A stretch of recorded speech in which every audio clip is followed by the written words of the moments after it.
The following is a presentation of the St. Louis Chess Club.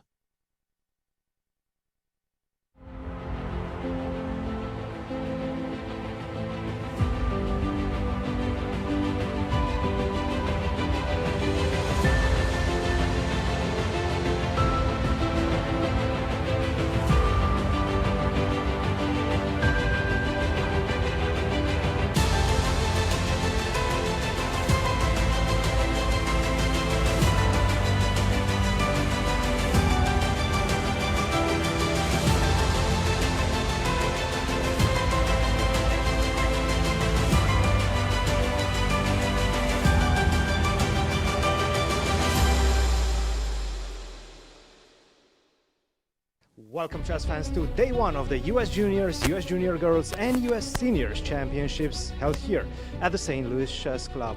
Today is the start of three coveted national championships. Who will take it all? Let's go to the studio and start day one action. St. Louis Chess Club proudly presents 30 of the best juniors, seniors, and junior girls chess players in America. They're here for the challenge of becoming a US national champion. 3 tournaments in one, with live coverage from St. Louis, starts right now. Hello everyone and welcome to our show. I'm your host Nazi Paikidze and I'm here with legendary Grandmaster Yasser Seirawan. Nazi, wonderful to be with you in studio. Good to be back with you. I know, right? 3 national championships. Hello everyone, welcome to our show. Yesterday, I have to say, for me, it felt like a high school reunion. Seeing all my colleagues from the senior championships getting ready to do battle, it's wonderful. And to see the juniors too, it made me feel young. Being with all of these young people. But let's take a look at the roster of these 3 national championships. Nazi, do the honors. Let's have a look and we'll start with junior girls. We have some familiar names. Zoe Tang, Ruyang Yan, Rose Atwell, Rochelle Wu. All these ladies have already played in the US Women's Championship. Absolutely, and welcome back Rachel Lee, by the way. She was here as a 5-year-old in St. Louis, beating Rex Sinkfield. It was very funny, great stories.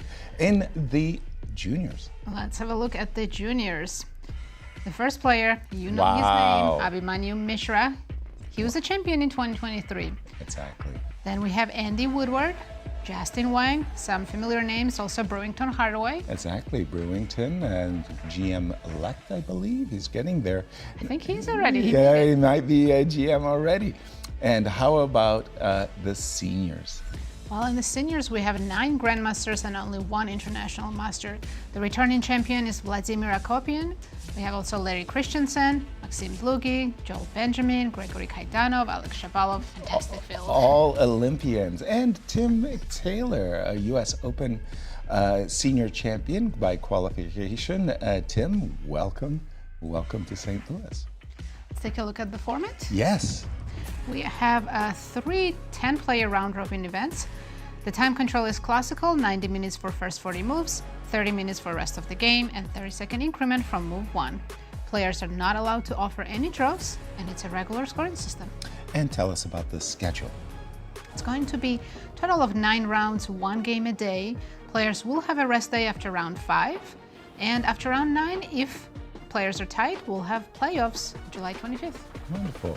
And it's my pleasure to introduce the 3rd member of our broadcasting team, Good to see Christian. you guys. I mean, you're always overseas and those... It's been a while since we've done one of these that's here what in I'm the studio saying. together. Welcome back to the studio. It's great to be back with you guys and for such wonderful 3 national events. And let's take a look at the faces in the crowds and the favorites of the 3 events. We're going to start with the junior girls section, and this is her, Zoe Tang, women's grandmaster, only 17 years old. She hasn't won this championship yet, definitely will be vying for the top position in this one. USCF rating 2396, and she is the 2023 Oregon State champion, and she's ready to go to college as well, so I might have a chat with her during the rest day. Let's take a look at what's happening in the juniors section. This is a guy that we know so well. Grandmaster Abhi Mishra, he's already played quite a few national championships, US championships, and of course he's the 2023 US Junior champion as well. He took a year off last year, and right now he's back to defend his title from 2023. There he is in the new playing hall, getting ready for round one, and he's such an impressive young man. He is. Right now, he definitely will be the favorite going into this one. And let's take a look at what's happening in the seniors section. In the senior section, we have Grandmaster Vladimir Akopian, who was simply dominant in 2024. He won the national championships with 7 out of 9. That was just an impressive score. 53 years of age, USCF rating 2655, and he is the defending champion. Guys, we have so many amazing players in this one, and not only these 3, so many more. Absolutely. Thank you, Christian. And Nazi, do the honors. Lay the table for our viewers. Pairings for this round 1. Let's have a look. We'll start with the junior girls. We have Rochelle Wu against Zoe Tang, Rose Atwell facing Chloe Go, Ruyang Yang against Lori Q, Megan Paragua against Rachel Lee. I believe they're the 2 youngest players in this event. Right. Jasmine Su against Iris Mo. And in the junior championships, what's round 1 going to bring? Yvonne Park is playing Abhimanyu Mishra, Kirk Ghazarian against Brewington Hardaway, Sandeep against Andy Woodward, Grayson Rorrer against Nico Chasin, and Sharvesh versus Justin Wang. And finally, the senior national championship. Let's have a look. Gregory Kaidanov against Joel Benjamin, Maxim Dlugy facing Vladimir Akopian, Alex Shabalov against Larry Christiansen, Tim Taylor versus Alexander Golding, and Alex Fishbein versus Igor Novikov. They're going to be fighting hard over the next 10 days. Tell us about the prize fund for the 3 events. There's a generous prize fund for seniors. It's $100,000 total, juniors 75, and girls 50,000. And I believe it's an increase from the last years. It definitely is. A very nice increase. Thank you to the St. Louis Chess Club for your generosity as we're going to go to the Is this the first time we're having a winner's bonus as well?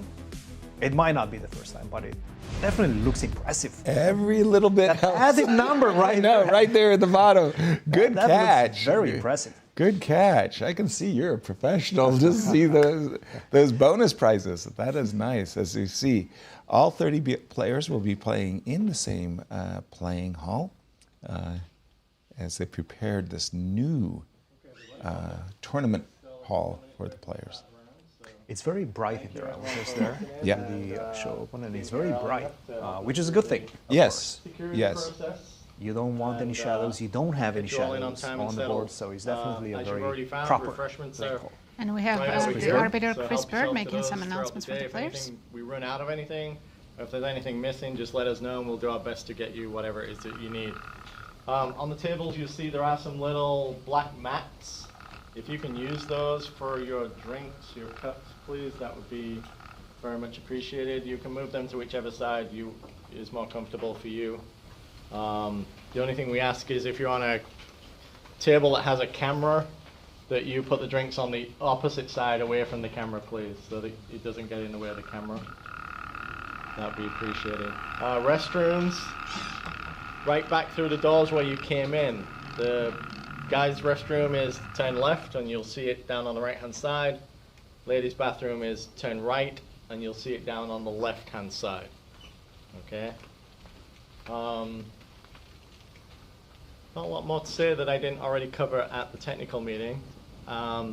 It is tight in here, as you've seen. I know people like to walk around and look at games and stuff. That's fine, you can do that. Just be very careful when backing up those chairs or moving, etc., okay? We don't want to bash people, but it might accidentally happen.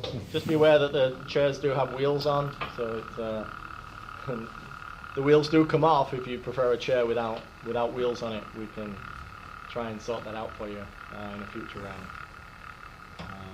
Yeah, other than that, Bumping we're just into each waiting other, for by the way, guys. It was something that 12 happened o'clock at to Norway hit, so Chess that we as start well. everything on Magnus schedule, bumped which is in into about Ju and Jun. 30 seconds. I saw the She took a clip, hit. yeah. She took a hit. Yes, yes. Yeah, I think we'll see that just here leave them too. now and then. Once we it is get the pretty tight. game going, Especially later in time trouble when players forget about it. Right. On. So just try and remember where you were sitting. Players are ready to start their games. We can always get you back home if you get lost. So. Do we have Anyone making a ceremonial first? All right, well, again, don't think we have that. Good luck. For me, just what Chris was saying there about the we're here to black help and support, coasters. make sure they Please summer make goes sure your smoothly drinks for are you on the for, black coasters. I don't police think and I've ever Thames played over ever logistics in an on the event room. The where rest is I up was to you. asked to use So a good luck, coaster. everyone. Please go ahead and As stop we what see you want. Max Dlugy with the white pieces up against the defending champion Vladimir Akopian, and this is it. We're underway. first 1, D2, D4. Maybe we can go to all of our favorites to see how we're going to go to Abhi Mishra first, and then we can check on Zoe Tang next. Okay. First, I've got to. There we go. We have E4, E5 in Mishra's game, and Evan Park, a newcomer to the event. Knight of 3. We're going to switch. Rui Lopez. We're still on the Lopez. seniors right now. We're waiting to go to Abhi Mishra Very- versus Evan Park, who's an Yes. international master. And Exactly. not an easy one to play against. A player that knows a lot of theory. Does he? Yes, this is going to be a battle of two very strong theoreticians. Exactly. Very curious how this one is going to play out. Bishop to A4. We have the Rui We Lopez. might have a very long theoretical line in that case. Well, you know, one of the things we've spoken about the Joko pianos and kind of like the richness of the middle games and how so many things can happen in Joko pianos that we didn't take into account. Now it seems to me that the Rui Lopez, but very different versions, knight e7, knight g6, classical with bishop c5. I think they're finally tired of Jok piano, and now they're trying same things in the Rui Lopez. Exactly, and it looks like we might be headed. Well, normally you would play knight takes e4, I think, for an open Rui. So after bishop b3. And I do want to say that this is probably the strongest juniors championship that we've had maybe ever. We have 4 grandmasters. We have 5 international masters and a FIDE master that could be an international master. Sharvesh, he's 24-34, so he's definitely at the international master level. This is a very strong event. You know, when I was playing in the junior championships, literally, there was nobody titled. No IMs, no GMs. You know, Mark Deason won my first U.S. junior championship. He went on to the World Junior Championship, which he won and didn't make a Grandmaster norm. Now they give you the Grandmaster title if you don't already have it. And okay, That's one of them, C5. Kirk Ghazarian, Grandmaster. Let's go to his game. Where is he? Kirk against Brewington Hardaway. We have some interesting move order here. I think Brewington came in with a little bit of a surprise. Early knight d7. Where did that come from? So d4, d5. So normal Queen's Gambit declined. Knight f3. Knight d7. Never seen this move. How about you? Me either. I wanted to ask Christian if you could weigh in and tell me. I'll suspect that this move has been played before. I just am curious about its name. Well, the thing is, If you say this is Neo- still the QGD. No, this is still definitely the QGD because the main move and the most natural move in the position would be to go knight c3 in this position, right? And this is when the question arises. Are you going to go knight gf6 and that's going to lead to the natural paths that we all know so well? Or are you going to try to do something else? Like one of take them the being pawn. perhaps taking on c4. Now with the inclusion of the knight on d7, you can defend this pawn with knight to b6. So I think this is the idea behind this plan. Of course, you are defending it, but I can still take it if I really want it. Right. Because after you take on c4, I have this double attack with queen to a4. I am recapturing my knight on c4. No. But this is definitely something that Brewington has prepared. And knight to c3 They has all arrived transposed. on the board. They all transposed into a regular. Although Queen c2 is still a little bit off the beaten track. Queen c2. Absolutely, absolutely. Generally, you go maybe c Bishop- takes bishop d5, maybe g5. bishop g5, bishop f4, e3 to defend this pawn as well. Yeah. All of this can be played. G3 as well to go towards more of a Catalan setup. But of course, queen to c2 also makes a lot of sense. And what you're setting up for generally, you're waiting for this rook to potentially go to d1 and set it up already on the d file. Waiting for black to take on c4 and for the response with e4. and the capture of the center as soon as possible. I think this was a game I played with Kasparov. I was black. He played queen c2, and I felt like something was wrong with the queen c2. Queen has been played quite a few times. So if black plays bishop b4, don't we just transpose into some Rogozin lines? Sure. Nimzo and Rogozin now, right? But check this out. With a queen on c2, now I can go a3 first. Right. So now I just simply take with the queen. It's an I'm Nimzo ready line, for that. Yeah. But, okay, the difference here, though, now if I take on c4 after queen c2, Yes. and if you play e4 like the previous line, and if the line continues knight With c6, knight to b6, I'm not going to take on c4. Exactly. Because I'm going to lose a tempo. Exactly. Like that. So I'm saying, you know what? You got my pawn. At least for the moment. Right. At least for the moment, you got my pawn. I could try to go a4, but then you would respond with a5. Always. This knight is not moving away from b6. What I could do, and what I think he wants to do, is just simply go bishop to g5 or bishop to e3 and play for the initiative on the king side. Have the queen already on c2, ready to go rook to d1. e5 at the right moment will come, and I'm going to try to set up an attack against your king. You're going to go short castle. I'm going to try to attack it at the expense of a pawn. That's what I'm talking. I At was the expense waiting. of a pawn. I was Yes. waiting to hear the cost Yes. of all of this stuff. We didn't see that. C7, C6, and again, this is all very, very standard fare in the game between Kirk and Brew. Should we check how the junior girls are doing? Let's go Absolutely. with the tap seed Zoe Tang. She's playing Rochelle Wu. Okay, I'm going to have to get used to jumping around. You have to switch to the girls, right? Right. I think you have to go to event Okay. and then find the girls section. No. Okay, I will try that. But we do have the position on screen, so maybe we can Right. But go think ahead. about that. Find it for me. I will. This is a Mensa test. You know what? I'm struggling too. Yay! I'm not the only idiot in the on set. Because on my screen, it was no problem. I switched. But yeah, for some reason my events thing is just not coming up. Okay. All right, and we do have Sicilian. Maybe Christian can help us while we figure this out. Yes, we have the Richter Hauser in this one. Let's see how this one played out from the beginning. e4, c5, knight f3, knight c6, d4, knight takes, c takes d4, knight takes d4, knight f6, knight c3. Very standard stuff so far. This is what we call the classical approach by black with knight c6 and knight to f6 early on, and bishop to g5, e6. And now white has a lot of options, including being ultra aggressive with the move f4, one of the main lines in the position. You can go queen to d2, then go for the long castle. But she chose this move, which hasn't been played that many times, still quite a few. Queen to d2, 21,000 times. Queen to d2. Right. Bishop to b5, only 600. Still a lot of games, but this is a very, very typical position. Bishop to b5. And I guess this is where we stand right now, because this has surprised Zoe Tang. Rochelle definitely seems to be still within her preparation. Bishop to bishop to b5.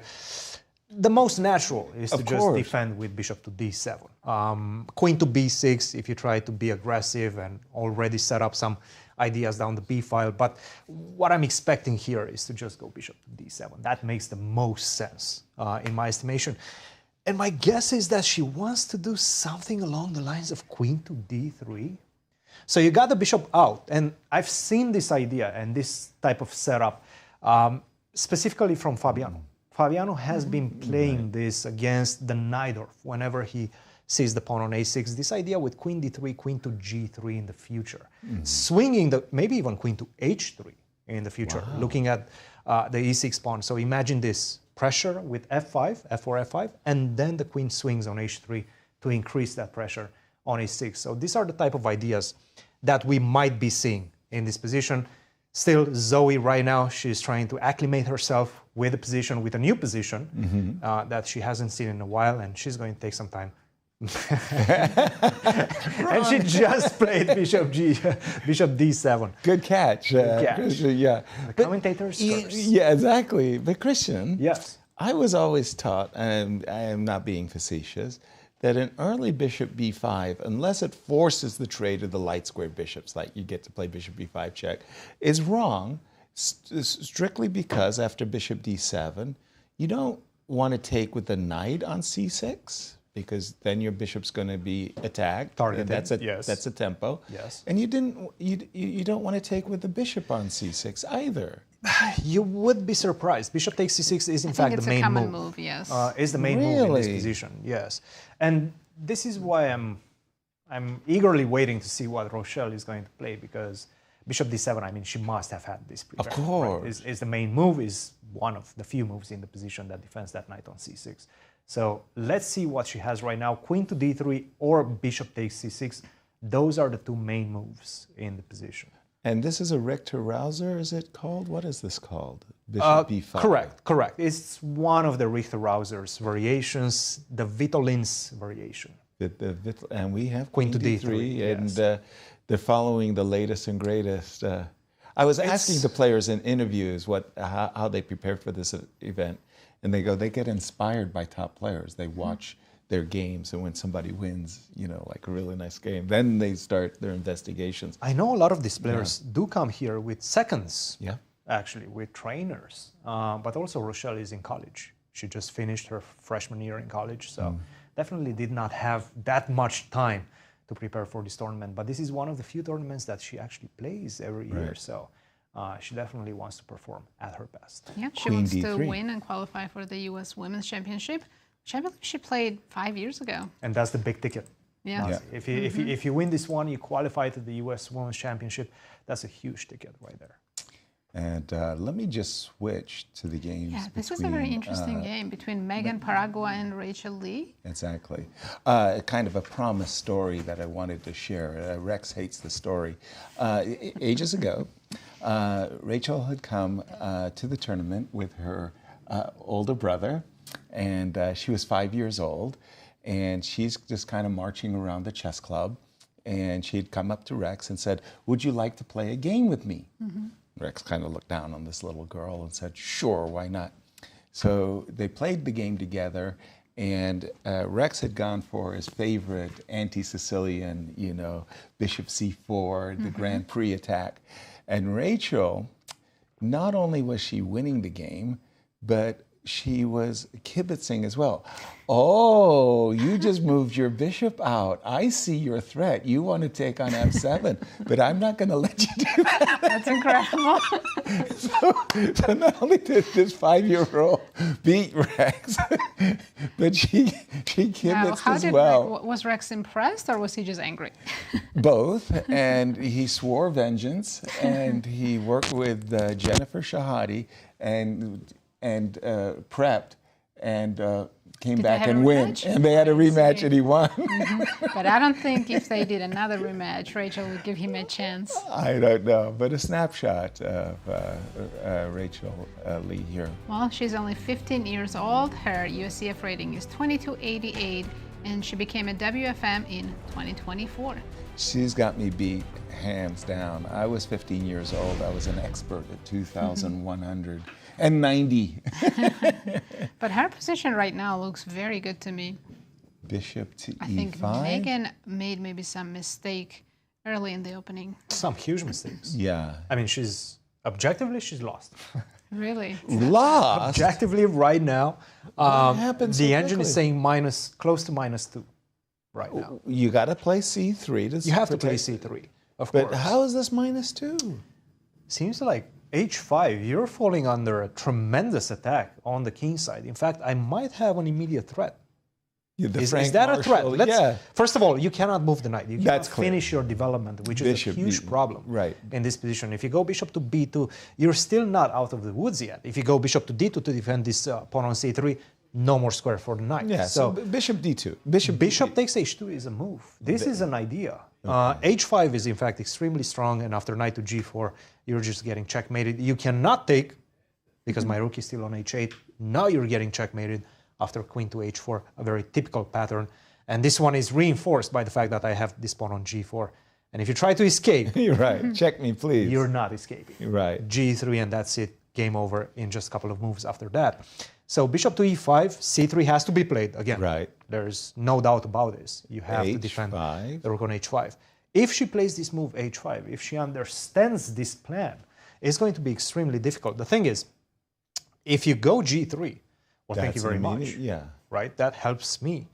What else? You could go H3, I guess, but I don't think I'm going to shy away at the right moment from just simply playing G5.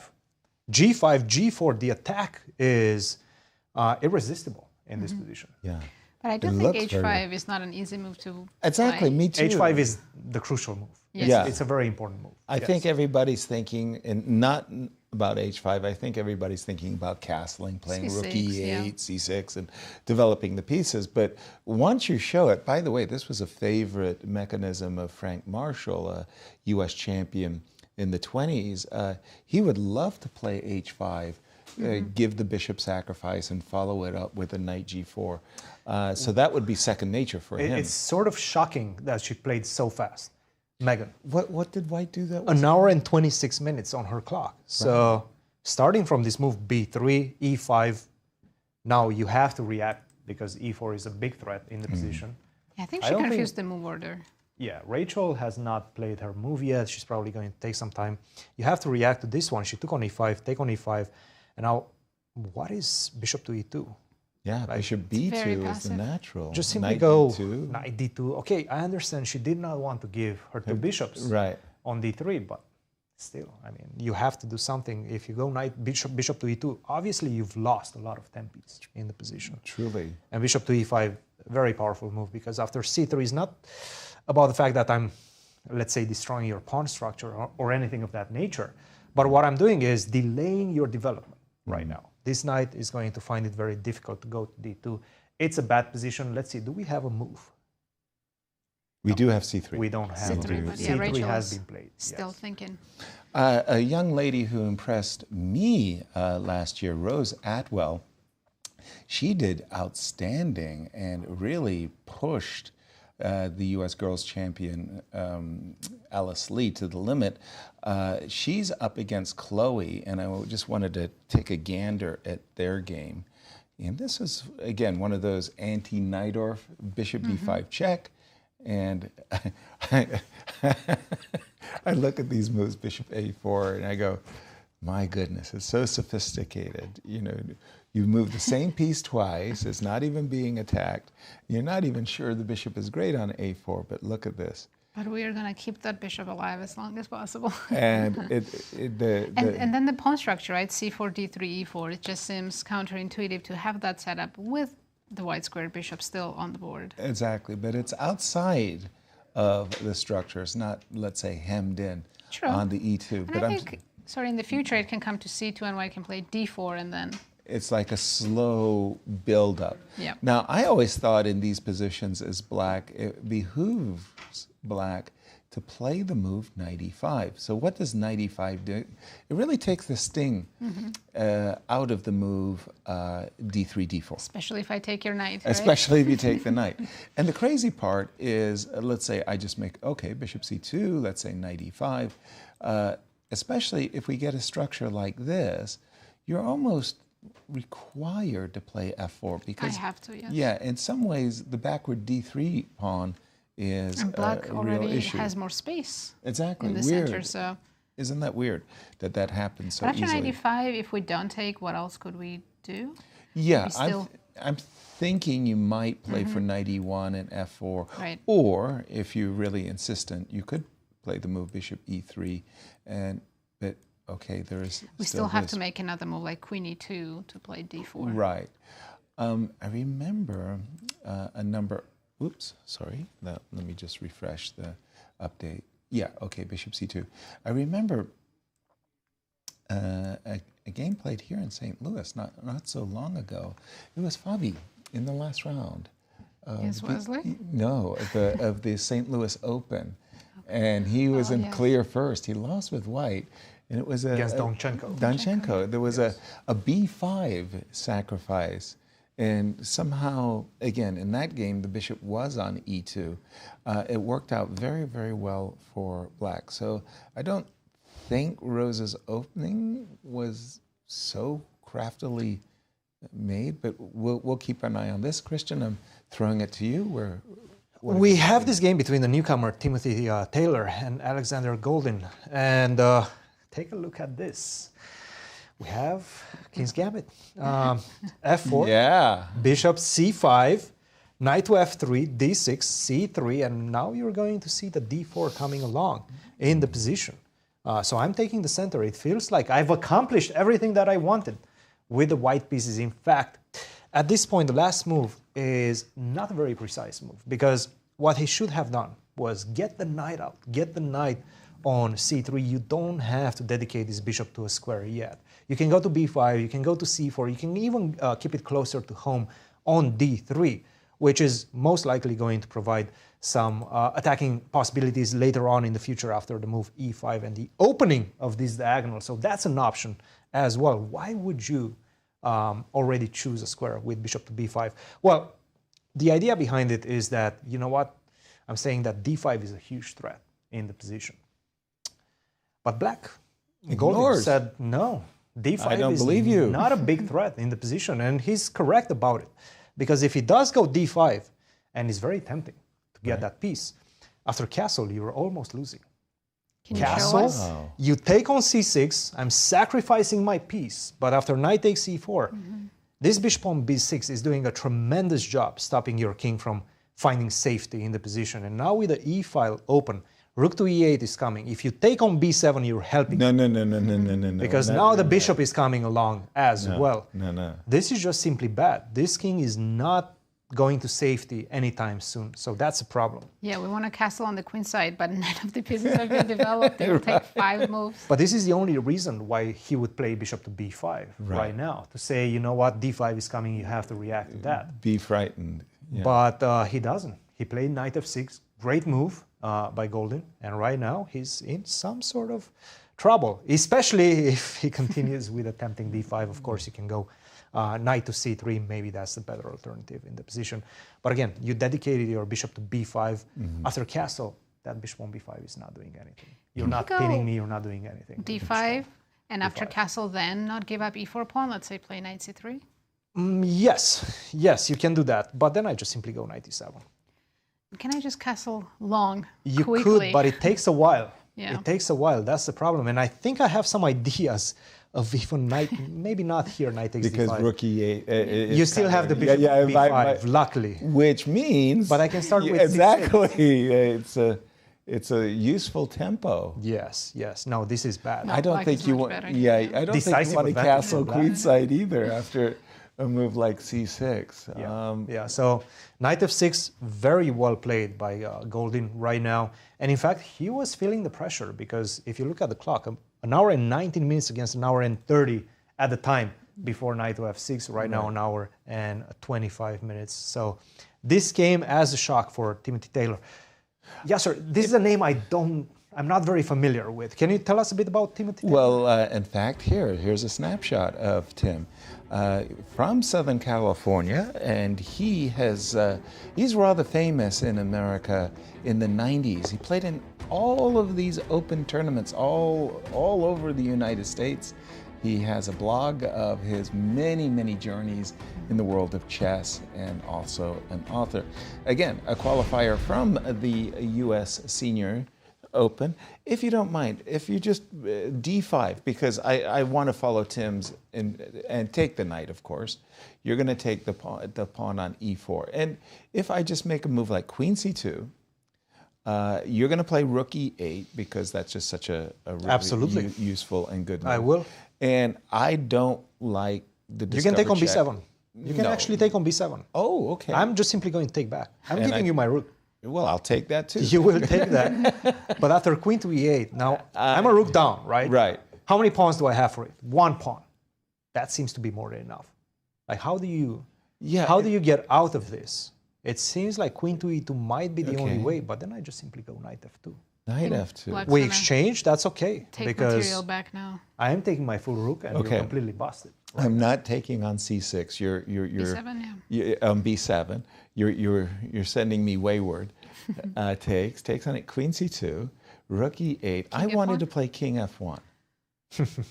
I just want. You're running away, yes? Well, I'm not running very far.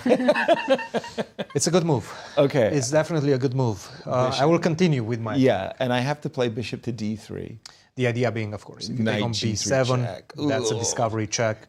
That's It's not painful. completely busted, but it's We pretty can bad. take both rooks, right? You can take quite a few, yes. Quite I a lot didn't of even realize I could take them both. You can even take this one. But maybe that's Though not after no, bishop no. to d3, I think you're just simply getting checked. that's bad news. So moving along, let me just get back to that situation. Queen to c2, rook to e8. Yeah. What King was the move F1, after bishop to f5? I think, okay, can we look at taking on b7 one more time? Sure. You took on, yes, and you took on c2, and I take You on, do take on e8. a8. A8 or e8? Which one do you A8. want to take first? A8, please. And Let's say I take. can I include knight a3? You can. You certainly can. Uh-oh. But after queen d5, you resign. I saw the bar went, whirr. It's still the big problem with the king, right? Yeah.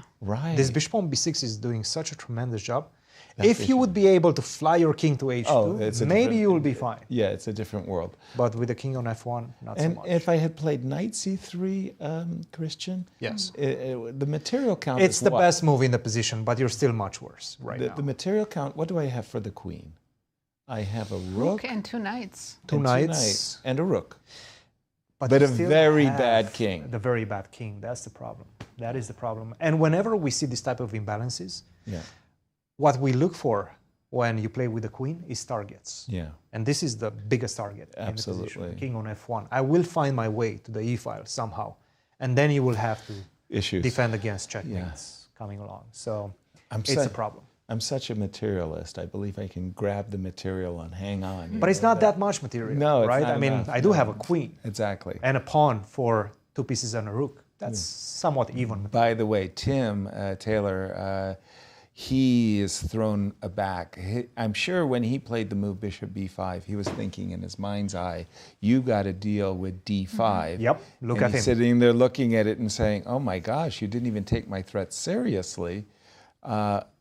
He's Why looking not? at that pawn. He And wants he- to play d5. He really wants to play d5. And who could blame him? A piece is a piece. While we're in the senior section, let me check in on my good friend Larry Christiansen. He's up against Alexander Shabalov, two Olympiad team members of mine that I've played with over the years. And I'm going back to, dare You I also say it? play U.S. Championship with Shabalov Oh, yeah, many times. and Christiansen. And Christiansen. I'm going back to the very first Sinkfeld Cup, 2013, and this was a game between Hikaru Nakamura and Gata Kemsky.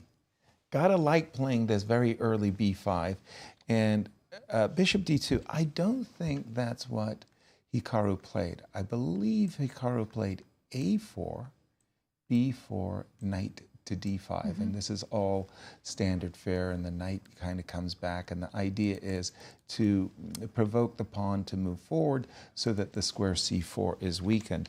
We did see Shabalov playing bishop to d2, and Still hoping for b4. exactly, and 97 knight g6. That was the way the late great Vladimir Hort used to play these positions, and funnily enough, let me make play a reasonable move for white, if you don't mind. Castle? Sure, castle. Yeah. Short or long? Short. Short. Castle short. Knight g6. Play reasonable. King h8. Sure. Okay, bishop e7. And what Vladimir did was he doesn't want to waste any time with d6. Didn't want to waste any time. And sometimes when you've played f5 and he stuck the knight on e5, he didn't want to play f6 or d6. He wanted to put his it's sort of like he was kind of it's a very provocative variation. Well prepared, white can think, okay, I'm coming, and then there's nothing. Where? If you look at black's position for just a moment, and I said to you, as a beginner, use your beginner eyes. Where's the target? d6 square? It's not so easy, right? It's like you got to look. And so if you said the d6 square, then in your mind's eye, you start thinking, how do I get to the d6 square? I'll have to play e5, I'll have to play knight e4. It's very, very common to see queen c7 as well played in the position, probably because of people like you going after the d6 square. Although I do think if you play queen c7 now, maybe I can still play knight d5. Knight d5, I've got to be... I liked your move knight d7, knight g6. Exactly. That's the way to go. Exactly. And we have a pie chart for the seniors event. Okay, thanks to Ben Underwood, our social director, telling us from the statistical point of view, who's going to win the tournament. Well, it's no these are surprise. my favorite pie charts. Yes. No surprise that returning champion Akopian is the favorite at 28%. And Larry Christiansen is second with 14%. Kaidanov and Dlugy share third with 13%. Right. And I see former U.S. senior champions Joel Benjamin and Alexander Shabalov being under 10%. That's harsh, but it's the way things... Akopian, defending champion, looks to be the clear by stats. We're used to seeing underdogs win these events. So. Absolutely. And again, I would expect Larry to be playing 97. We started the show with Max Dlugy on screen, and he's up against the defending champion, Vladimir Akopian. And let's just check in to see what has transpired on their board. Okay, this comes from d4, but it really looks like a Caro-Kann. Like somehow... I thought it was Caro-Kann, yeah. It was exchange variation. Exactly. But very unusually with bishop f4. It's from a London opening, and now queen b3. Okay, back in the day, and I mean not my day, but in Capablanca's day, they would regularly meet the move queen b3 with the move queen b6. And I think I got a lesson. I hope it was in Blitz and not in a tournament game, but I think I got a lesson from Eric Lobron, where he played bishop d6, and like a good fellow that I am, of course, I took on promptly B7. took on b7, rook b8, queen here. He played knight e7. He didn't even take on b2. He didn't even take on b2. I went like b3. He castled, and I had a devils of a time dealing with c3 pawn. It really turned out to be a great dynamic play for black.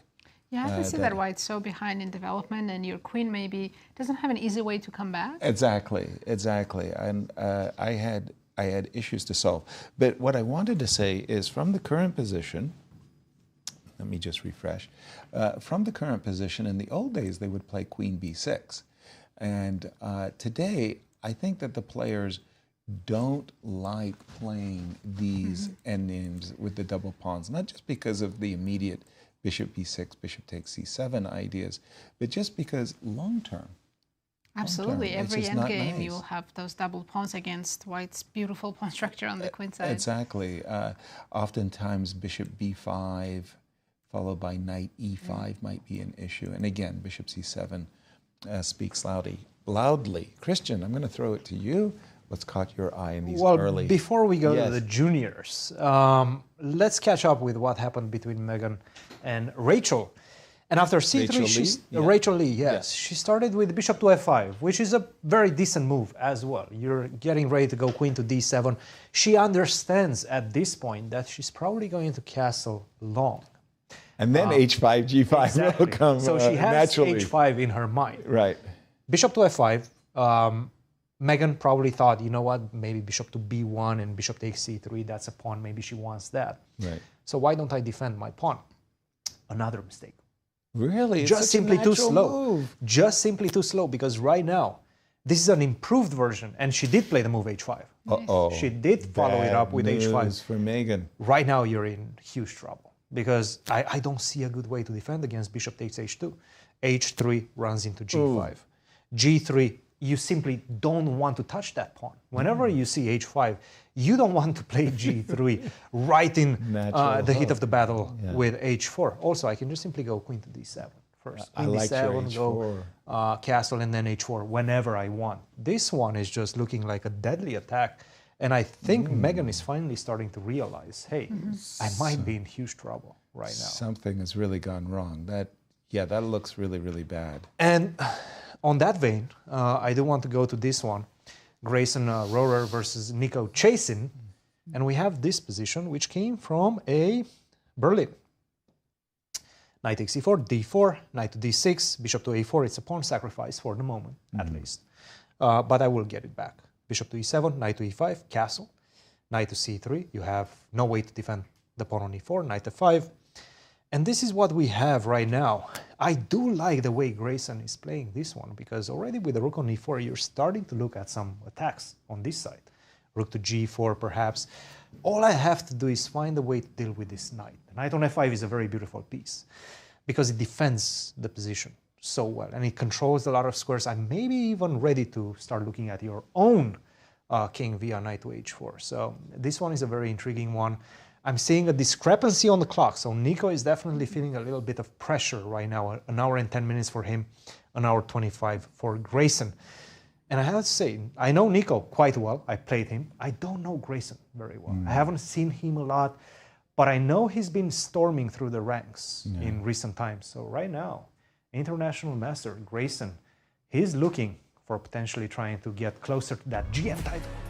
Let's have a look at 20 years is young. He's 20 years old. His USCF rating is 25-16, and he's only one norm away from earning the GM title. Which he can probably make in this event. This is the... I think he can make it in this event. Yes. Yeah. Because 4 we've got Grandmasters. 4 Grandmasters. National championships. So National championship. I think he can make it. So he's definitely eyeing that final. He would GM need norm. +3 score or more. Yeah, he's going to need a big plus score. Yes. Yes. But this is why I was talking to the seniors. We were doing some nice interviews with the players yesterday. I was talking with the seniors, and I was asking them about, their competitions and what they're playing in, and they say, oh, they hate these open tournaments these days, not because they aren't used to them. It's just that the junior players are so darn underrated. They're 2,500, and he's trying to make his final Grandmaster title. You think you're playing a 2,500 player? No. These young players are really devils. Just wanted to check in quickly between 2 Olympiad players, Gregory Kaidanov and Joel Benjamin, and let's see what these 2 players bring to the table. And looks like we have a Akopian. With bishop c4, right? 2 knights defense, early d3. And, isn't it interesting? I think for years and years after d3, people play bishop c5 automatically. Yeah. Automatically. Never occurred to them to play anything but. But then, slowly, people got accustomed to these ideas of bishop g5 causing issues. And then this slow Hungarian development with bishop e7, just in preparation of the bishop coming to g5, became popular, also at the highest levels. Okay, now that the bishop is not on c5, and you're never going to be able to play c3 and d4 with tempo, or c3 and b4 with tempo, White says, okay, I will take control over the d5 square. d7, d6, maybe a prelude to the move knight a5, so we just cut that out. Castles, bishop e3, bishop e6 takes. Now that the knight is not jumping anywhere, knight to e2. And where is that knight going? Yeah, to g3 for sure. But, one of the things I liked about Gregory's style, he's very cagey. Guessing a number of his moves for me was not easy. Vasily Ivanchuk, for one, is another mystery player for me. It was very, very hard. But so he likes this kind of slow game maneuvering. For sure. But also the fact that he's played knight e2 without castling. Yeah. Is a kind of indication, he's saying, I could. Yes, he keeps that option open. Yeah, exactly. He can castle long. Yeah, as well as short, as well as leave his king in the center. Lot to brew still in this game. No pawns have been traded. And Joel Benjamin, no stranger to these senior championships, as he Oh, he was a Grandmaster of the Year in 1998. He must have won one of his 3 U.S. championships that year. Joel Benjamin, for those of you who don't know about Joel's history, and it's a really remarkable history, I don't believe there's a single national title in the United States that he didn't win. Wow. I mean, I think he was like the kindergarten champion, the grade 1 champion, Then every high age school group. champion. He became the junior champion, the U.S. champion, and the U.S. senior. He has one US senior. Yes, he has. Here in St. Louis. What's left? Yeah, I know, exactly. And a very, very celebrated author. And today, a very celebrated coach of many of the teams in the New York area, the high school teams he coaches. He might even have some of his students here playing right now. I know, that's the scary part, right? Over to you, Christian. What do you have for us? Well, you were talking about brewing something, so I thought about brewing. Yeah. Let's see what he's doing. He's not doing very well in this one. In fact, there is a lot of pressure piling up because E4 is coming in the position. Kirk Ghazarian pretty much has everything set up to strike in the center with the move E4. And I don't think what Brewington did was that correct. Rook to C8, it seems like you're just wasting a lot of time. Queen to C7, it is a passive position. No doubt about that. But what Black has to do at some point, at the right moment, is play C5. Is to go C5. I do understand that with the queen on C2 and the rook already on D1, it's much less likely that you're going to want to play C5 because I do have tremendous action against the queen on D8. So first instinct is to get the queen out of the way, which he did. Queen to C7, queen to B8, but it just feels like you're losing a lot of tempis. And right now, I don't think you're ready for... Look, if you go C5 and these 4 pawns disappear from this center, the bishop on B2 is going to be a tremendous piece. The bishop on B1 already set up to deliver some sort of a checkmating attack. It just doesn't seem like this is the right position for you to strike with C5. He might. He might just feel like, you know what, I'm getting overwhelmed. I don't want to see E4. I'm going to go C5 first. Because if you do go rook to D8, which is another natural move, E4? I don't know, E4 seems very threatening in the position. The computer doesn't like it, by the way. Really? It says that, yes, C5? take, and then C5. It's the most natural move for white, right? The bishops on B2 and B1 are open. Yeah, it's a very typical, and look, you see D5 come in the position. You see these bishops opening up. You feel like you're getting checkmated right now. But apparently you're just taking this pawn, and I'm not giving you a checkmate. Now Queen C2? Queen C2, and now with the knight on D7, you're just in time to go knight B4. No knight F6. There's no knight only F6 knight because I can F6. take with the knight and I'm protecting Queen H7 at the same time. So just in the nick of time, you're defending your position. Rook to D8 was not played. This is the position that actually Yeah, was it played. was. Yeah. It was played. Rook F to D8. So what he has to do, in fact, knight to E5 seems to be the best Very move. attractive move as well. You can't take twice. I've got to discover it against the queen. Nice. Oops. Yes, that's not. That's a for problem. white. Yeah. Actually, you're just completely Yeah, losing. you're just losing. So knight E5 is a very powerful move, but With the idea of F4? with the idea Yeah, that I'm okay. just going to suffocate you. Right Okay, now. that too. Black I has to just play want to knight suffocate F8 you. probably, and then you just go with the E4. pawns. Knight F8, and now I can go F4. F4. F4. Yeah, F4. Pillsbury attack. No rook. At some point, you have to go C5. Right. But maybe I'm just going to stay like this, actually. Maybe I can even consider simple moves such as H3 and saying, hey, what's your next plan? Like, you've accomplished C5. In a position like this, I am not What's your kidding. plan? I would lose patience. H3 is just too. I would go G4. Let's go. You know, I'd be thinking, look, I've got command of the chessboard. I've got the It's center. possible. You know, let's go. Probably not the right approach, but it's possible. Caveman sometimes. I would be considering it as well. Nazi, statistically speaking, how do these juniors favorites Let's see, Ben prepared shake a out? pie chart for us. A pre-tournament wow. favorite is Mishra. Big no time. surprise there, 31%. In second is Andy Andy Woodward, Woodward. and Justin Wang in third with 14. Yeah. Brew is in fourth Yeah. with 9.2%. The Kirk might have something more to say about it, the 9%, saying, you guys underestimate my chances. Shame on you all. All right. All it's going to take is just one win, and then that pie chart will be upside down. Yeah. So we're Should going we to get check how Mishra's doing? I know we saw the Sure. first couple of moves, but then we didn't see how their game developed. Okay. It's Ivan Park against Mishra. Okay, I just fish out that game. It's at the top of my board. When we left it, we kind of understood it was going to be a classical Sicilian, one of those. Really I don't. Yeah, archangel variations. You know, bishop c5, c3, d6, and we also knew it was going to be a theoretical tug of war. Yeah. Rook b8, d4, bishop b6, a5. The players are blitzing their way through their preparations. Bishop a7. All of this is very, very well-known stuff.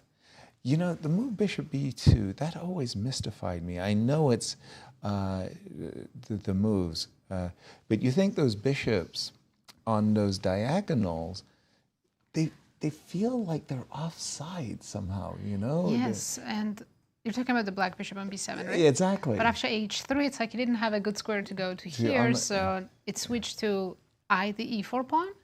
Fair. And in this case, it kind of worked out because now I see in the current position. Okay, I'll catch up. Bishop to e3. So this intimates that, look, I'm ready to play d5. Mm-hmm. That will make a discovered attack on your bishop.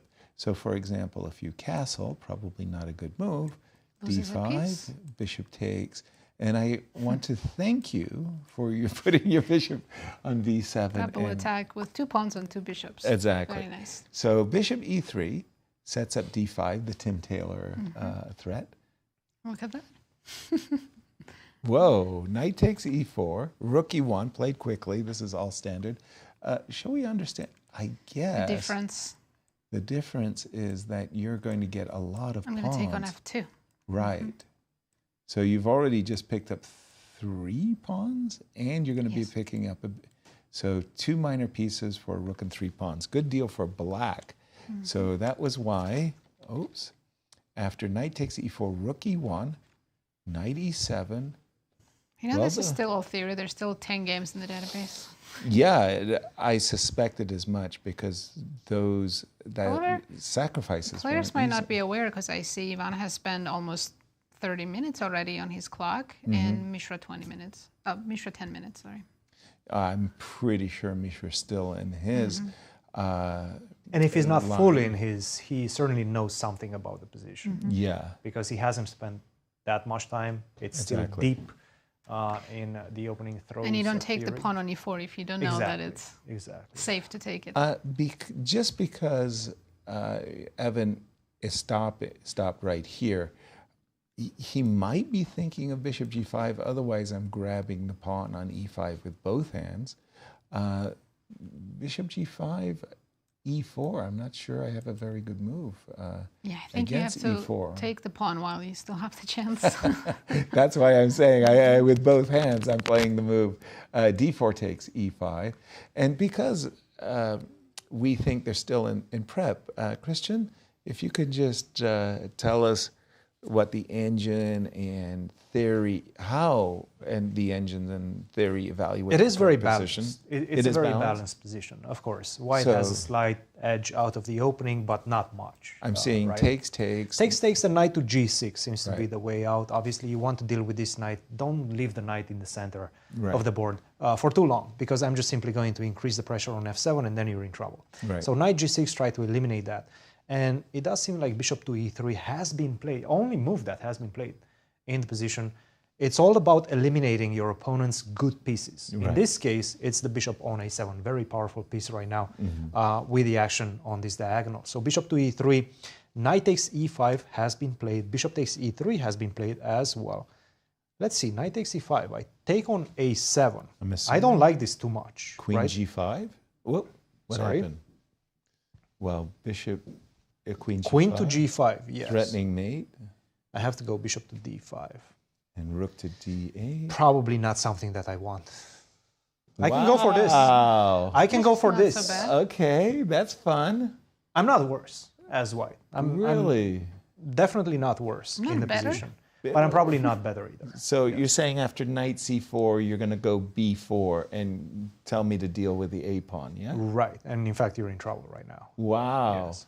That's You're in fun. trouble right now. That's a big I have surprise. control over the central files. I have huge pressure on the pawn on a6. Okay. You're lacking squares in the position. Like this rook is not finding a good square. So right now. if we continue, for example, knight to d6, you're going to take the pawn on a6? Yes, I will. And rook yes, to I will. Rook to a. There's no mate. You don't have time, right? I can go bishop to c5 probably. Actually- You don't have time to take. Of course, background to mate. You're getting checkmated. And I probably have even better Immediately moves in rook the position. d6, I think, as well. Rook takes d6 seems to I be. was trying to trap the bishop. Like, what is this? Wait. Last rank, And bishop b7, and then I get my bishop out, and then the a pawn is just going get a down the new- board. That's Queen. hilarious. That's pretty bad, actually. Yeah, no, it really is. Just this bishop, and you cannot stop my pawn. I'm just going down the board. Power of two bishops. The power of two bishops. Yeah. I like that bishop a7 queen sacrifice. Lots of interesting ideas in the position. Nice stuff. Nice stuff. Thank you, Christian, for that. That was a big surprise. I'm going to check in on the ladies. Actually, while we're in the junior section, Oh, sorry. Yeah. let's look at Andy Woodward's game. Andy Woodward. Indeed, we haven't checked in on Andy's game. And apologies to our audience. Please understand, we've got 15 games going on, and we're not even sure we're going to be able to get to all the games. We're picking the games of the favorites and where the action is. This is the game between Andy Woodward, who's black, against Sandeep. Sandeep, yes. Yeah. And I believe this was Lovely. also a theoretical debate for a while. Okay, a queen's pawn opening. Hey, my favorite classical Nimzo with queen c2. Yay. I don't know what it was in particular about this position, this exact position. I just loved playing the minority attack, and I would play from Nixich in 1983.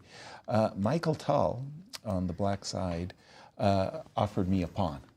Queen to, it's like... He knew who he was playing. Right? I knew, yeah. I went like knight d7. He went rook b8. I went b4. And I just liked the minority attack. I won an endgame, but Michael Tull, this was a dream position because tacticians hate these positions. It's There's too no dry tactics. for them, yeah. It's too darn dry. None of this happened. This does look like such sorry. classical position I blundered. Yeah, I wanted to go backwards. from like old chess books I've read. Exactly. And let me just... It's funny that these young juniors are... Yeah, this line. they're in the dusty part of the chess library. Bishop f6, queen f6, no cd5, rather captures rook c8. There's a page out of Michael Tull's handbook. C5. And Andy said, I like my rook on c2, and He's going after the b2 pawn. so Andy's almost provoked. Yeah, I think Queen I see takes. Sandeep's last move got a question mark. I think Andy can just freely take the pawn now. Okay, let's continue the variation. If I go rook b1, You can take and... Oh, I see. Your Yes. idea is bishop b4. who has done this? Is it Rachel Lee's game where she's played Megan? Paraguay, yeah. Yeah, where Against Rachel, yeah. where she's played bishop to Reverse e5 cards, yeah. and snaring the rook.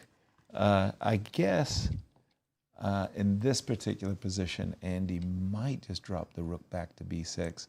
It's up to white to equalize. Yeah, White we is the talked one. about those double pawns on b7, b6 in a different game. Right. But here it's an extra pawn. It's so. an extra pawn. Bishop took on d3. d4 He took on d4. By the way, Andy hasn't spent a minute yet. He still has hour 30 on the clock. Wow. He's probably thinking during his opponent time because Sandeep is down to 50 minutes now. Okay, but it also just could be just outstanding preparation by Andy. Sometimes you really do just get lucky and your opponent walks into what The you speed looked at. with which he just took on b2 tells me he knows this position. Yeah. Sometimes when, we all dream of that. We prepare an opening and it just goes like a charm. Our opponent goes right down.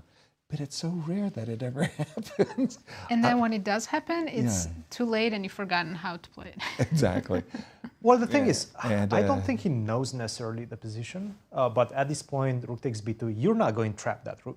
Like, No, the of course onus is not. on you to prove your compensation. Precisely. I'm going to play fast, I'm going to take your pawn, and you have to prove that you have some sort of compensation right now. Let's take a snapshot of Sandeep, who's playing white against Andy Woodward.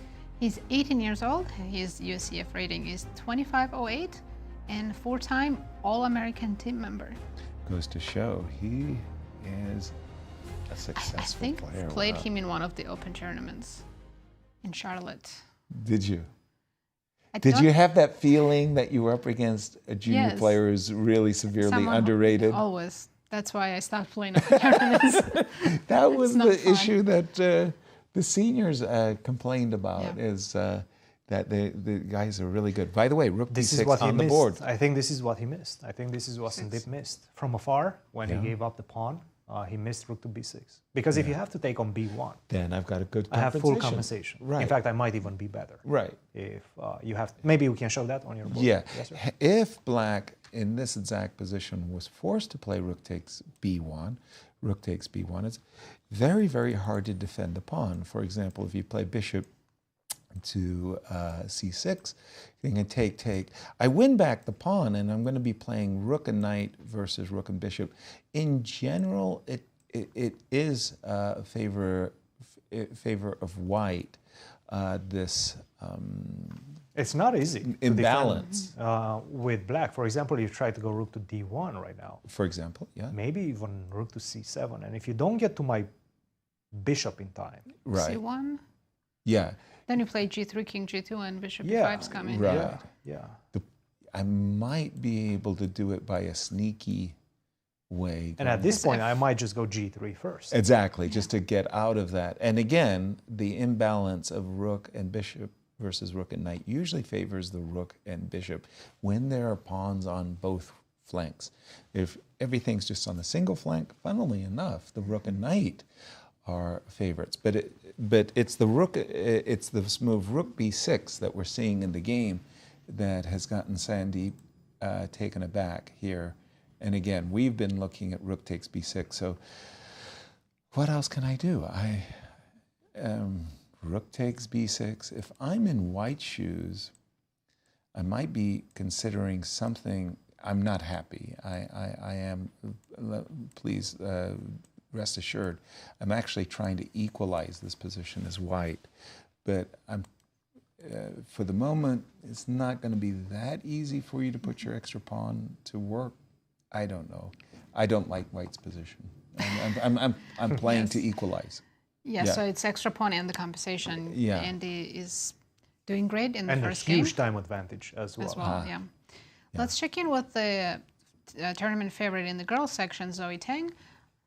Oh, sorry. Actually, Yeah. Oh, I was just about to go to that one. Oh, you were, in fact. Well, Because it's so important, and Zoe, our tournament favorite, is actually in big trouble right now. Really? We're having this position, and I'm seeing strategically a huge problem for black.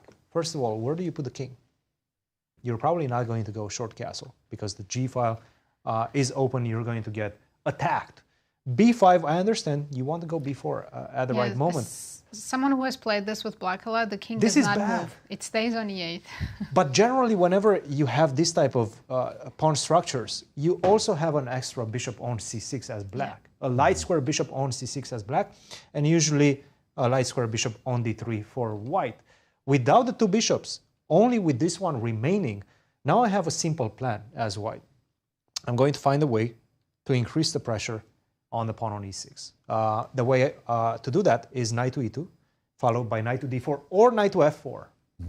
And then with the queen from d3, I'm going to go even to h3 or b3 if I have to increase the pressure from on e6.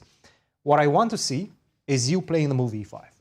Because once you play the move e5, this knight jumps to d5, finds Game over. its way to d5. Right. The knight, beautiful knight in the center against the Yeah. bishop on e7. This is such a tremendous strategical achievement for white. Absolutely. And an advantage for white. Yeah. Rochelle seems to be very much well aware of what she has to do. King to b1, a good move. b5, just played. Queen to d3 makes a lot of sense. You can even go rook to e1. You're not in a hurry right now. Yeah. You can do a lot of things in the position. Again, it's all about the value of the pieces and the quality of white's pieces. Knight on c3 specifically against the bishop on e7, which right now is just a defensive piece. I'm going to be able to increase the pressure.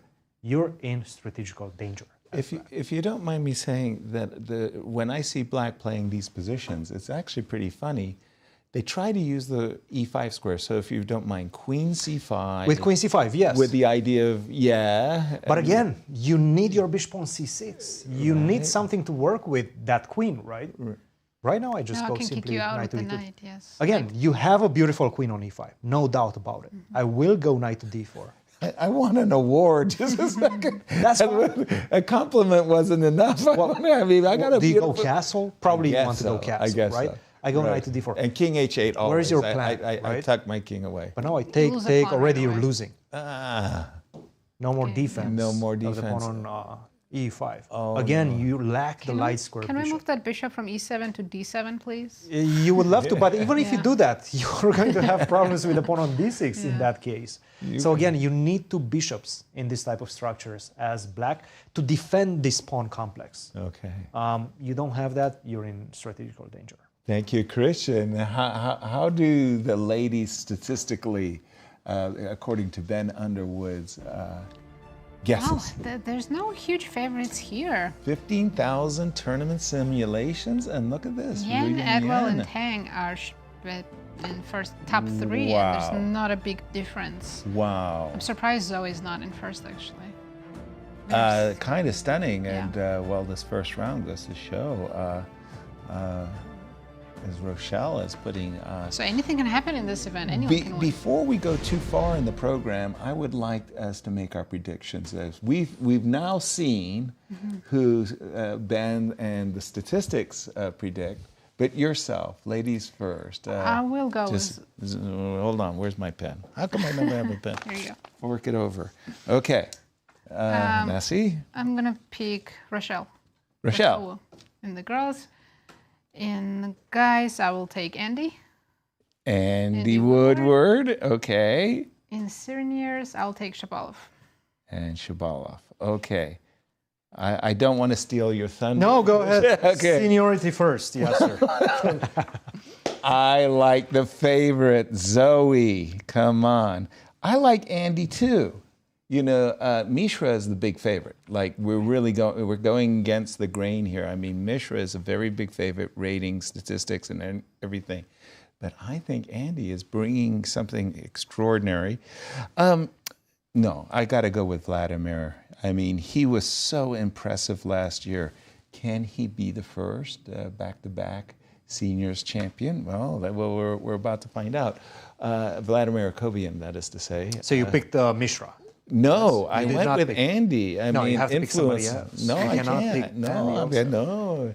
Andy Woodward's my junior pick. You guys Zoe both Tang. pick Andy Woodward. Yes, we're All giving right, you I'm going to Mishra. go with Mishra. Sure. Okay, Mishra. I will pick Mishra. He's going to be defending And his the girls? title. And the girls. I went with Zoe. It's Rose tough. Atwell was very impressive I'm going last to year. go with Rose, actually. Rose Atwell. I felt it, but you know. I think Zoe. it's her year. Yeah. I'm going to go with Rose Atwell. And on this then one. for the seniors. Seniors, it's difficult to go against Vladimir Akopian. I know he was. But I'm going to go with Larry Christiansen. Larry. Okay, we've got quite the mix. It's reached that time in our broadcast where we like to check in our friends at Q Boutique and see what specials they have for us. Well, here it is. Stay hydrated and supportive of the World Chess Hall of Fame, and these double insulated aluminum water bottles can stay cold for hours. They are available at QBoutiqueSTL.com for all your chess shopping needs, or in fact, just go in person to the St. Louis Chess Club. And as we go to break, I think we're going to have some interviews. I did them. Possibly. I really hope so. We'll be back shortly. Don't go anywhere. See you soon. Very good.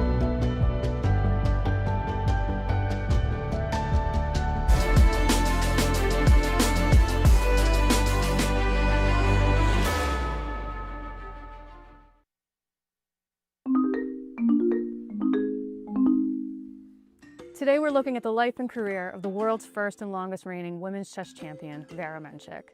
She was born in Moscow, Russia in 1906 to a Czech father and English mother, and throughout her chess career, she would represent all three countries at different points. Vera's father would be the one to set her on her lifelong chess journey when he taught her the game at the age of 9. She led a comfortable life early on. Her family was well off, owned a mill, and she attended an all-girls private school.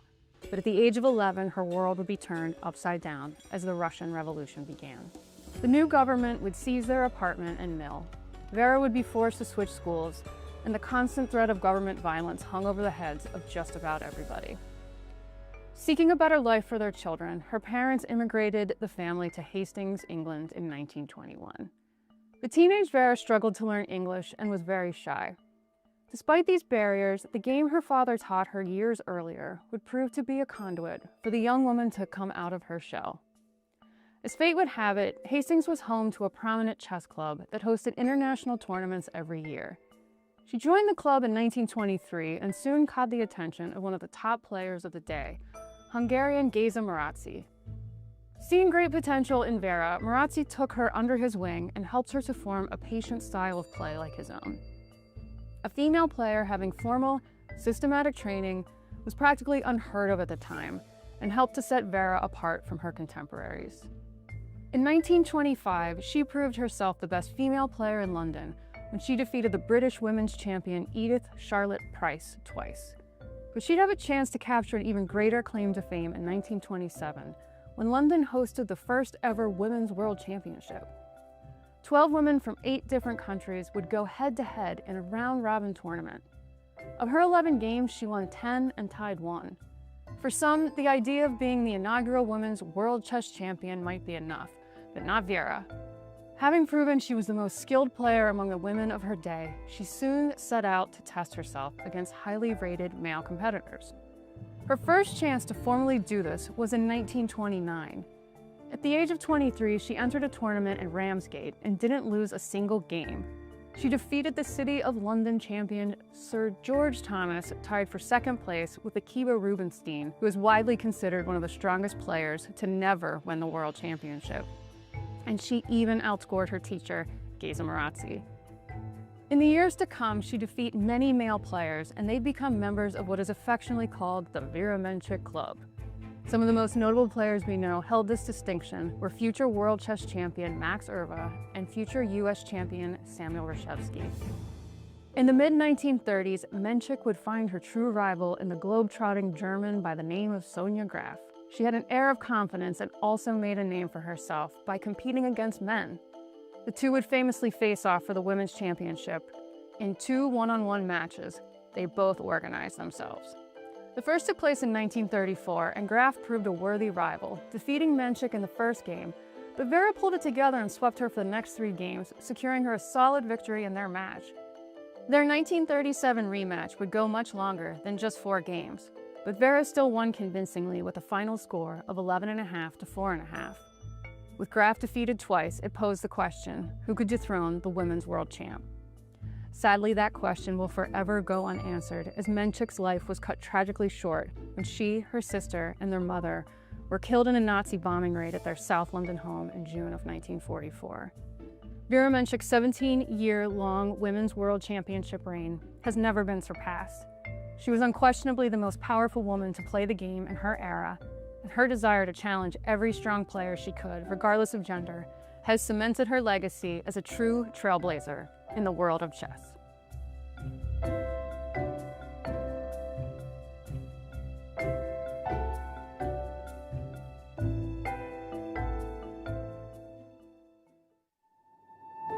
The 2025 Grand Chess Tour heads to St. Louis for 2 thrilling back-to-back events, the St. Louis Rapid and Blitz and the prestigious Singfield Cup. Watch top grandmasters battle in fast-paced time controls and intense classical matches as they fight for points in the race for the GCT title. It's a chess showdown you won't want to miss.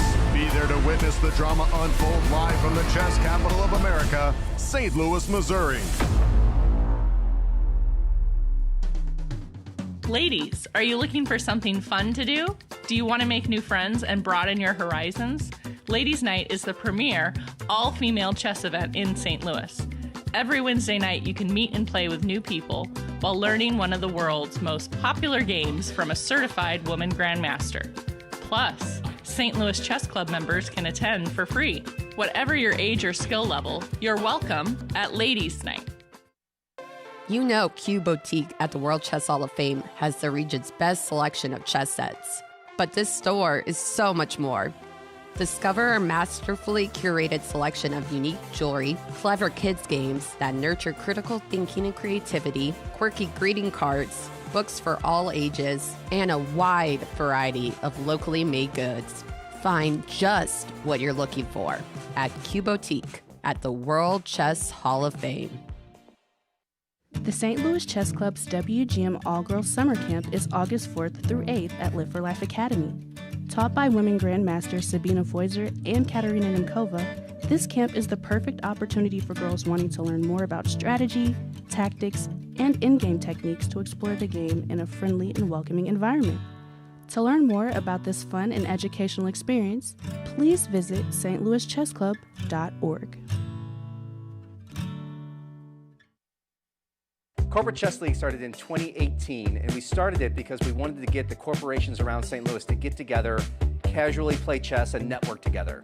So each corporation has their own team. They bring 4 to 6 people every week, and they play over the board in-person chess. In our team, for all of us to be here, we don't see each other throughout our week. We work in different departments in different areas.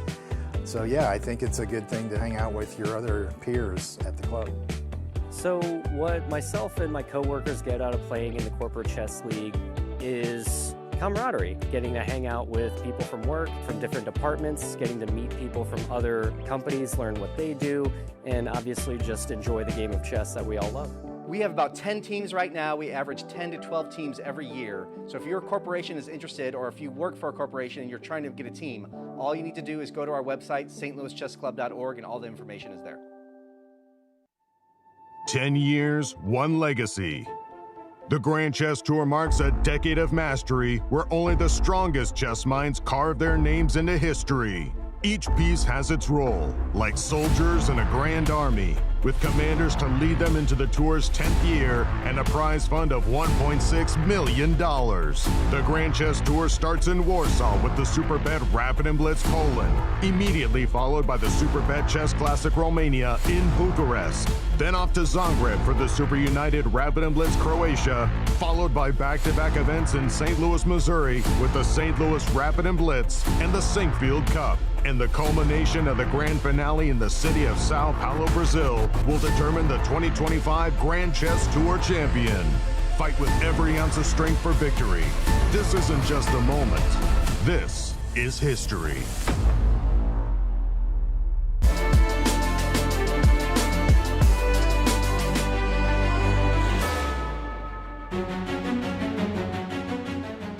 Welcome back, everyone. And before we dive back into the games, we have a very special guest with us, Chief Curator at the World Chess Hall of Fame, Shannon Bailey. Welcome, Shannon. Hi, thank you for having me back. So nice for you to come. One Love of our being favorite here. guests. Oh, When visitors go, Shannon, to the World Chess Hall of Fame, what can they expect?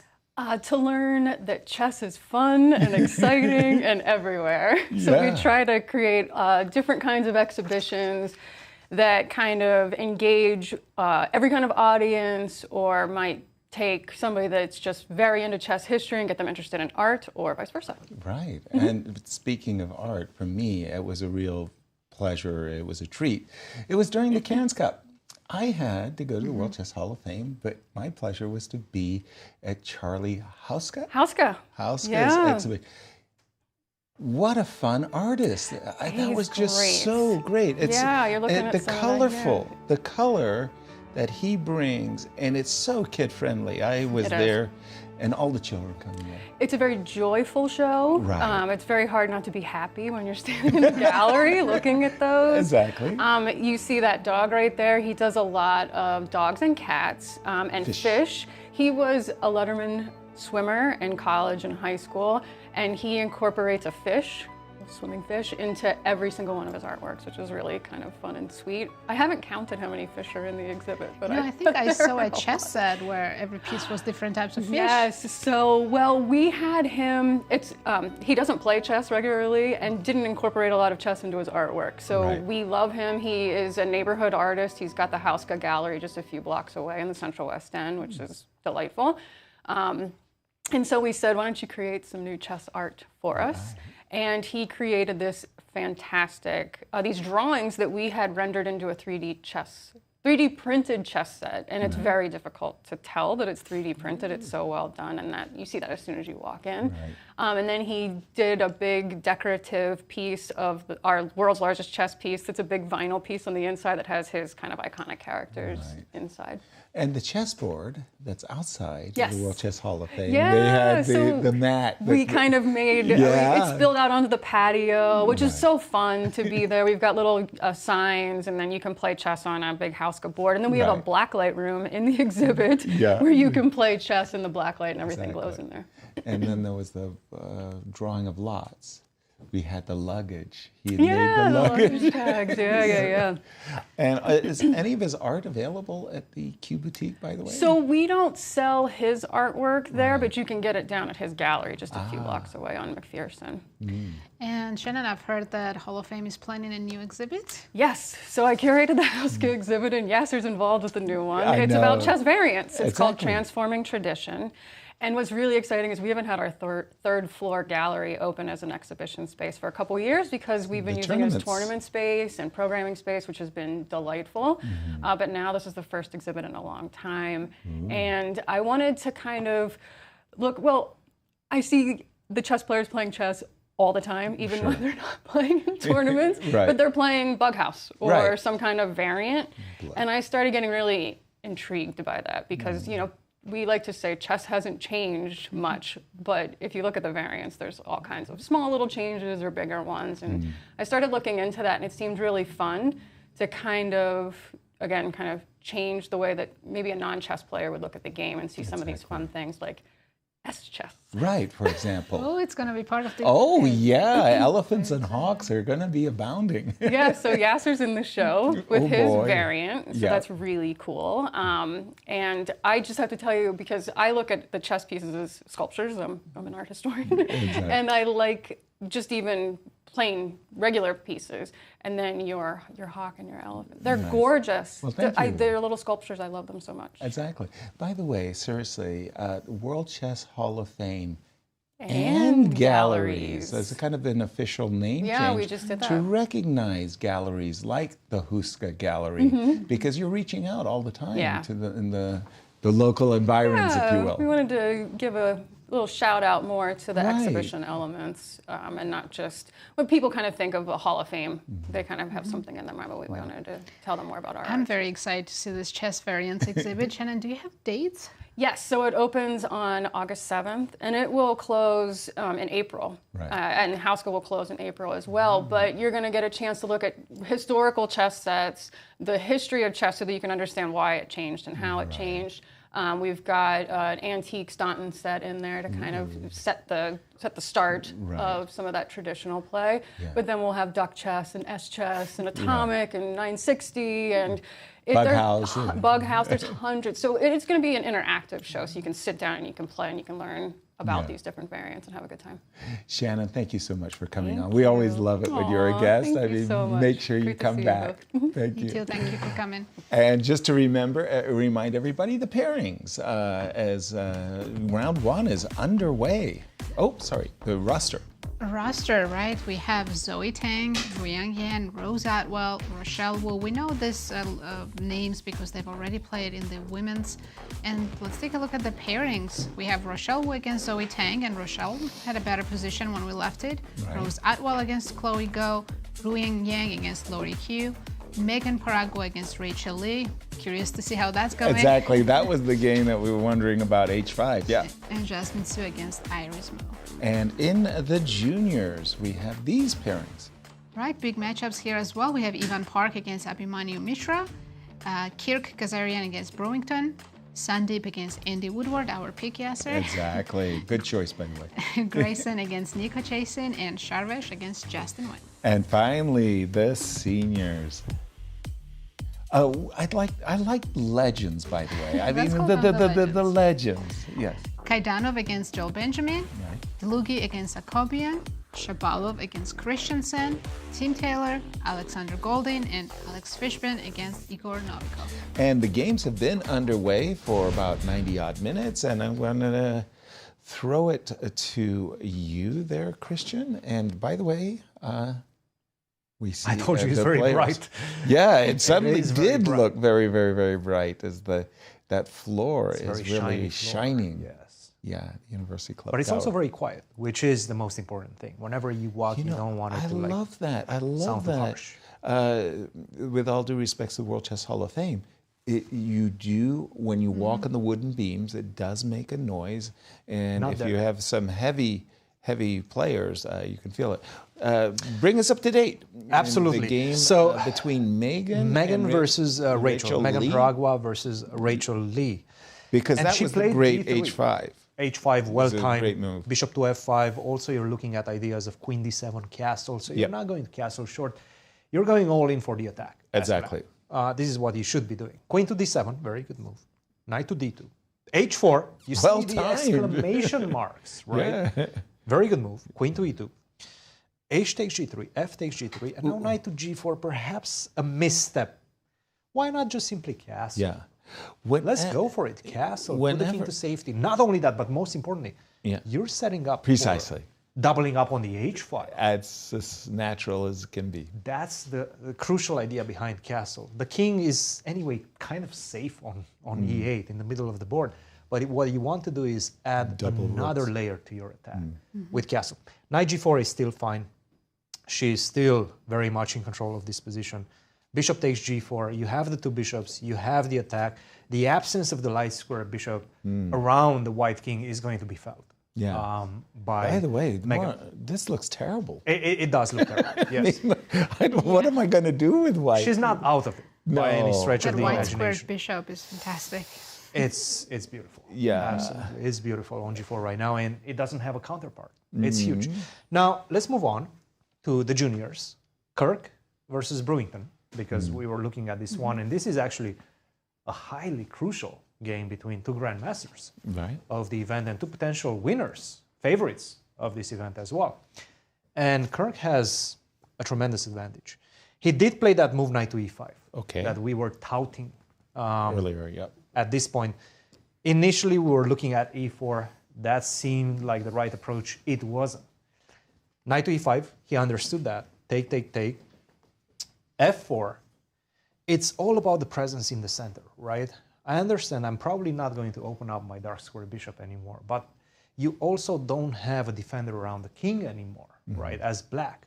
So I'm going to be able to, right now, even have ideas of g4, g5 at the right moment. Push, open up your king.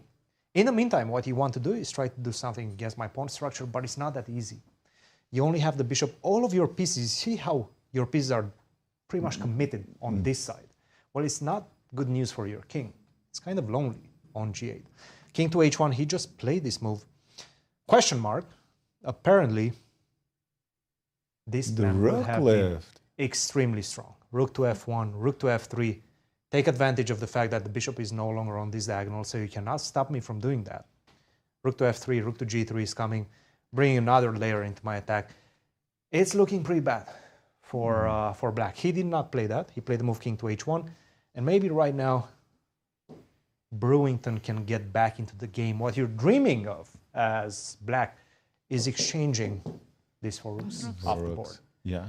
Take on d1, go rook to d8, try to exchange everything that you can. Christian, only because you said what you said makes Yes. me think about rook to d4. If you want to change all the rooks, That's do why it I'm on a my good turn. coach. Yes. Yeah. Thank you very much. Thank you for the inspiration. That's how I like to take credit for my students' success. I didn't say anything constructive, but Yeah. I'm taking all the credit. B5, rook to d4, b5 seems to be a good well-timed answer. strike on that side. Right. Yes. Yeah, Thank that's you. actually very unpleasant now. You don't want to take. Yeah. Again, What do you do? we will see some fireworks on this Yeah. side. Like F5, maybe you can take on E5, but that opens up the bishop on B2. I do still have my attack going on. Yeah, in it's position. it's over there, right? Yeah. So still plenty of time to go. And Brewington needs to find all these ideas as well. If you don't mind, take back the move King H1 for a moment. And I don't know about you, Nazi, but the move Rook F1 to F3 was not on my horizon.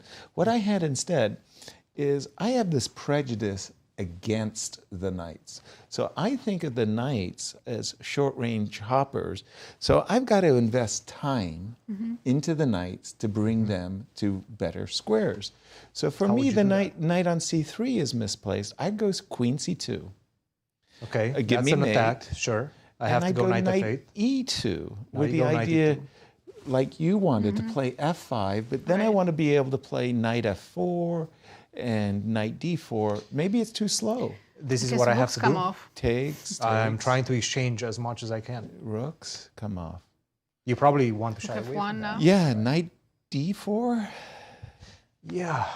I'm Queen trying. C7. Again, I'm trying to bring my knight. into It doesn't seem like you have enough. Again, it's all about me being able to exchange the rooks. Right. If I manage to exchange the rooks and you don't have this idea of swinging a rook down the third rank, then It's looking more and more like it's that. I much need better. it. It's I much need it better for black. Yes. if I don't get my stuff in. Yes. Thank you. And a quick snapshot of Kirk. I believe it's his first time playing this event. He's 19 years old. His USC F rating is 2592. Now And- that's scary, right? We went from a Almost 2,500 26, yeah. 20-year-old to a 25, almost a 2,600 for 19. Welcome, Kirk, to U.S. Junior Championships. And for those of you who missed it yesterday, we had a very nice opening ceremony at dinner. We'll just take a look at the festivities that occurred last night. So you were the host, I can see. Yeah, well, I was welcoming all the players. We had a technical meeting about all of the rules and going over what were expected of the players. We're all on best behavior. Rex Singfield and his wife, Dr. Jeannie Singfield, the founders of the chess club. And as we were saying, Charlie Huska, the luggage tags were the drawing of lots. Oh, I see. Yeah, and it was just a very friendly environment. And, you know, even at dinner, when everybody sits down, you know there's going to be blitz games. Players are going to start playing. And Joy Bray, I was having dinner with Joy and Rex, and we were eating, and we hear this smashing of the clock. Clock, bang, bang, bang, bang, bang. And she's going, what's that noise? The kids were playing 1 minute bullet. Yes. That's the way it goes. I want to go to the game of Rochelle Wu and Zoe Tang. Again, that game is a big matchup as our tournament pre-favorite. We're kind of thinking is in a little bit of trouble. Rochelle played rook to d2, which is a very... more than a little bit. Yeah. E6 pawn is very weak. It's a natural move, rook to d2, because you want to have, just in case you ever see a move like rook g8, but more importantly, this c-file pressure. One of the things that I'm used to seeing in these structures is black playing b4, you're playing knight e2. And only when the knight can't get to the d5 square. Then you play e5. Then I play e5. So the idea is you can't go queen h3 and knight to d4. The thing is, it might take a long time, but I'll still get there. Okay, because that's the thing. If you take the pawn on a6, then the point is that I can castle and maybe I can use some open files and stuff like that. But you were about to say it's going to... Knight g3, knight f1, I'll still try to get there. Knight g3, let me put... If you castle maybe knight h5 and you're almost made it? Yeah, but usually I can hang out on... King h8? Yeah, if you do play knight h5, now you're a long way from d5. I'll just boldly point out the obvious that queen g3 is going to be met by rook g8. But you had, I think, a different approach, which was, you know, just make a beeline. D5, yeah, make a beeline to d5. And And what can I say? I think you're absolutely right that strategically speaking, white is definitely for choice. It doesn't mean you get to claim. It's not like game, set, match. It is just very good position for Rochelle, and we'll be keeping an eye on. Sorry, where would you like to guide us here? Let's check what Rose at all, since we are in the girls section. Okay. I think she's actually a little bit struggling in this position. We didn't like her bishop, white square bishop, remember? Exactly, and that was this whole bishop b5 to a4 to c2. And when we left it, we were espousing the move knight e5, b7, b6, h2, h3, a2, a4, queen c7, queen e2. Just feels a little bit that Rose is kind of floundering. No, I think she's okay, actually. So after this move, this last move, knight d7, I think that's a good move, don't get me wrong. Yeah. But I do see that Rose can maybe write her setup with the move knight f3. You can take on f3, and then I will take, and I've just eliminated your pride and joy. You can play bishop f6. You can take on c2. I can take on c2. But you know what? You take on c2, it's almost, I'm not going to, reach across the board and shake your hand and say thank you very much for eliminating my passive piece. But yeah. I kind of feel like you've done me a favor in that trade. But in a long term, I still have pair of bishops. Exactly. And that bishop on b7 is eyeing the long diagonal. We'll put this on hold, Christian, throwing it your direction. We'll call you remember that game between Timothy Taylor and Golden? Forget. He did play the move d5. It's too tempting. It's too tempting. Just get the piece, right? You've dedicated yourself to capturing that piece with your last move, bishop b5. Follow it up with your plan. That's what we're being told whenever we are kids. It's better to have a plan. Well, this one is bad plan. I'm not sure about that. I'm not sure about that. That's what they told us. That's what they told us, yes. d5 castle, great move, great reaction by Golden. Take on c6, knight takes c4, queen to e2. We didn't like that move. I don't think we've seen it. I think we've seen queen to c2. Queen c2, yes. Okay. If I remember correctly. Okay. Queen to e2 was not on our radar. It makes some sense. And queen to c2, the problem was always bishop to f5. So understandably so, he played the move queen to e2. Saying that you cannot go rook to e8 because then I take on b7 and I pick up the rook on e8 just in time. But a6 is such a powerful response because you don't actually have a good place for that bishop. If you go to d3, I jump to f2. Yep. And guess what? Rook e8 right now is coming. Exactly. There's no more take on b7 and the bishop attacking the rook on e8, controlling that square. No, rook to e8 is coming. At the same time, you have to defend the rook on f2. In fact, you have to sacrifice the queen. 3 pieces. You have to take, yes, but I'm going to include this one, this nice check first. If you go queen to e2, then I just take. It seems that after just simply taking on c6, I have 2 have minor pieces and a rook for a queen. Minor yeah, pieces and a materially rook. white's doing fine, but position I have a couple of bad. pawns. The but queen, it's the bishop on b6. it's the king on e1. Right. Yes. Give me a few more moves. Yeah. You're not getting there in time because I start going for ideas of d4, d3. I'm going to include my pawns, try to disrupt your development, the finishing of your development with the king going to c1. And Christian, if after a6 he steps back bishop a4? You probably have to do that, and this is the key. Now I go knight to c5. With a tempo? Again, it's a tempo. You move the bishop away, rook to e8. You're in front, right? Mm-hmm. This is the key idea behind it. And bishop to e3, I think I can just simply go knight to d3. That's one of the ways. Yeah, knight d3 is just winning. Ouch. Knight d3, you take. I take on e3. I get your bishop as well. I take your queen as well. You're busted. So this is gross because everything's coming with a tempo. Everything is with a tempo. Yes. Yeah, white doesn't get a chance to get a good breath. If you get a good breath in, if you go like rook to f1, king to d1, then I'm good. I'm a piece up. Right. But unfortunately for white, you just simply don't get the time, and you can see the exclamation mark on this move a6 because, again, it's all about that crucial tempo. He understood that, and right now he's making all the best moves. Golden, that is, putting a lot of pressure on Timothy Taylor. And Timothy Taylor, welcome to the Senior Championships. It's not easy. It's a tough event. It's not easy. Yes, exactly. Thank you, Christian. That is an amazing game. We just don't see enough King's Gambits in the world. It's a bad opening, but we should see more of them. There's a reason why we don't see it so often. Probably. Just because we're here, I'm going to check in on the game between Gregory Kaidanov and Joel Benjamin, because when we left it, we had seen, like I said, some very cagey play by Gregory. For me, it was this move knight e2 that we left it. Joel said, you know what, my queen on d8 is doing nothing. Let me bring it over to the king side. Queen to g6, c2, c3.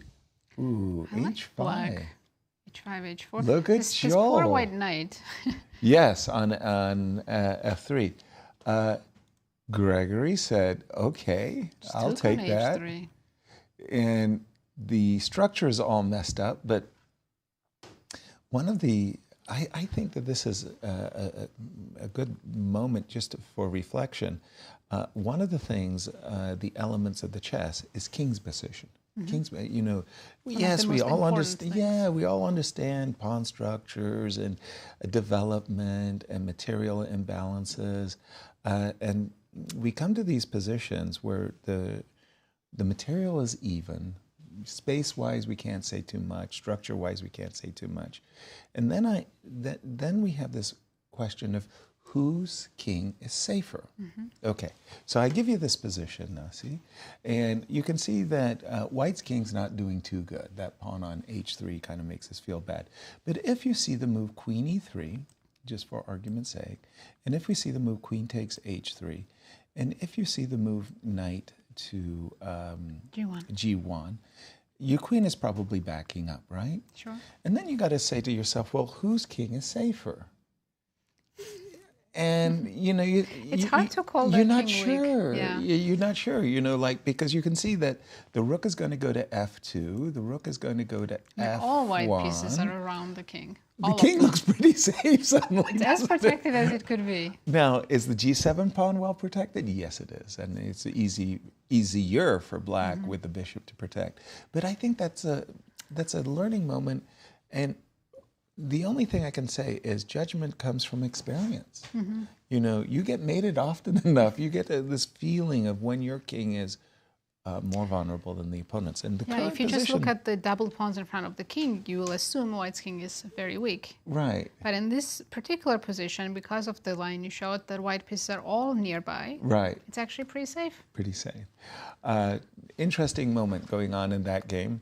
And here's a snapshot of one of these two players, Gregory Kaidanov. He's 65 years old, his UCF is 2562, and he won this event in 2021. Yeah, also World Chess Hall of Famer as well. I think a lot of the players in the field are World Chess Hall of Famers. So do you know if any of them have won this event more than once? No, as far as it's like one per person. No, you can't have two. I don't think we've had two winners of the senior championships, but well, now one of them can claim that title. By the way, Joel has won this championship himself, so we're seeing two of the former champions go head-to-head. Just because we're in the senior field, let me go to the game between Alexander Shabalov and Larry Christiansen. When we left it, recall that we had reached this position, knight e7, yes. Knight g6, because I want to say I found Shabalov's moves, bishop d2, I want to say modest. You know, because sometimes you oftentimes want to go h4 and bishop g5, right? Mm-hmm. You want to put the bishop on f4 and put the bishop on d6. Let's call it modest. And Larry said, well, if you're going to be modest, I will develop my bishop to a very aggressive square c5, knight e7. Remember what I told you? Yeah. The d6 is the weakness. The d6 square, and if you're that kind of person, I said you were going to play e5, and guess what? This move bishop d4. This is crafty. It basically says, look. Go ahead. Yeah. You play knight e4. Because your queen won't be protecting the pawn, I'll play bishop to d4. F4, okay. He's like, I'm coming, He's I'm coming, I'm committed. going to get you, I'm going to get you. No. Knight is gone. Knight is gone. Knight. Okay. So position has changed a lot after the trade. The dark square bishop is gone. Right. If white bishop somehow ends up on d6. Life will be good, but I don't know how you're getting Very there. good. Okay, queen, we just, by the way, this is great. This is Got a great. question mark. We're watching two headhunters. When you look at Larry's books, Storming the Ramparts, he loved carrying a big club and going after his opponent's king. That is to say, Larry Christiansen, one of the great American attacking players. Guess what? Alexander Shabalov from the Latvian School of Chess. What has he brought to the table? Attack, attack, attack. I have faced Alexander Shabalov and I've gotten checkmated. You know what I'm talking about. Yes. But it's not just you. By the way, there's a long line of people that Shabalov has gone after in his career. And anticipating that Larry is going to castle short, the kings will be on opposite sides of the board. And the move you said, Queen G4, just got a question mark, Yeah, but I it's see such it a on the natural screen. attacking It move. absolutely is. I wonder why that's such a bad move. Well, I'm playing G6. I am not going to don't castle in right away? If I castle, your move, white, F5. it's so natural. And you're coming so quickly with this bishop H6. I almost feel like I have to go king H8. And I can play F6 probably. yeah, or I'm not Yeah. championing the position for black. But having said that, after the move G5, G6, it's not like you're going to go H4, H5 and kill me, are you? Well, I was gonna, but you're gonna play H5 yourself, right? I'm going to channel my inner Larry Christiansen. What I'm thinking Larry wants to play, Queen A5? Queen A5, just like you've played Queen G4, followed by Knight to C3.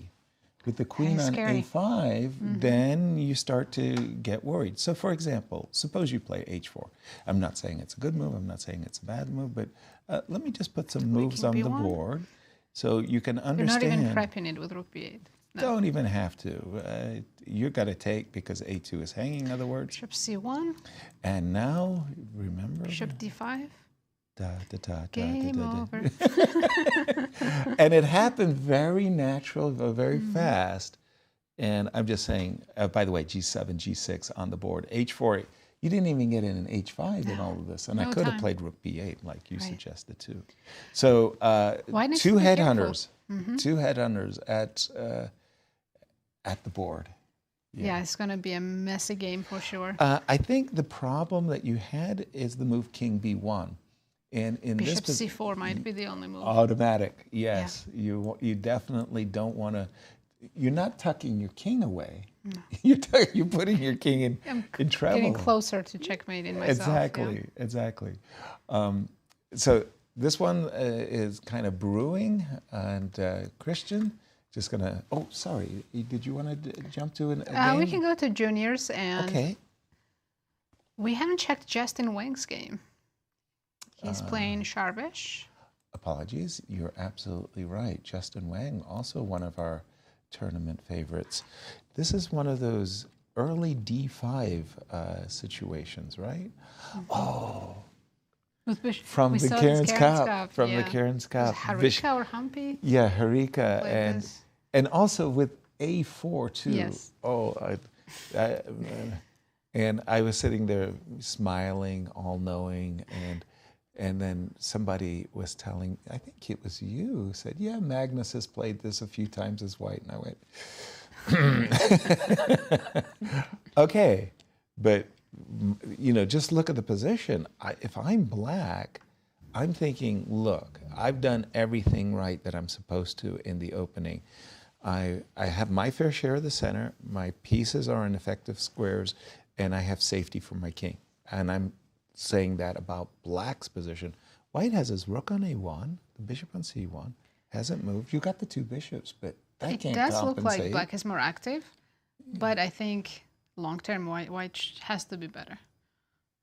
My mind is blown. Engine, I'm just going off of what I see. Right. Engine says white is slightly better. Wow. Well, it's all about two bishops, right? As long as I manage to stabilize the position, I go Right. something like queen e2. Okay, Maybe so even knight to e4 at the right moment. okay, knight d7 was just played. Or go to an endgame. And So apologies. So just give me a for example. I think we should play b4 and just go. Maybe even b4, yeah. b4 and just go. Get the bishop from c1 out that way. Maybe a4, bishop a3, ideas of that nature. a4, bishop a3, and away you go. Play queen g6. I'm ready to play g3. It looks good for black. Yes, Again, you yeah. have control of the center. You have more Right. space in the center as well. Right. But I have those two bishops, right? And at the right moment, they will open up. So knight d7 to my eyes is a He wants to prelude. play that and f5 as well, right? I think he wants to go f5.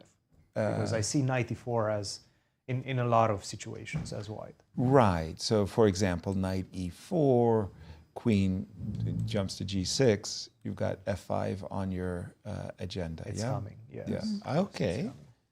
So the move knight d7, by the way, that was Let's go not, b4. Let's go b4. Let's continue with this idea of b4, yes. If white Again, is a I'm little curious bit what your afraid, attack is. then he could try knight c4 and trades, but I think b4 looks very logical. Okay, let me give checkmate in one. g3? G3. Ah. Yeah, that's fine. You have ice water in your veins. You played g3, and my bishop is already on the because open c4 diagonal. is coming. That bishop's not staying there for too long. Okay, so That's brave. I know. That is very brave. I know. Okay, Start with b5 first. Okay, b5. Now I have to pause because if I stick my knight over here, Oh, then I go c4. and I'm also a little bit worried That knight is going to get stuck. that my knight's going to be a target, so I'll probably have to go back. Okay, c4? now c4. Not that I'm super excited about the last few moves. Bishop e6. I have too many good options here now. Oh my gosh, too many Look good at this options. position. I didn't do anything wrong. I'm playing for f4, bishop f5. That's my hope, or something of that nature. I don't want to go knight f3. Knight f3, so you're Yes. tickling my pawn here? You're trying to... Okay, I'm going for an Now attack. I'm going for d4. d4. d4. Okay, Everything's opening up. it's getting hot in the kitchen. That is... Oh, knight h4. No, I've Bishop got... c2, knight g6. Bishop We trade, and d1. you're probably safe. Yeah, so long as I'm holding on, I feel like I won. Bishop f5. Okay, Yeah, I guess I'll take on f5, and then away we go. Take on f5, take on f5, hoping to crash through on a good day on the g3 square. I'm sad that my bishop's still on c1. I'm like happy. One tempo behind. You forgot when they were giving develop your pieces early. You missed that class. A long way away from the current position, but very salient. Logical, natural moves. Yeah, very logical moves going on there. Nazi, you got to pick another junior game to share. Should we check how Mishra is doing? A lot has changed since the last time we looked at it. Yes, this was from the crazy bishop b7, bishop a7 variation. And remember when we got here and we saw the move bishop e3, knight takes, I errored by capturing on a7. And after the move queen g5, there was a queen sacrifice, a black queen sacrifice that turned out very, very good. So what Evan did was said, well, I'm not going to allow you to trade queens, sacrifice your queen. I'm just going to take knight d3, rook a7, bishop d5 by Mishra. And we've caught up a little bit with the players. I was going to say, it's a bit of an uncomfortable pin. Is this kind of a draw for if you go rook c8? I think that's a silent draw offer that we just witnessed. And keeping in mind there's a back rank mate. He doesn't have to take it, though. Pardon me? I don't think he has to take it after rook e7. We're talking about rook Mishra. c8. Yeah. I'll take the draw. Yes, take the draw. Yeah. I don't think he has to take it. Knight, rook d7 now I can play. Rook, which rook? Let's say 5. Well, if I go 8, you checkmate me. Rook takes d3. Rook takes d3, yes. Yeah, rook can go both ways. It's annoying. Left and up. Yeah. Okay, gotcha. Up and down. Rook d7, rook indeed. And this, actually, I wanted to avoid this. Precisely, right? Because Right. knight on d3 is actually a very powerful piece right now, and the bishop on a7 does not have any targets. You would love to have a light square bishop. Exactly. You don't have that. I didn't understand what was going on here, and perhaps because we could have captured this pawn. I understood Okay, and on b2. knight takes b2 would happen. It's coming to c4. It's not just cut and dry as that. You're going right? after a6, right? Rook here. I'm assuming rook a8. Okay, if you don't mind, I'll just play a few moves. I will go rook here. I'm assuming h6. You can tell me when my assumptions are wrong, right? Rook e7. Rook e7, knight to c4. Yeah. And Takes on a6. You don't want to? Why not? Really, I was that, thinking of putting my bishop on d4 and doubling rooks on the 7th rank. I'll tell you what I wanted. Is probably a silly idea. Apologies. I wanted. Rook f5, g4. Yes, that was what I wanted to do. But you have rook f8. I do, but then you can still collect maybe my a pawn. Yeah, but I should be fine. Yeah, that's not what I wanted. Weigh in, Christian, on the current position, because I liked what Evan had done, but maybe the last 2 moves, 3 moves, he's let his advantage slip, if indeed I don't had think he had an advantage. advantage. No, You I think don't think he had an advantage. In fact, I'm pretty sure Abhi knew exactly what he's doing. Okay. All the way up to rook to c8, he was blitzing out more or less his moves. He spent a little bit of time just to probably remember precisely his opening theory, but I'm pretty sure he knew exactly what he's doing. And right now he has an option. Rook to c8, after rook to e7, Evan basically said, you know what, if you go rook to c8, I'm probably going to go back to e3, we're going to repeat the position and make a draw. Right. But you have the option as black to go rook to d7, and that keeps the game going. With an active knight on d3 against what could potentially be a bad bishop, turning into a bad bishop, that's not the type of strategical imbalance that you want to see against Abhi. Right. And in this position, this exact position that I have on the board, if Evan had, for example, played the move b4, you would play c5, right? And after something like bishop takes c5, I mean, there would be a draw. It's 4 rooks, 5 versus 5. So it feels to me like Evan could basically be saying, oh, you know, I got a draw in the pocket by playing b4. Rook to d1, rook to c8. Again, I'm thinking b3, c4, somehow to disrupt these pieces. He played back rook to d8, and then he went back to e7. And there's some, I mean, again, if I'm playing for an advantage, well, that wasn't. That's not the way. I'm now making a quiet draw offer with this move. And Christian, you're thinking after rook d7, black is the one that maybe. Look, position should be very close to equality, right? But you're looking at Mishra being the clear rating favorite in this one. You start getting a little bit of an edge. You have the pressure on the clock as well. Evan is going to start to feel the pressure. And that's it. Evan, I think this is his first US Juniors Championships. I think so too. If I'm not mistaken. Abhi obviously has tremendous experience, not only at this one, but at the national competition US Championships. Right.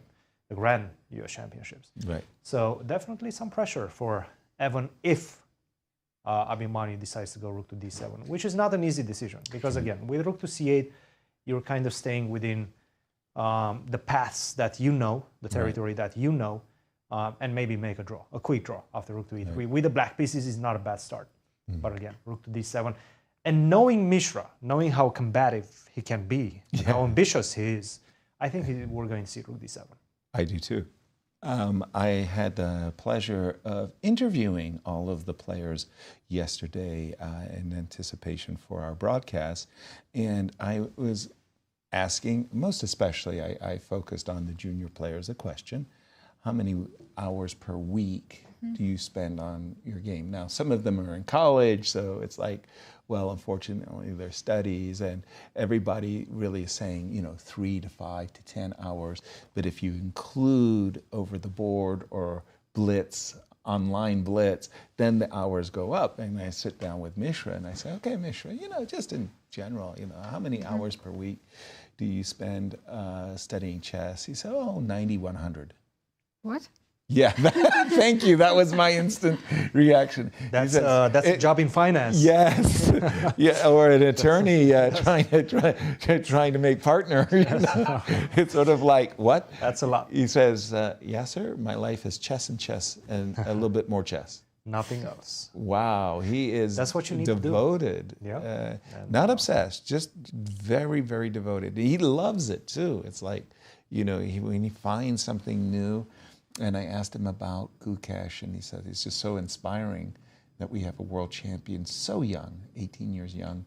And Mishra, many people were inspired by Gukesh. So Mishra's like, I've only got 3 years. Right, I've got to hurry it up. If I'm going to break his record, Mishra, what's your ambition for this event? He says, well, I have only one ambition. I want to get my ticket to the U.S. Championship. He's putting pressure on himself that says, if I don't win the gold medal, I have failed in my mission here in St. Louis for this championship. Exactly. And by the way, we forgot to ask Varuzhin, Grandmaster Varuzhin, who helps us in production.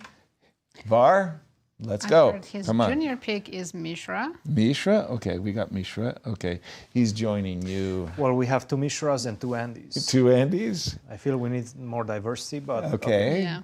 Who? Akopian. Okay, well, there we go. Vlad. Seniors. Okay, we've got, Var is with me on this one. And lastly... Girls. Zoe Tang. Jeez. He liked all your picks. No, he went with Mishra. I went with... so, Var is a wise man. Or easy. Only time will tell. In that regard. Oh, lovely. And here we are in round 1, but we're going to just take a short break as our broadcast, and I don't know what we're going to leave you with. Don't go anywhere because we'll be back shortly.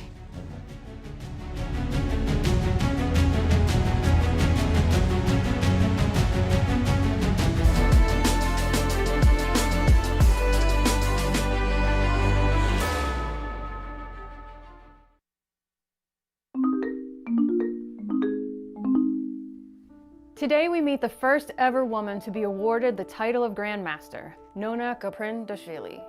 She was born in the spring of 1941 in a small town named Zugdidi in Georgia. Chess was an extremely popular game among all Georgians, but unlike many other countries at the time, it was an especially common hobby for women. So it's no surprise that little Nona would be exposed to the game early on. Her father taught her the rules when she was 5 years old, and she'd spend her early years getting regularly defeated by her brothers. Some believe this fierce personal competition with her siblings would lay the groundwork for the signature boldness she'd show in her games later on. After 7 years of playing, fate would see Nona cross paths with Vakhtang Karsaladze, a well-known chess trainer who immediately saw her potential and convinced her family to let her move to the Georgian capital of Tbilisi to train with grandmasters. Her sharp and aggressive approach to the game would often rattle her opponents and gave her a well-deserved reputation as a fierce competitor. In 1961, she won the Women's Candidates Tournament, which gave her the opportunity to challenge for the Women's World Championship, then held by Russian Elizaveta Bykova the next year. Their 1962 showdown in Moscow lasted 11 games throughout September and October. Despite her best attempts, Bykova was unable to overcome Nona's aggressive play. With a final score of 7 victories, 4 draws, and no losses, Nona Kaprindashvili became the 5th person to ever hold the title of Women's World Champion. This victory cemented her as a symbol of Georgian pride at the young age of 21. She'd go on to win the Women's World Championship 4 more times.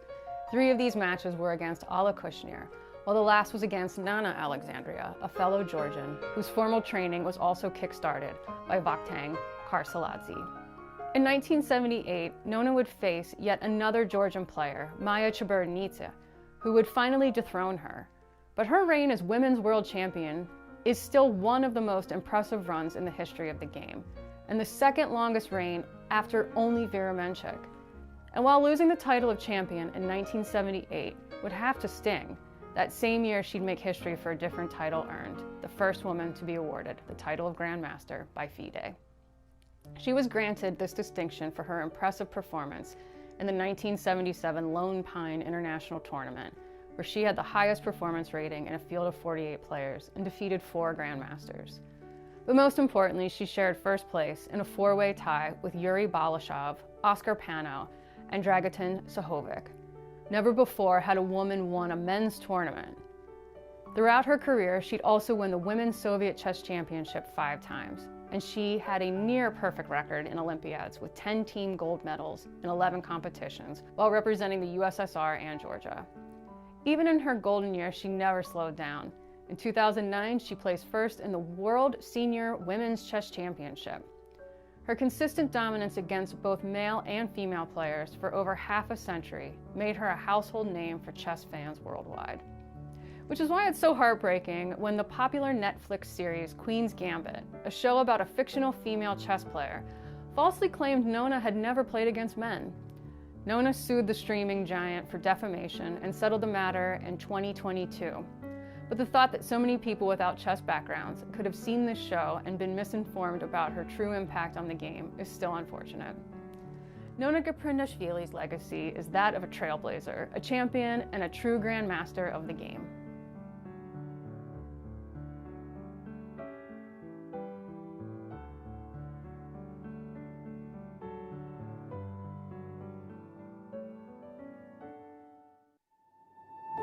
The 2025 Grand Chess Tour heads to St. Louis for 2 thrilling back-to-back events, the St. Louis Rapid and Blitz and the prestigious Sinkfield Cup. Watch top grandmasters battle in fast-paced time controls and intense classical matches as they fight for points in the race for the GCT title. It's a chess showdown you won't want to miss. Be there to witness the drama unfold live from the chess capital of America, St. Louis, Missouri. Ladies, are you looking for something fun to do? Do you want to make new friends and broaden your horizons? Ladies' Night is the premier all-female chess event in St. Louis. Every Wednesday night, you can meet and play with new people while learning one of the world's most popular games from a certified woman grandmaster. Plus, St. Louis Chess Club members can attend for free. Whatever your age or skill level, you're welcome at Ladies' Night. You know Q Boutique at the World Chess Hall of Fame has the region's best selection of chess sets. But this store is so much more. Discover our masterfully curated selection of unique jewelry, clever kids games that nurture critical thinking and creativity, quirky greeting cards, books for all ages, and a wide variety of locally made goods. Find just what you're looking for at Q Boutique at the World Chess Hall of Fame. The St. Louis Chess Club's WGM All-Girls Summer Camp is August 4th through 8th at Live for Life Academy. Taught by women grandmasters Sabina Foiser and Katerina Ninkova, this camp is the perfect opportunity for girls wanting to learn more about strategy, tactics, and in-game techniques to explore the game in a friendly and welcoming environment. To learn more about this fun and educational experience, please visit stlouischessklub.org. Corporate Chess League started in 2018, and we started it because we wanted to get the corporations around St. Louis to get together, casually play chess, and network together. So each corporation has their own team. They bring 4 to 6 people every week, and they play over the board in-person chess. In our team, for all of us to be here, we don't see each other throughout our week. We work in different departments in different areas. So yeah, I think it's a good thing to hang out with your other peers at the club. So what myself and my coworkers get out of playing in the Corporate Chess League is camaraderie, getting to hang out with people from work, from different departments, getting to meet people from other companies, learn what they do, and obviously just enjoy the game of chess that we all love.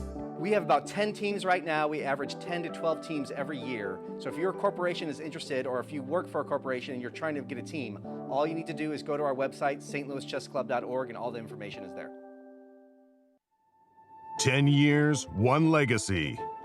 The Grand Chess Tour marks a decade of mastery where only the strongest chess minds carve their names into history. Each piece has its role, like soldiers in a grand army, with commanders to lead them into the tour's 10th year and a prize fund of $1.6 million. The Grand Chess Tour starts in Warsaw with the Superbet Rapid and Blitz Poland, immediately followed by the Superbet Chess Classic Romania in Bucharest, then off to Zagreb for the Super United Rapid and Blitz Croatia, followed by back-to-back events in St. Louis, Missouri with the St. Louis Rapid and Blitz and the Sinkfield Cup. And the culmination of the grand finale in the city of Sao Paulo, Brazil, will determine the 2025 Grand Chess Tour champion.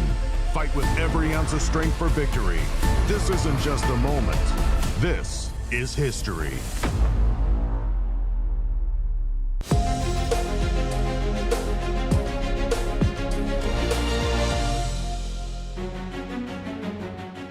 Welcome back, everyone. We're in the middle of round one. Let's take a look again at the pairings, and we'll start with the junior girls. Let's do it.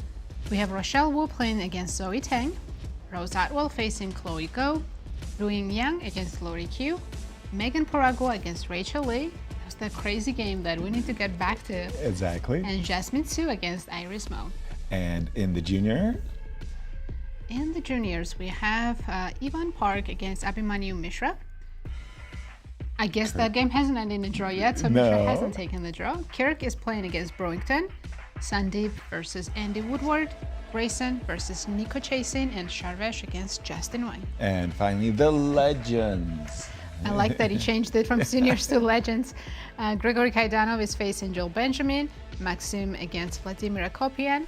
Alex Shabalov, my pick, is against Larry Christiansen, which is Christian's pick. Tim Taylor versus Alexander Goldin, and Alex Fishbein against Igor Novikov. Right. As we are there in the tournament hall, you get a wide view of the tournament hall. 30 competitors, 15 games. Hard to keep track of all of the action that's going on. We're struggling to do our best, but I like this game between Kirk and Brewington because I can. I have this reputation as a positional player, but in truth, I am this hardened, sacrificial warrior. Like I want to get in all of the blows. You've hidden it very well. Yeah, exactly. So I want to pick it up. We saw that King H1, as Christian told us, was too slow of a move. Exactly. There's quite a number of ideas for white, and it's all about attacking a rather lonely king. The chess engine says, well, let's just be as direct as possible, but bring a rook up and over. Rook F1, Rook F3, Rook G3 was the engine suggestion. I was all about Queen C2, threatening mate, and repositioning my knight to E2. So this knight on C3 needs to get to the king. So I wanted to go Queen C2, Knight E2, Knight D4, play for F5, and away you go. What we saw instead was King H1 and Brewington saying, look, I understand my king's in a little duress. Let me trade off all the rooks. Knight C5, A2, A4. I think that was an indication that, again, Kirk's on the wrong track there. I didn't see B5 as a threat. Well, in the line, remember, we looked at Rook D4 and then B5 was the best move. Yeah. So I understand why Kirk played A4, but it also seems like it spends too much time not on the king side, right? Right. Anything that delays the action. By the way, a move that I can applaud, Rook D4. I don't like this move, Knight to B7. I think it's going to A5. Clear. But if you're going to go to A5... Do it via B3. Do it with tempo, right? Oh, but Queen C2 would... You can't do it with a tempo. I can trade. I'm taking it back. I'm eating my words. You're absolutely right. That's a double. I don't even have to take the rook first. Yes. How embarrassing. Yeah. That is just checkmate in one. That's why he went to B7. Well, these juniors, they do puzzle rushes day and night. So. I've not kept up with my puzzle rush, I must say. Okay, but the reason I didn't like that move was because I thought queen c2 was going to provoke g6. And I thought as soon as I saw g6, the knight is going to come swiftly to the d4 square. Now, but then I can go c5, right? Back to c5? No, c5. Pawn c5. I just want pawn to force to c5. To move Sorry, so that sorry. we can exchange the rooks. Okay, now no, the knight on b7 actually is going to a5. I'm going to try to target that pawn on c4. That's my plan. Okay. Can I release my inner Tal? Go ahead. Rook d6 is not. No, that. I'm just Why not? thinking. You want the queen c3 and game over? Let's try. You said it's it not very our well. pieces. Yeah, exactly. Look, if rook d6 doesn't work, it doesn't work, and then I'll have to take it back. But if rook, well, let me just show you a terrible, terrible line for black, where rook d6 becomes a genius idea. I have domination, and that was why I opened up my bishop in order to play queen c3. But what do you suggest black does instead? I don't know. Maybe I can't play both sides of the Let's go knight a5.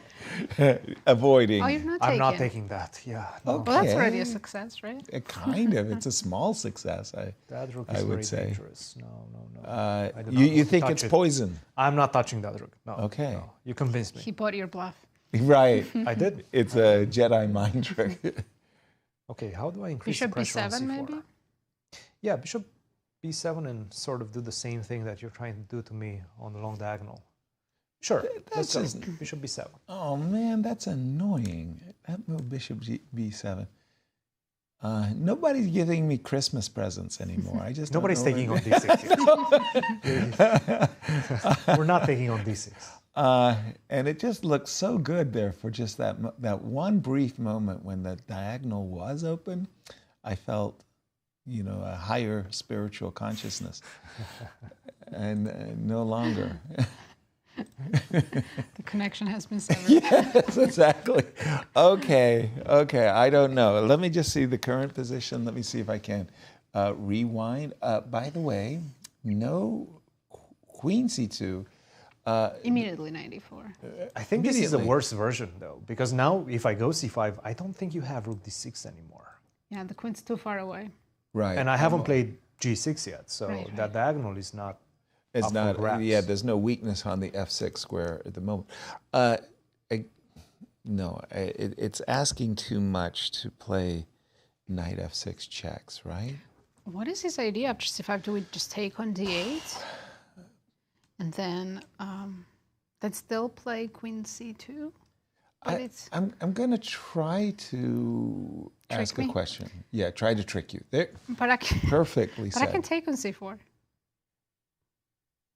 Your first There's rank. a back rank mate. Oh Queen my! d8. You don't have Let me h3 look. included. Let me show the viewers what I've Brewington has played c5, so. I've overlooked. Yeah. If that king was on g1, Be very happy. well, it would be less of an issue. See, but, this is why king h1 was a mistake. For And this c5 on the board, nicely spotted by Brew there. Well, what can I do? You gotta take then. I might even take with the Yeah, there's no better than queen d8. Well, the reason I especially like queen d8, not only because you're threatening d1, but on a good day, you're going to go knight, and a moment ago you were going to set up your bishop on the long diagonal, and your queen could be, fronting the Yeah, the bishop queen as side well. pawns now a4 and c4 are clear targets. Truly. I think... I think black's starting to be better now. Absolutely. c5 is on the board, by the way. Yeah, we got that. We were just trading the rooks on d8 after the move c5, and we're thinking... This is not looking good for Kirk. By the way, I want to give completely turned around Yeah. by Brewington. I want to give a shout out to our colleague, Maurice Ashley, because he has started a trust to support African Americans, and Brewington is one of the first recipients of a trust award. So congratulations to Brewington, as Maurice wants more chess grandmasters. Yes, and well deserved. I remember community. Brewington, I played next to him in an open tournament, and he was like 14 years old, and you could see he was determined. He made his first GM norm then. Right. Yeah, and then not long after that, he became a grandmaster. Right. I remember, and it really was less than 18 months ago, I think it was a Kasparov Chess Foundation, all-star meetup, a MASH. And Andy was here, and Brewington, and Alice Lee, and they'd come into my office and said, we need a fourth. I go, what? For Bug House. I said, I'm in. And these juniors, we were like clobbering Who was each your other. Partner? Alice. I came in as the heavyweight. Okay, so we needed to scale it. And it was really, really, really great fun. But there was an awareness, even though we're playing Bug House, it was like the tactics that they were seeing. Oh, yeah. They would say to one another, give me a knight. And it took me a moment to, what do you need a knight for? Yeah, ooh, nice, right? But they had seen it like literally 5 seconds before I saw, don't give them a knight. They calculate very fast. And look what happened. Andy became a grandmaster. Brew became a grandmaster. Alice Lee is doing all kinds of good things. So it was all your training during Bug House? I'm not taking any credit for it, but I'm just saying we had a really, really, really fun afternoon. Christian, jump in. Tell us where the action is. Well, staying in the juniors. Please. Grayson versus Nico Chasin. Grayson Rorrer versus Nico Chasin. And Grayson is just a pawn up. Right now. He got that pawn on e6. We were discussing about this position with the rook on e4, bishop to f4. Quite balanced, but still white is on top, right? White is the one putting the pressure right now. And you need to find a path and a square for this bishop on c8 to make the connection between the rooks, finish the development. He played the move bishop to e6. But this in turn creates... as direct as possible. Yeah. Look, it's a good move. Okay. And objectively, it does equalize because you do get some control over the f-file, some potential attacking capabilities there. Queen to b6, knight to a4, good move. Queen to a5. And this was a very crafty move, queen to e1. Proposing the queen trade. And it becomes obvious. Once we exchange the queens, you're losing the pawn on e6. You need to find, and you need to be very precise with your counterplay. He had to go, and perhaps this was his best opportunity. Not an easy move to play, by the way. Rook f to d8, not rook a to d8. Counterintuitive. Very counterintuitive. Yeah. Because he won the rook on the f-file, right? And now the idea being that if I take on e6, I go knight to d4, rook to e7, knight takes c2, rook to c1. You have to see all of these things. And it does seem that after knight to d4, rook to b7, knight e2 check. Knight to e2 is a huge problem. So after knight to d4, you have to defend against that, king to f1. And after b6, it seems like I'm fine. Yeah. I've equalized the position. Exactly. Right? So the question is, why not rook a to d8? Well, in that final position, what you just had, in that final position that you just had, if it was the rook, you couldn't play b6. Right. a7 would be. That's another. But this idea. one. But this one is even more forceful because I am threatening a fork with a rook still on f8. So and he if played it had b6. If it had been rook to d8, knight to c5. This rook to d8. Knight to c5. Now rook to d2. Gotcha. And now we're getting into some sort of and knight e6 would be a tempo. You take this one, I take this one. Right. It's not a tempo against the rook on f8. You take this one, I take this one. You take this one, I take on b2. You know, and it's equal at the end of it. Right. Shootout. Nice. So rook f to d8 was the critical move. He played b6. Again, not an easy position to handle, to navigate as black. Rook takes e6, rook to d8, and king to f1. This is what we have right now. It is a pawn up. Right. Does black have any compensation now? Not much. Not much. Yeah. Like you're going to give a check. I can even go king to e2.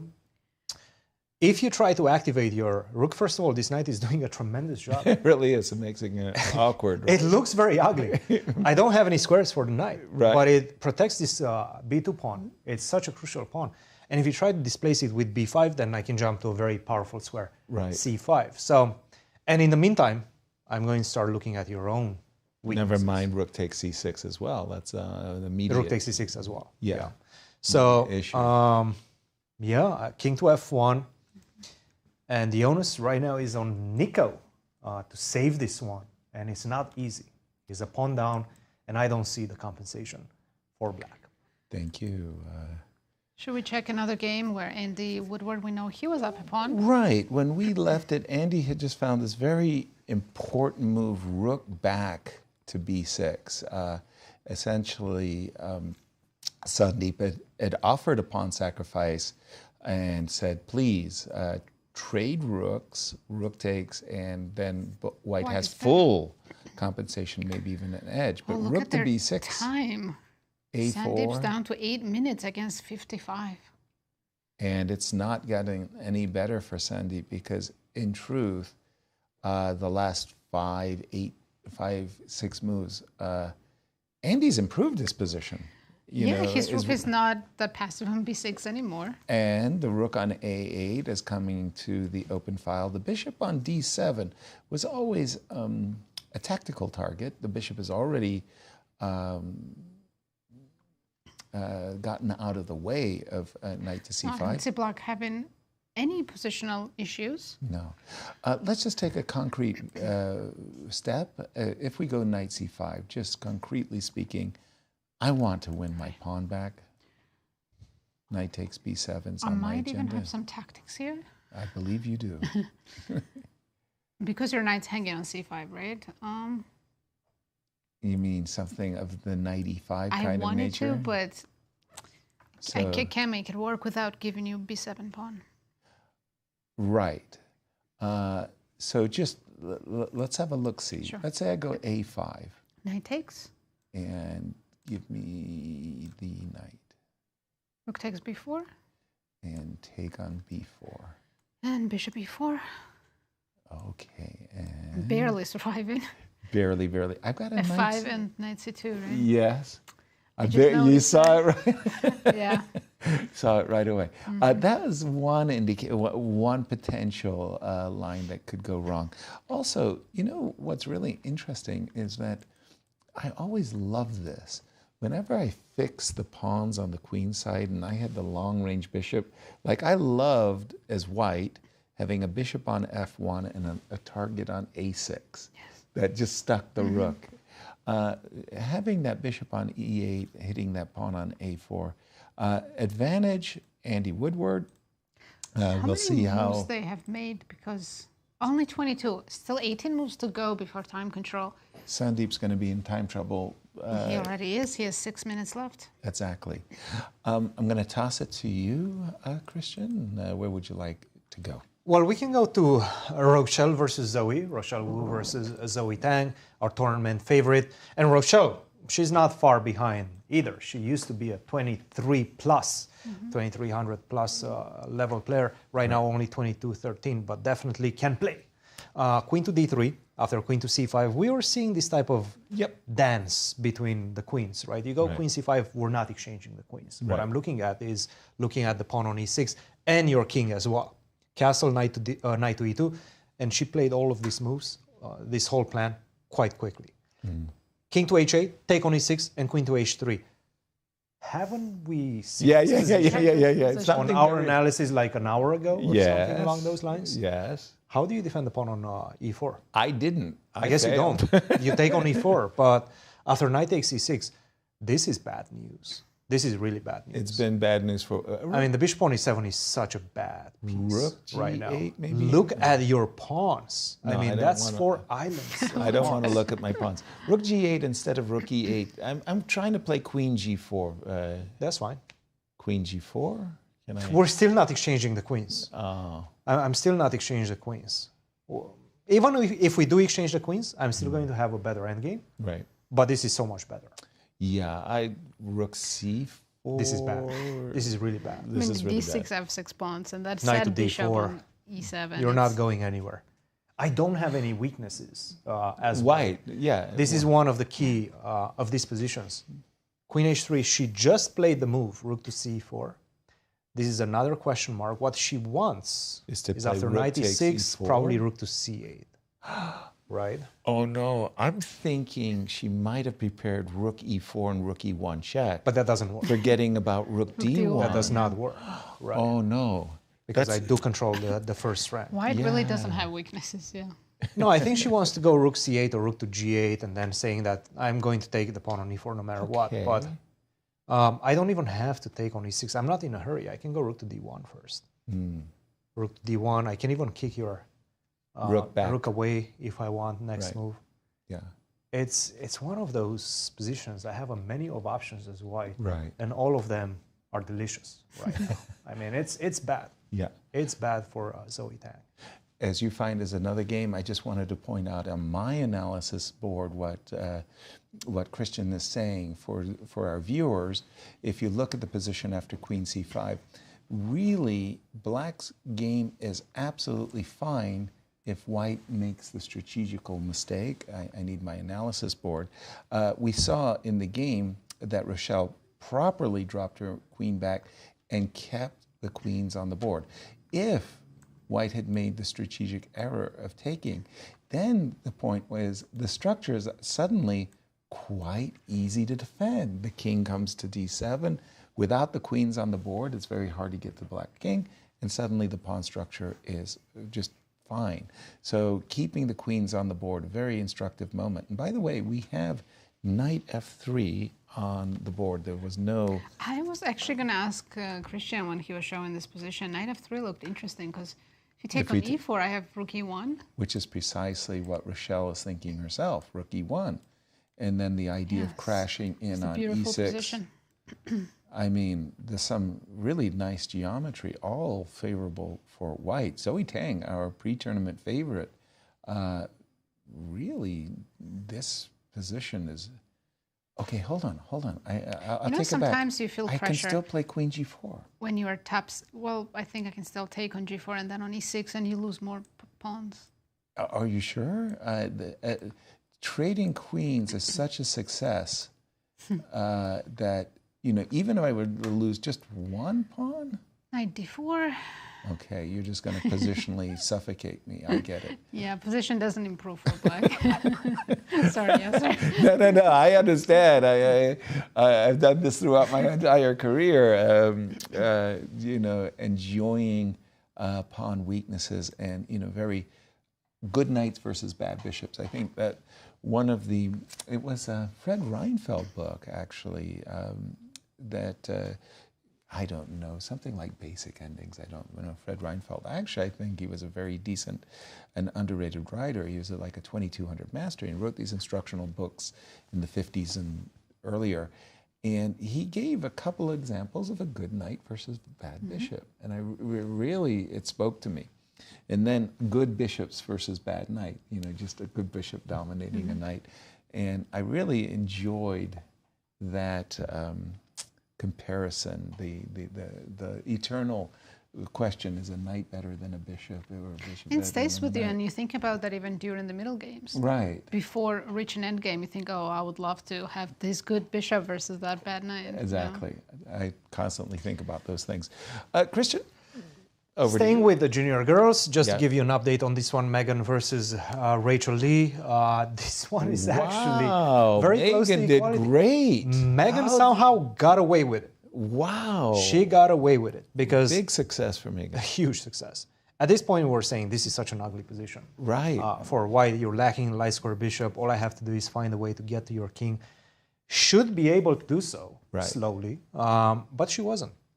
She played bishop f6 and c4. This is a very good, well-timed move by Megan because you need to start exchanging pieces, right? You need to start getting rid of... Before black plays castles and rook h5. And give me one more move, right? Castle, double up on the h file, you're in trouble. Yeah. But right now after f6, it does seem like I'm getting my moves with tempo. You see, I don't have time to castle.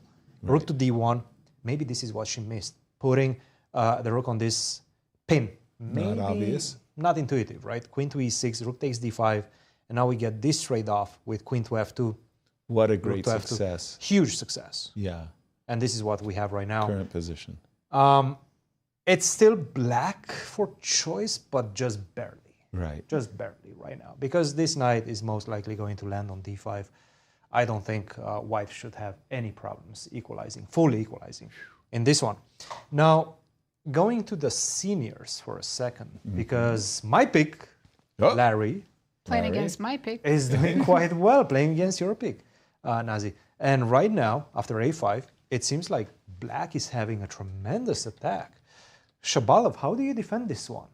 By the way, we saw the moves, g6. Oh, yeah. We saw the H4. H4. I understand white is getting somewhat of an attack on the king side. c4. But a5, a4 is coming fast, guys. We saw these moves, position. yeah. Yeah? No, both of these guys are king hunters, and I can tell you one thing about king hunters: they hate it. They hate it when their king is under assault. Yes, you know. yes. I mean, we can tell from Alex's body language he's not doing well in this position. Exactly. He He to hide is it. zoned in. I'm seeing a4. A4 guys, is coming. There is no way to stop it. So Okay. maybe get the h5 in, right? Let's see who's faster. All right, let's do it. h5. You go h5. Do I go? Let's go a4. What am I Let's even try it. attacking on the king side? King hasn't castled yet. That's the problem. Okay, let's see it. a4. I got to take. You probably have to take. Bishop I got to takes. take. Take.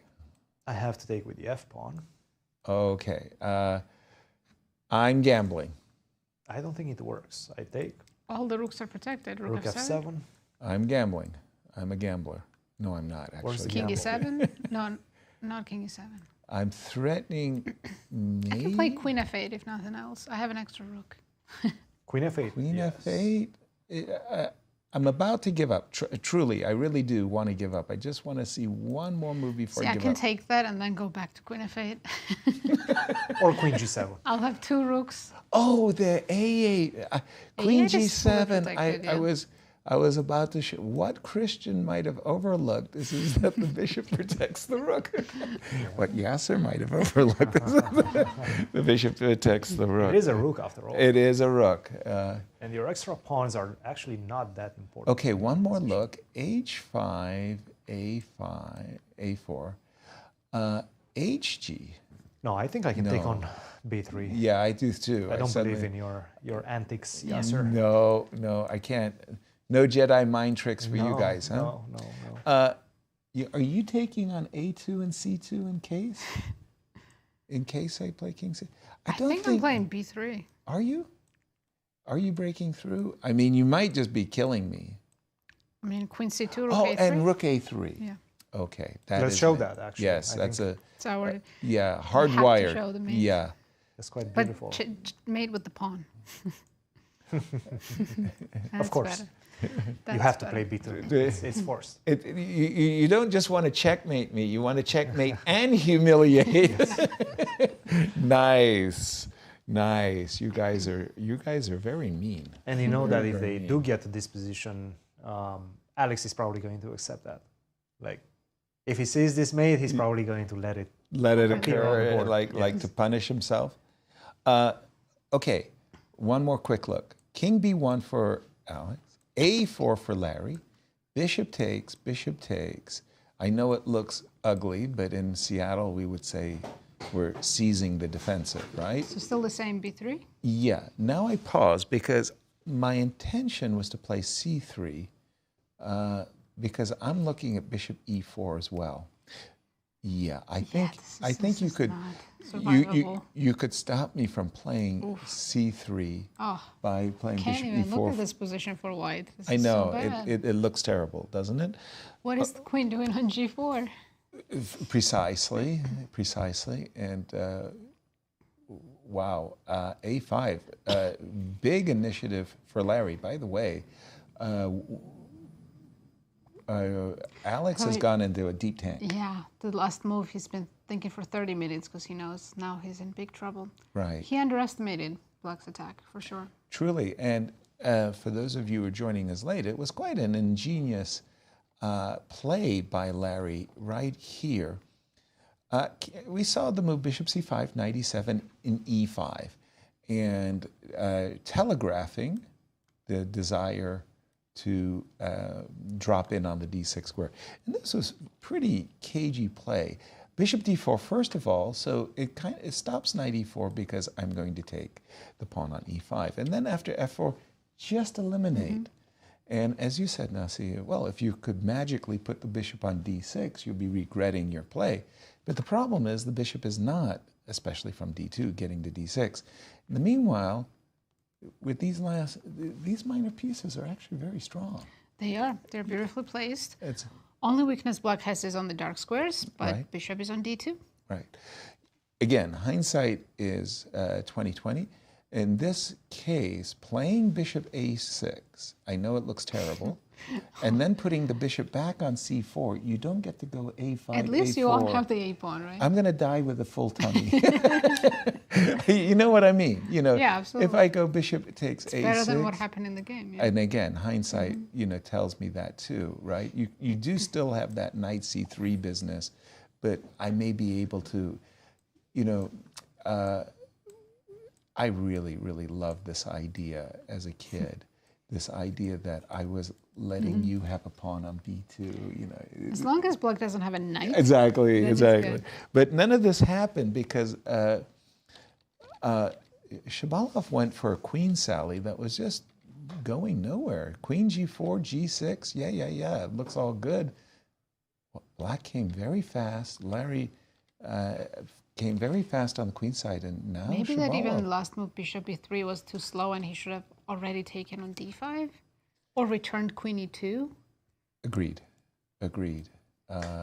Bishop to b3 just provoked a move that, oh, I've got a question. Yes. You're going to queen a pawn on a1? Sure.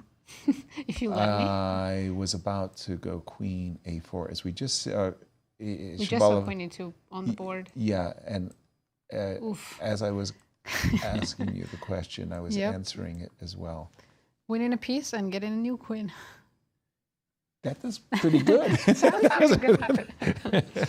Winning a piece and getting a new queen. Queen e2 on the board, and we think Larry is in great position. Should we move on to the juniors just because this game between Sandeep and Andy Woodward, Andy might just be finishing the job right here. Again, 52 minutes against 3 minutes 30 seconds. I think this one is just going to be over. Piece also? That's an extra piece. There's not much more to say. I mean, you're not getting out of this one against the Grandmaster. I think this one is going to be over soon. Right. So let's watch the final moves. Rook to d3. That a pawn is not going anywhere. After a6, I'm going to go rook to d7. You're not going to a7 because you lose that pawn. Yeah, this one is just over. Yeah, rook to d7. Could we bring the knight out in time also? Knight you don't c6? even have to. You don't even have to. I mean, you can. Knight c6 is also completely he's reaching winning. For the rook. But I think rook d7, rook a7. Yep. Yeah. It's so easy. Exactly. I think we'll see resignation shortly after that. We might be seeing resignation, yes. Rook to b6. He knows it's over. King to f8, by the way. There's no reason to be in a hurry at this point. Yeah, Andy could sit there and enjoy. He has 53 minutes. We've spoken about Andy. Again, he's gotten his Grandmaster title. He's been having an extraordinarily... What? No, the rook went to b7, rook to a7. Extraordinarily success. He's going on the international circuit, and he's playing in these open events and doing very, very well. And when he came in to get his photograph, picture taken, a still photo, came up to me, shook hands. I thought I was standing in a hole. He has grown like 5 inches in like 2 years. It's amazing how tall he's suddenly become. Rook a7, and he starting with a win with the black pieces in these junior championships. That's a good very feeling. good start for sure. Absolutely. I remember last year he was doing really well as well. Yes. Him and Brewington were the 2 GM elects, I believe. Yep. Well, one of the things about Andy is also he's very confident. Yeah. That's one of the striking qualities I find in relation to him specifically in this tournament. He's very, very confident, and he shows it in his play, in his cadence as well. His moves come very fast. He's not taking any time. King f8, look at him. He plays fast. He has 55 minutes on his clock. He plays fast. He knows what he's doing. It's King important. F8. I believe we have a result, by the way. I think You have we a have first one draw. draw game. Let me just check in. That's the game between Justin Wang. Sharvish and Justin Wang. Justin Wang, yes. Looks like the... Not much history in that one. Yeah, I thought this was going to be the first result, but Sandeep is not resigning yet. He's still making a couple of moves. I think he's going to wait till Andy improves his knight's position. Finds a way to get out, yes. And I think he knows exactly how to do so. Rook to d7. I think this is it. Yeah, now rook is forced to be traded, and that's it. That's it. And There's a handshake. resignation. Congrats to Andy. Great start. Absolutely. And you were talking about, it's not necessarily the swagger, it's the confidence. It's good, it's important. That you bring to the table. And you need that to win this type of events. Exactly. Right? Because you cannot hesitate. There will be moments in which you will have to make difficult decisions. Challenges. And you cannot hesitate. And with this performance right now, he's saying, you know what, I'm one of the favorites in this one. Winning a crushing game with 55 minutes still on the clock. Impressive. Yes. Which is putting some pressure on Mishra, which I just want to go to that game because we have that imbalance of rook and bishop versus rook and knight. Normally speaking, average positions, let's just say, where you have this imbalance of rook and bishop, the rook and bishop is favorite. Mm-hmm. I'm not exactly sure what's happening. I think it's because of this queenside structure with the pawn on a5. It's a dark square. The pawn's on a dark square the same as the bishop, and that's very poor. You can imagine this knight, whoop, getting to the c6 square, kind of provoking b4, and it means the bishop is actually not that great. Yeah, it's an open bishop. It has a lot of open squares, but it has nothing to aim at. Yeah, fortunately, it does have some targets here, but the queen side is not the target. Okay, Mishra is thinking here, which means that he's considering to put his king on the queen side or just stepping back with a king c2. King f5, it just makes no sense. You're just walking into a pin. And Christian, where's the action? Back to the junior girls, because we do have some developments in this one, the game between Rochelle Wu and Zoe Tang. And after rook to c4, she played the move knight to f3. So she did not capture the pawn on e6, as we were sort of anticipating. She does want to take that pawn, but in a different way. And she started off with knight to f3, taking advantage of the fact that if you do take queen takes e4, sure, you get that pawn. But after rook to e1, I'm getting a lot of speed in my execution as well. Rook takes c6, I'm including my rook into play as well with a tempo on the bishop on e7, and this is bad news for you and your position as black. So she played the move queen to f4, avoid taking on e4, queen takes e6, rook takes e4, queen to d5, and f5. This is the position. It has not improved for black one bit, and the pressure is on. Queen to b7 is coming. There is pressure on the pawn on d6. I understand you're trying to find some sort of counterplay, but again, we go back to the same idea. White simply does not have weaknesses in the position. There's nothing to attack. Everything is protected. Even the knight on f3 is doing a tremendous job defending the pawn on h2. So there is no weaknesses in white's position, and there's a lot of them in black's. The pawn on a6, the bishop on e7, the pawn on d6, the pawn on f5, and most importantly, the king on h8 as well. So it's pretty bad news for Zoe right now. Rochelle is looking primed to take the victory lap in this one. Wow. Let's take a thank you, Christian. Let's take a look at results so far. We'll start with the juniors. We do have two results already. The first one was the draw between Sharvish and Justin Wang that ended in a draw. And the second result, a big win for Andy Woodward against Sandeep Sethuraman. I think that those are the only results thus far. Then the junior girls, as well as the seniors, everybody's at play. But guess what? We have a special guest in studio. Andy? Welcome, Andy, and congrats on your first win. How do you feel? It feels pretty good. I mean, he played pretty well. I think it was just a case of lucky preparation from me. So. How far was your preparation, actually?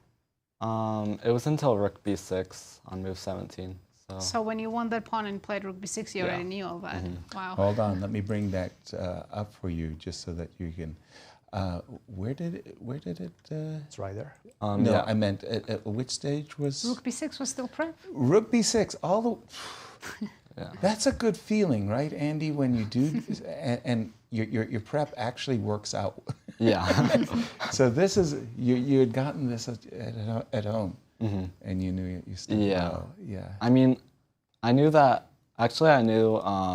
Where was his mistake? It was actually in the opening on move. It wasn't really a mistake. I guess in the opening, the full inaccuracy was not taking the pawn on c7. Here. Yeah. The move e3 was wrong. You're saying. It was like gobble. Yeah, and then bishop c6. Oh, not even rook c8, but bishop c6. And then white goes e3, actually. E3. And sacrifices the pawn. I see. So if you take the pawn, takes queen f3, and then rook g1. Right. And then the line continues like knight c6. Oh my gosh. Like queen g3, or bishop e2. They both all fine. Interchangeable. And then queen f6, queen b7. And it's a long variation. It's a long variation. I get it. But when he failed to capture the pawn on c7, and there's reasons to be afraid, as you're pointing out, rook c8 and c5, castle, it feels like you've already slightly better. Yeah, I think the engine gave like -0.1 or 0.2 after like rook c2. There was some funny variations. The best move, I believe, was queen d3. Okay. Queen d3. I'm assuming you're taking on d2. Black takes the pawn, rook f d1. And the point is, it's like kind of hard for black to untangle his pieces. Like black wants to play knight c6. Yep. You know? But you don't want to lose a queen d7, rook d8. You can't do it. Some, rook because d8. e2 bishop is still hanging. Yeah, queen c7, and then actually it's good for white here because after rook e2, rook d8, black has to take with the knight because if they take with the queen, then queen d8, knight d8, rook d1, followed by knight d2 and king f1. Oh, that is cruel. Yeah. You're not. And did you prepare all this specifically for today, or it's just? Yeah, it was specifically for today. So. And it all worked out. Yeah. Now, how often does that happen? I know. Andy, you're not coming in the tournament as the rating favorite. In fact, Mishra is the rating favorite, but I don't want to put too much pressure on your young shoulders, but you're my favorite, as well as Var, I think. Pardon me, Nazi. So, hey, look, how's it feel coming back to the junior championships? Yeah, I mean, it feels really good. It's always a really nice tournament to play in with good conditions, and the opponents are always really strong. So. Talk to me about the conditions. You've been playing around the world, I notice. How does that work for you? Do you, you pay all the costs of your travels? Maybe your mom has to go with you as well, accompany you to these various tournaments? Yeah. Is the economics working out for you? I mean, I'm not sure, to be honest. We have to spend quite a bit of money on our trips. And sponsors haven't approached you and said, here's $1 million contract to come and play for my team? Yeah, not yet, but hopefully soon. But at the moment, we're just trying to make the most of every opportunity we get. So. Okay. Shout out to sponsors. Andy Woodward looking for some assistance. Thank you for joining us. I hope we get to interview you a lot during the tournament. Thank you, Andy. Good luck in the next round. Thank you. As we go to our tournament hall, let's pick a game for us. I think in the ladies section there is one that's almost over as well. Okay. I think Iris Mo against Jasmine Sue. Just a second. Iris, where is Iris? Iris and Jasmine. Iris is with white. Okay. No, with black. With black. Don't throw me off. Okay, so let's pick up the game. Whoa, look at this. We'll call this the 4 pawns attack. Pawns on e5, f5, g5, and a5. Okay, I can see, you don't have to ask me twice, but I can see that f5, f4 is on black's agenda, forking a piece. So c4, more. This move, I'm so reluctant to create weaknesses in my camp. D4 and D4 and B4.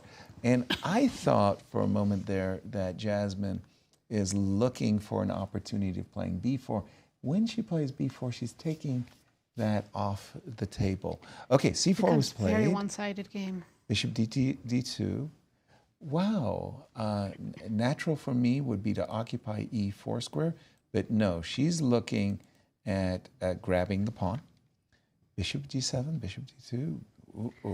No, this looks terrible for white. Everything is a threat. Everything is. Wow. H5, G4. Is yours H5? She played it. Yeah. What does white even do? In the immortal words. Do we have to play knight H2? Exactly. F3 to H2. And the immortal words of my friend Arnie Garcia. No me gusta. I don't like this. Knight H2, attacking the pawn, but okay, I understand G4 might even be playable, but if you just take a timeout. Look at that D3 pawn. You can pick that up. Yeah. 2 moves. No, Jasmine has White has absolutely. And if the time is correct on right, my it's 10 minutes against 25 as well. So everything is going in Iris's favor. And this looks actually really terrible. Looks pretty much over. Exactly. Christian, throwing it to you. What do you have for us? Big swing in this game between Rose Atwell and Chloe Gaw. Because after bishop to H4, she played the very good move G3. Don't take on H4, because if you take on H4, knight takes C2, you lose the bishop on C1 as well. So you have to play G3. And this looks like you're giving up the pawn, right? But are you, is the big question. She did take on G3. Temptation. And after knight to G2, which traps the bishop on G3, you cannot go back. No more bishop to H4. Next move for me is queen to G4. I attack this bishop on G3, and there's no way to stop that. Oh my goodness. The only way to do so is to take on E5 and sacrifice the piece, but this is simply not enough. So a huge swing. Instead of that, if she would have played after knight E2, queen E2, bishop to E7, you have some huge problems as white as well. First of all, D4 is coming. D4 is coming. I'm opening up this bishop on B7. Monster. My first reaction was to go D4 myself as white. Sacrifice the pawn and hope that that's going to keep the bishop on B7 locked. But F6 is coming right now. The bishop on C2, you cannot really pair it with anything other than the queen potentially to create some sort of an attack on this diagonal. But it doesn't really matter. It doesn't really do much, right? I go G6, I clog that diagonal, rook to C8 next, knight to F8, knight to E6. I have so many ways in which I can harmonize my pieces, right, in the position. So it's not looking great. After bishop to E7, she took on G3, missing the move knight to G2 for sure. And right now we have this one. Rose is a piece up. There's some compensation, obviously. There's a lot of pawns, three pawns. Still a lot of work to be done. But it is white who has the better position. Not decisive yet, but definitely Rose, dodged the bullet on that one. Actually, in this final position, I just want to say that for me, I would be dreaming of playing bishop to D1, bishop to F3, with the idea that my bishop on C2 is passive. That's the problem piece. Yeah, and I want to activate it. And we were trying to do that by sacrificing a pawn with D4. Earlier, yeah. Now you don't have to worry about this diagonal opening up because bishop D1, D4, no problem. Exactly. I go bishop F3, I challenge the bishop, I exchange that. And if I manage to go B3 and get this rook then involved as well, that's good. Good news. Wonderful. Good news for Rose. Thank you, Christian, about that. So Rose really dodged. You know, I have to say, bishop takes G3, getting your bishop stuck with your hand in the cookie jar. How many times did I do that in my career? What was I thinking? No. Okay. Gonna go to the seniors, if you don't mind, because I'm more than curious what happened in the game between Shabalov and Larry. I think Shabalov's still standing. Shabalov is still standing. Pawn on B2, he managed that idea that you were talking about. You love to have king in front of your opponent's pawn. Exactly. I think Larry got tempted by the move knight C3. We left it at the move queen E2. We saw a4, and it was a piece sacrifice, right, that we saw. Queen c4, question mark, takes, oops, I'm crying, that's it, game over. But after a4, we didn't see a defense to this position. No, it's really bad. It was like really bad. But I think Larry just got greedy. He cashed his chips. With c3. I mean, it might still be good. Okay, let's take a look.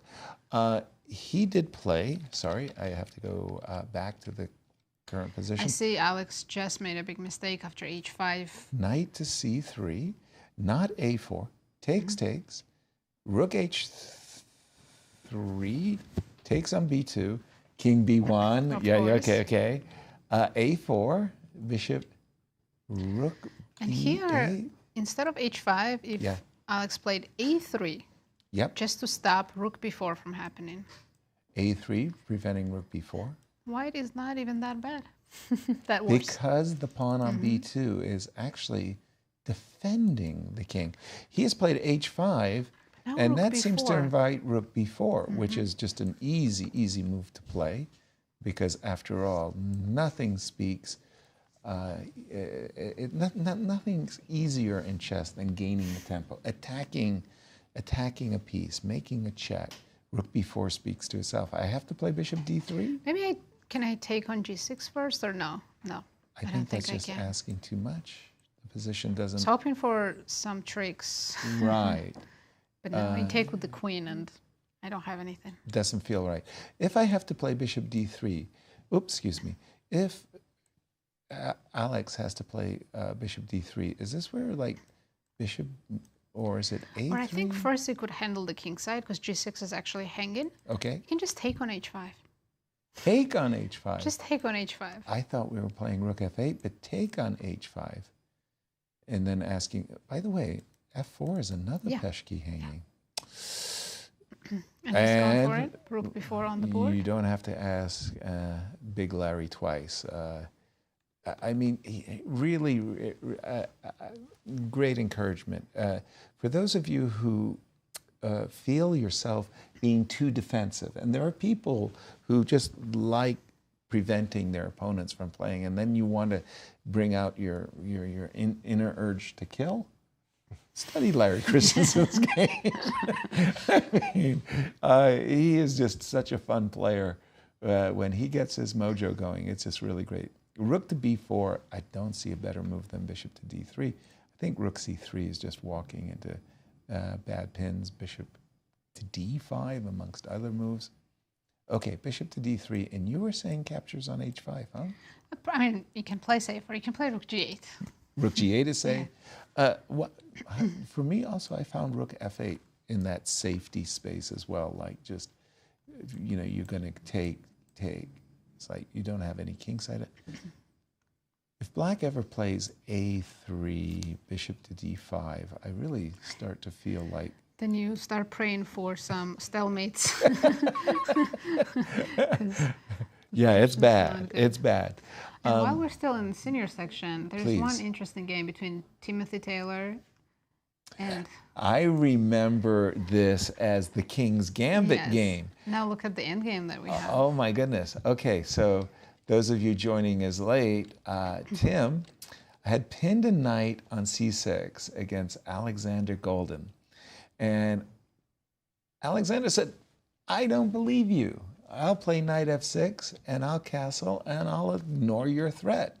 Tim said, I'm going to take your knight, queen e2, We still a6. have the Shabalov's game on the board, if we can switch. Oh, sorry, apologies.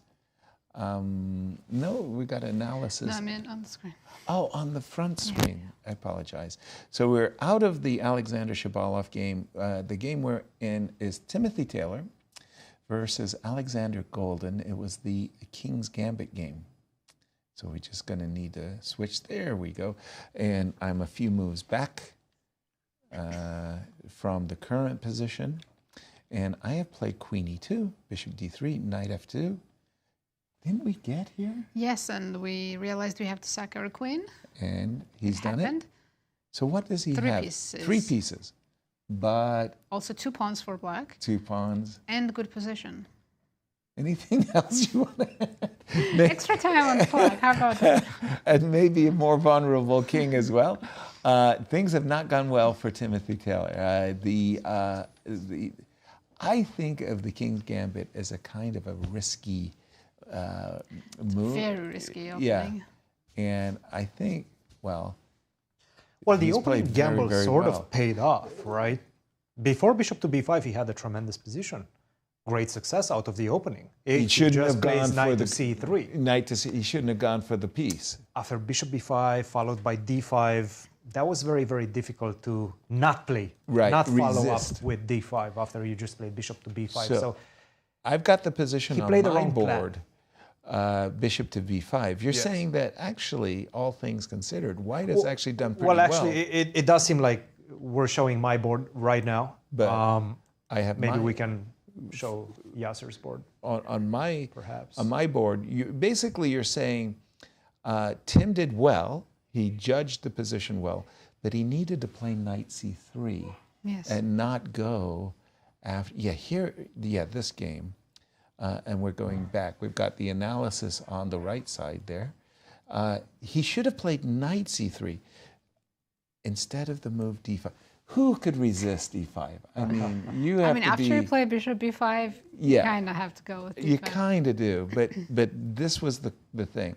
He shouldn't have gone for it. Knight to c3, and after castles... Well, knight c3 before, even before bishop to b5. b5. Again, you dedicated that bishop to the b5 square. You sort of follow it up with d5, which is bad already. But if you go knight c3, now you have options. Right, and maybe you put your bishop on d3. Maybe you go e5, right? Maybe you play for e5. e5, then put the bishop on c4 if you want. So the King's Gambit actually works It worked for him, yes, out of the opening. He got a good position. But bishop to b5 was just the wrong direction.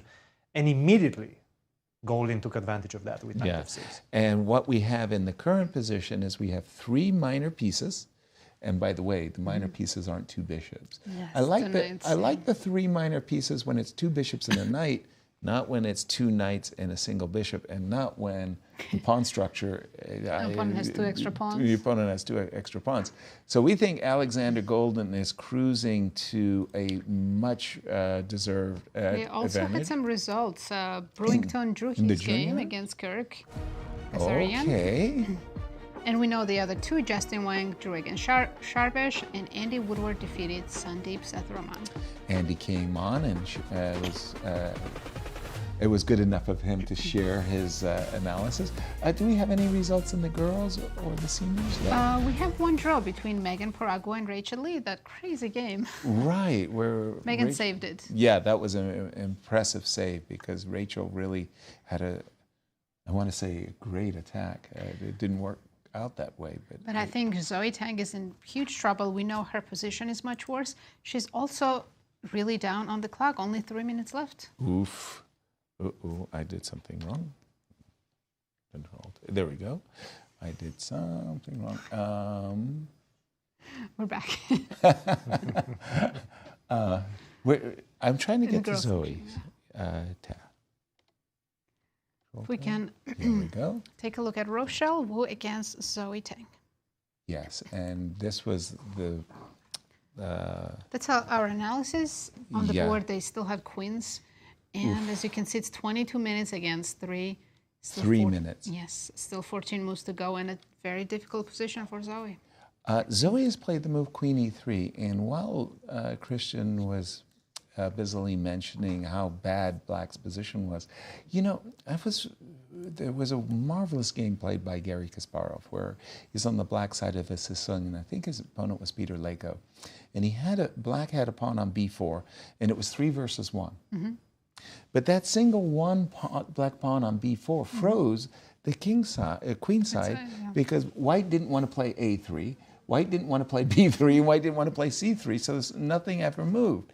So it was like, in this position, Zoe's played queen e3, but she could have played b4, and for example, yeah, great, I'm a pawn down, and maybe even I'm going to be another pawn down. But if I ever get my queen on the long diagonal and I keep my pawn on b4, I don't know. Yeah, Things might have happened, but no, it didn't happen. I haven't seen that game, and that's a very good lesson to remember. Yeah, it's like this before 1 pound on before. Like what the heck? It dominated. Oh, but look at that move, Queen, Rook F5. Rook D5, yeah. Rook D5. That's Rook F5 asking. is hanging, right? That's asking some seriously. Yeah, if you play Queen question. F2, which is a tempting move to make. Right. One active move finally. Right. Just Rook takes F5. And Rorrer, E4 is hanging. Yeah, this is not good. Rook to D5. I think Zoe has to play Queen C8 to not lose a pawn. Right, but by the way, doesn't it lose still a pawn? loses a pawn. Yeah, I mean. I was hoping for Rook E2 at the end, but. You know, and it's funny with the. You have just Rook D2. Yeah, with you know, you have to be careful of back rank mate, but that knight on F3 is doing great. Okay, and we think in the ladies section, we've got another game that the girls. I think it's Jasmine against Iris. Jasmine Sue versus Iris Moo. That one was quite interesting. Oh, guess what? She just went directly for the gold. She did not play Queen F7, and she just went G4. And then E4. And E4. It's nice calculation.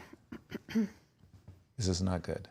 D3 is hanging, C3 is hanging. D3, C3. So if we capture on G7, the problem is the recapture. And now this knight is hanging, and if I defend the knight, are you playing knight to D4? That's the move I'm afraid of. Yes, I feel like you're getting checkmated on the H5 somehow. But also F3, like what's... Yeah, but I'm seeing... So many options, This right? one, followed by this one. Where does the queen I actually go? like knight D4 a lot. Yes, Yeah. That's a good move. Oh.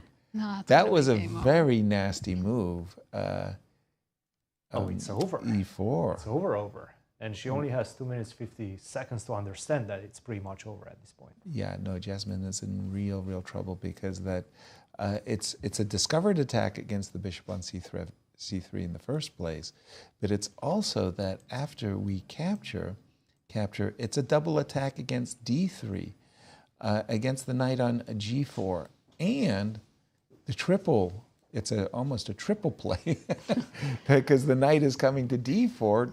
Kicking the queen away. This is an absolute dream position. Oh, yeah. Yeah, I think 2 games that... Let's stay with this one just because it's... Yeah, it will end soon. It will end soon, and she has to do something. Like, she needs 2 minutes. To show a reaction. Maybe D4? Bishop takes G7. Okay. The next move is very easy for black. Queen takes G7. Yep. You're going to see queen takes Next G7. move for white is not very easy. Not easy. Not easy. Not easy, yes. Well, considering... Perhaps F3?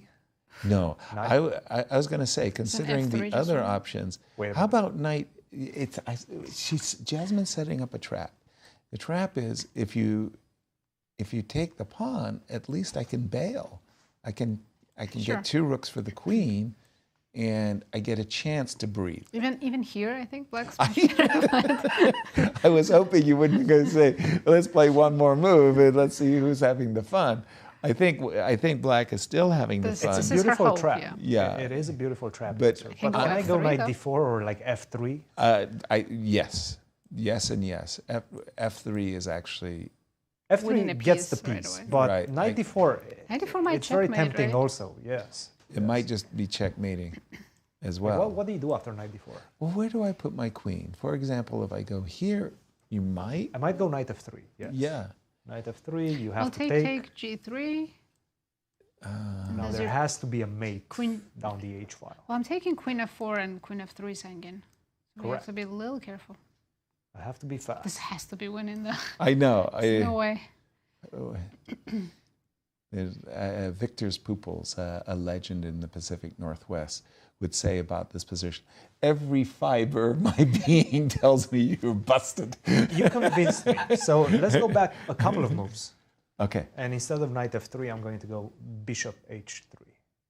I think that's stronger. Oh, that's nasty, because if I'm provoked to play G3... And now I'm considering E3, E3, maybe just taking on F1 and then taking on G3. That's going to be a pawn. That At is least nice. a pawn, but I'm also destroying your position. Truly. Is the key. Yeah, because you're getting to play F takes the desirable knight takes F1. It's a royal fork. Yeah. Oh boy! And you were telling me to add further misery to White's woes. Time is a big 20 factor. minutes for Iris and only 3 for Jasmine. So.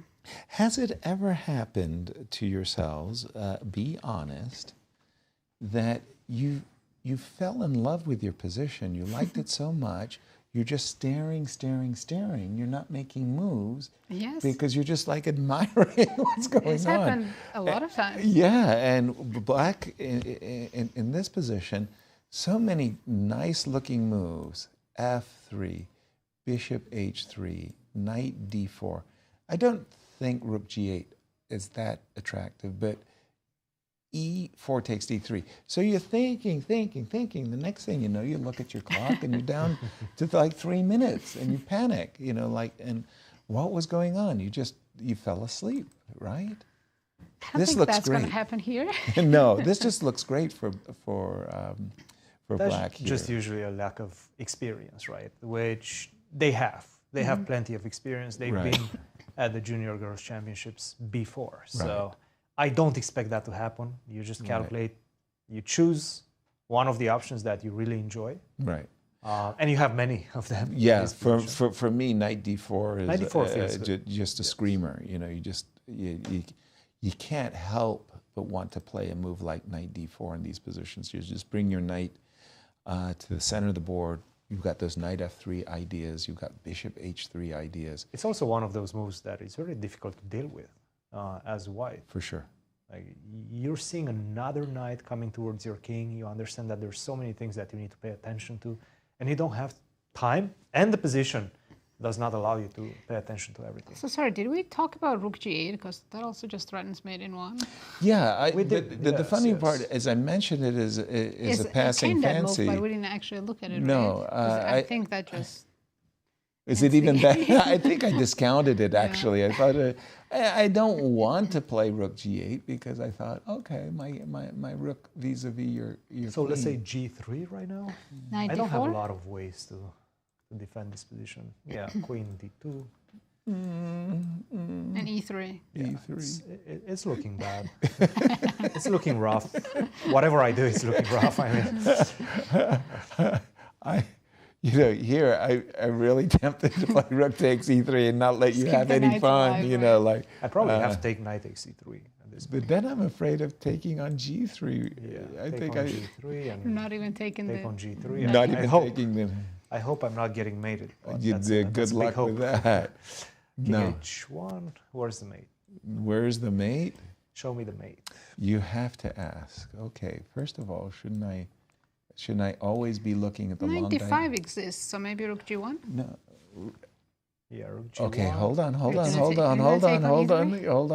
to take with a Rook. I know what he wants. Yes, he is, but Rook G3. Rook G3, and then he hopes that he has a mate somehow. Hopefully. To be Rook honest, G5? the simple Rook. Wait, Rook, I'm losing. Let me show you guys. Rook takes G3 is also a very depressing move to face. Right? Yeah. Oh. You're right. That is depressing. Bishops love the long diagonal, and it so often happens, even when you're not shadowing the bishop, later in the game, they're magnetically drawn to those long diagonals. And this is actually a very, I don't think we have a brilliancy prize, but this is one of those games where, if you get to play a move like Rook takes D5, for business reasons, you might be going into such a position. But Iris is taking her time. Yeah. She's enjoying this position. I think so. We're going to switch. Where are we going to go? We should jump to Rochelle and Zoe because that game is also...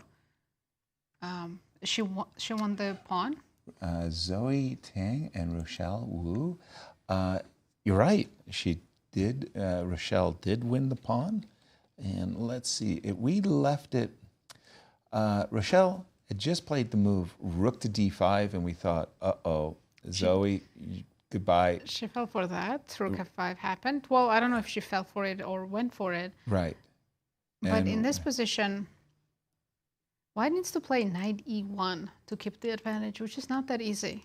I don't want to play Knight E1. You know, it's funny you should say that, but it's like one of the first moves that comes to my mind. I'm covering. Because you want to keep both pawns alive. Yeah, and you know what I really want to do? I want to just play Queen F3 and win a gentle ending. Yes. And send you into that good night, you know, where you just float away. So I find the move Knight E1 natural. The problem that I'm having here is I don't find myself drawn to C3. It's not because I'm afraid of Queen G2. I just don't like, exposing my king a little bit, and maybe the move B4 is a little bit offsetting, right? Right. I want something simpler than this.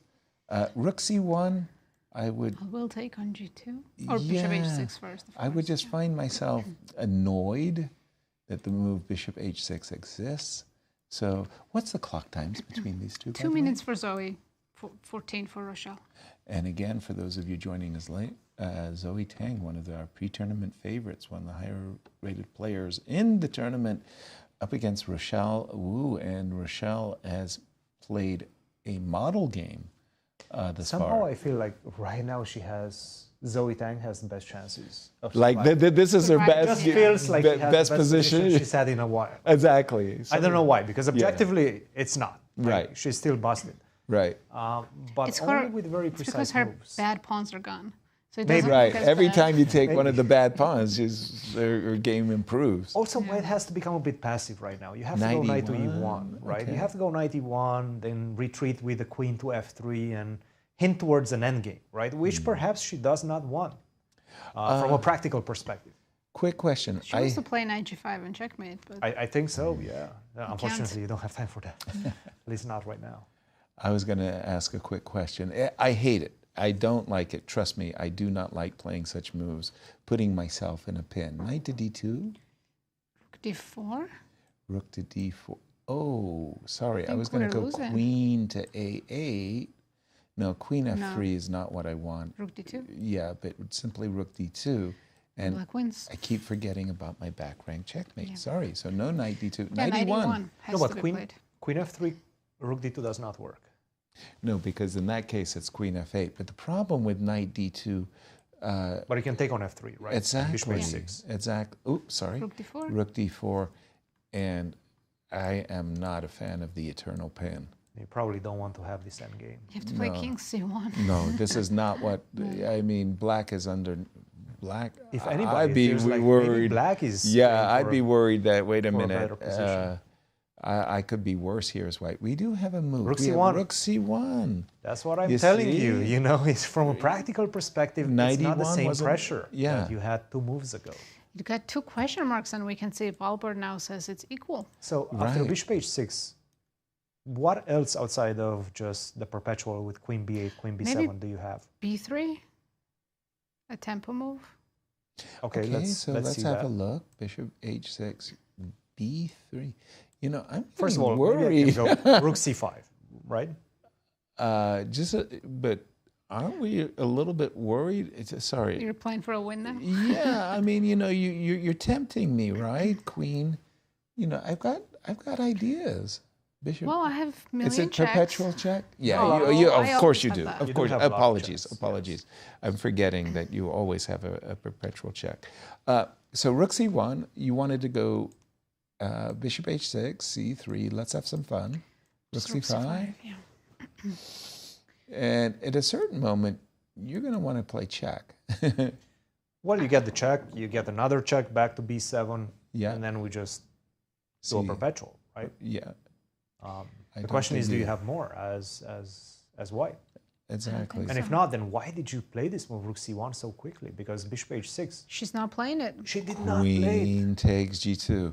They're saying something we're not. Exactly. Queen takes G2, by the way. Hello. You're in a pin. Rook G1, Queen takes C2 is mate. So B3 or Queen... What's the story after Queen F7? Still Bishop H6? You don't want to play Queen G7 or Queen G8? I think I'm still... Queen G7, Queen F5, I think. Yeah, I don't want to play Okay, Bishop. Okay, no threat or... Yes. It's a perpetual threat. I'll take the perpetual. I was going to say checkmate, but I will gladly take the perpetual as black. Well, we're seeing a real turnaround because Zoe was in deep trouble. And again, Rochelle had been playing magnificently up until the move Rook C1. Knight E1 would have been the crowning glory of her previous play. Zoe's, your heart skips a beat when you realize, like, oh, wait a minute, I'm back in the game. You know, you've been in a depressed it's mood. worse for the opponent. Right. They let you back in the game. Exactly, your and adrenaline. That's why I'm a bit surprised why Rochelle played so fast this move Rook to C1, because she still has 11 minutes. She had 12 when she played it. She had a lot of time to figure it out. Rook C1, Queen takes G2, first of all, you're giving up the pawn, but also Bishop H6. There's too many things that you need to calculate. And by the way, Queen takes G2 and Bishop H6, both are good moves. Seem to be just fine for black. Yes. Knight F3, E1, protecting the C2 pawn, protecting the G2 pawn, was a missed opportunity by Rochelle. And I think that's a little rough because she's now a freshman at University of California, Irvine. And we have a Jasmine went down. Yeah, Iris played a beautiful game. Yeah. And what a nice game Iris had. What a setup. We were curious because after the move Knight H2, Knight to D4 was our move, F3. What did she choose? Knight takes F3 and Knight D4. She just took a piece. And this is... She said, there's no brilliancy prize. There's no point in sacrificing. Exactly. I'm just going to secure the victory. Knight on D4. Oh, this actually just simply wins a lot of material because we're also got Knight E2 check on the agenda. And there's just nothing to be done. F2, F3 just is met by the simple bishop takes F3. No curing this one. And our congratulations to Iris. Another game that's winning in the girls section, it's Ruyang Yan against Lori Q. And Ruyang, she played in the US Women's Championship once or twice. She's a very dangerous player. Yeah. Look at this endgame. We're talking about good knights versus bad bishops. Oh, this is a dream. As a junior player, I would live for exactly this type of position as white. Essentially, the bishop looks good. It's a pretty bishop. It's a pretty bishop. It does absolutely nothing. The only target that it could possibly hope to attack is this pawn on G3. Which is very well defended. Which is very well defended. White is very simple. Her road to victory is simply to bring her king. So how do you do that? So you just play Knight H2, followed by King G4, bring your knight back to F3, and bring your knight to F5.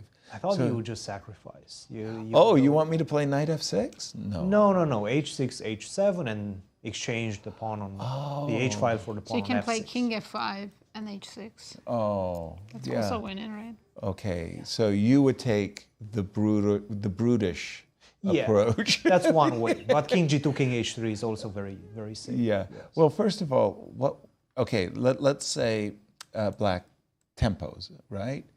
She's done. Did she? Okay. Yeah, Knight H2.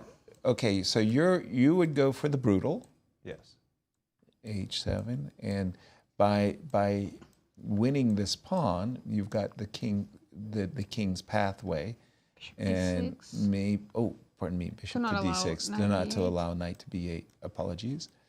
I guess C5. King G4. King G4 and king to G4. But you know, that shows a complete lack of culture, sophistication. Yes.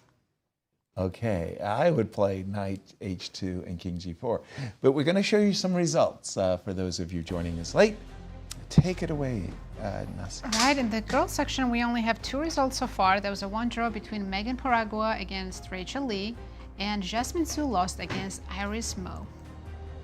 The others are still playing, and we expect a lot of decisive results. Well, in the seniors, I think that is still going on, but it's in the juniors that we had a lot of results as well. Right. And Kaidanov drew his game against Joel Benjamin. Our first result in the Yeah, I was looking at that game. It looked like a perpetual. But we do have a special guest in studio. Iris, welcome. And congrats on your first win. How do you feel? I'm feeling good. Just happy to start the tournament off on a high note. Exactly. What happened? I would say it was the game. A pretty smooth game. Yeah. I played like D5 as an opening surprise, and I think it ended up working in my favor. How far was your prep? How much did you guess? I think it was somewhere around here. I didn't know the exact moves, but I kind of had the idea, so I just rolled off of that. Right.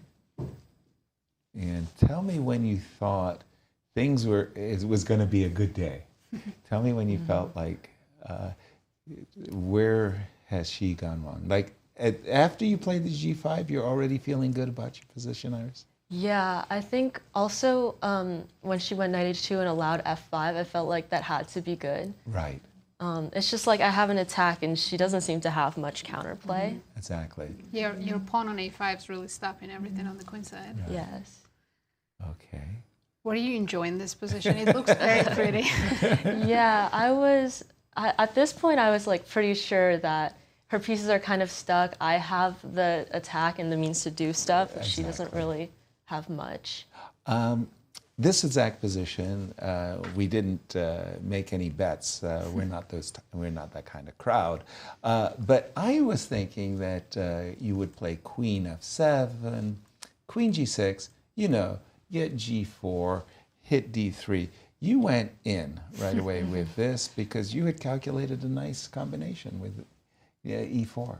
When did you stop? What was the end of your calculation? Did you see this move? Well, yeah, I actually didn't look too far past that move because I just thought f3 wins a knight. You're right, which it does. But yeah, instead of that, I think there's not many options for white. Like white can go with the other knight to h2, right? But knight d4 should win the knight anyway. Exactly. That was what we were thinking too, just drive the queen away. Yeah. Yeah. And if they go f3, then I can probably just take on f3, the move before. So it seems like at this point, there's not much for her. Exactly, yeah. Very nice game. Beautiful win. Is this your second time playing? This is my third time. Third time, yeah. And who do you consider your biggest opponent in this event?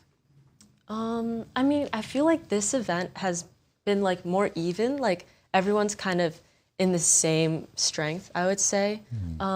Of course, Zoe is, first seed, very strong. Right. Rose as well. So, right. But I really think everyone kind of has a shot in this tournament. Yeah. So you're expecting lots of upsets. Probably, yes. Iris, thank you so much for joining us, and we hope we're going to be having you here often for interviews. You'll have to explain your victories to us.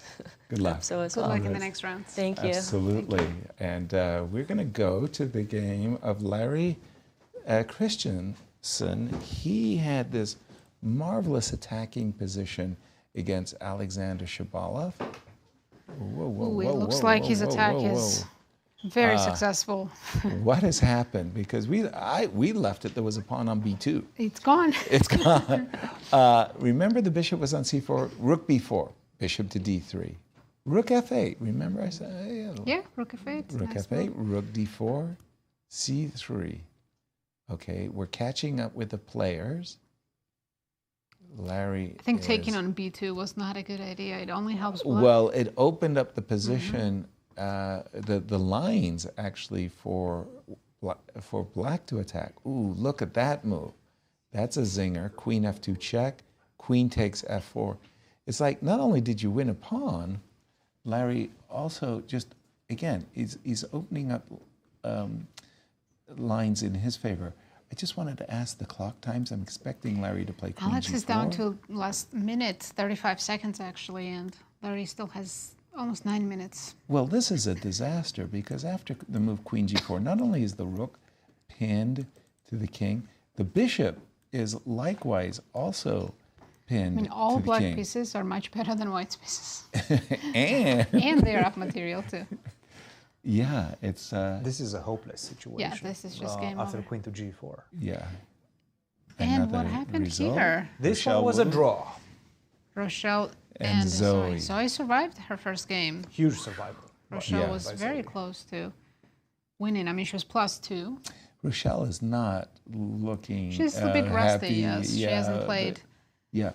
Sorry, again, we're just on the game between Alexander Shabalov and Larry Christiansen, and we're just thinking, you know, Shabalov has no moves after Queen G4. All of his pieces are pinned, and he's material down. Yes, I think Shabalov's just not resigning because he has no time to resign. He needs to play moves, right? Yes, exactly. After Queen to G4. The problem is there's no more moves. Yeah. My plan is very easy. I'm going to pick up more material. Right. No matter what you do, I'm With going Rook to pick takes up more E5, material. yeah. So let's see. Queen to C4. Okay. He's trying to be fancy, which perhaps is not a bad idea. Okay. So we go King E2. I think you can... I'm happily... King E2, Rook takes E5, perhaps. Oh, yeah. Oh, King E2, Rook... Ooh. Yeah. I was about to say I'm happily taking on D3, but... The idea being that if he wants to go King to C1... 10 seconds, and he's played... Rook F1 is on the board. Bishop B5? I don't know. That's There's F7 check. Oh, Wait I a see, minute. You know, these guys are tricky. You don't... what are you up to? Okay. Yeah. This is a game, I've got to say, that everything went wrong. When Larry gave up his dark squared bishops for the knight on C3, it was like he had the attack from the get-go. And now it's just been a king hunting expedition for Larry. As a Rook F1, who suggested Rook It's, by the way, a good move. I really like Rook to F1. Who did? You. Oh, excellent. Rook D3. The more I'm looking at the position after Rook D3, the more I really, really like what I'm seeing here. So if I take with the queen? Queen takes D3, No, queen, bishop takes F3 I check. This should be more Queen than takes F... I mated. Rook B1. And Rook B1 is pretty darn good. Yeah, I agree. Okay. But in this position, I think just a lot of moves win. What about King E8? Bishop E8's not bad. What move? King E8. Because he can't take on F7. Can't take on... He's going Bishop E8. Look at this. Bishop E8, just covering the pawn. He's basically saying you don't have a way to clear this pin down the D file. If you go to C1, I go Queen C5, and your pawn on A3 is going to be busted. Oh. If you go to E1, I take on E5 with a check. Oh. You simply don't have ways to escape this pin. Yeah, Bishop E8 is on the board, by the way. And Alexander Shabalov has been playing on increment, you told me. He's probably going to take on D6. Yes. It's a check. Gonna make some forcing moves. Yeah. Rook takes D6. That's, I guess, an easy answer. Rook takes D6. Maybe now we can go to E file. Yes. Now that E5 is not hanging with the check. So kind of cleared the... King E2 was played. King E2. You know, a while ago... The problem is you're still not escaping. A while ago... C5 perhaps, or Queen G4. Yeah. Oh, Queen C5. I like Queen C5 just to keep your king stuck in the center. Yeah. There was the Tim Taylor game where there was a bishop on B6 and the white king was stuck in the center. And a move like Queen C5 does that. I like Queen... I think Larry's move Queen C4 was fine, but Queen, a little too fancy. Queen G4 just and he's played Queen C5 as well, so... Okay. Larry definitely has his attacker's helmet on today. Again, I just don't see what can Alexander do as a queen? No, this is hopeless completely. No, completely.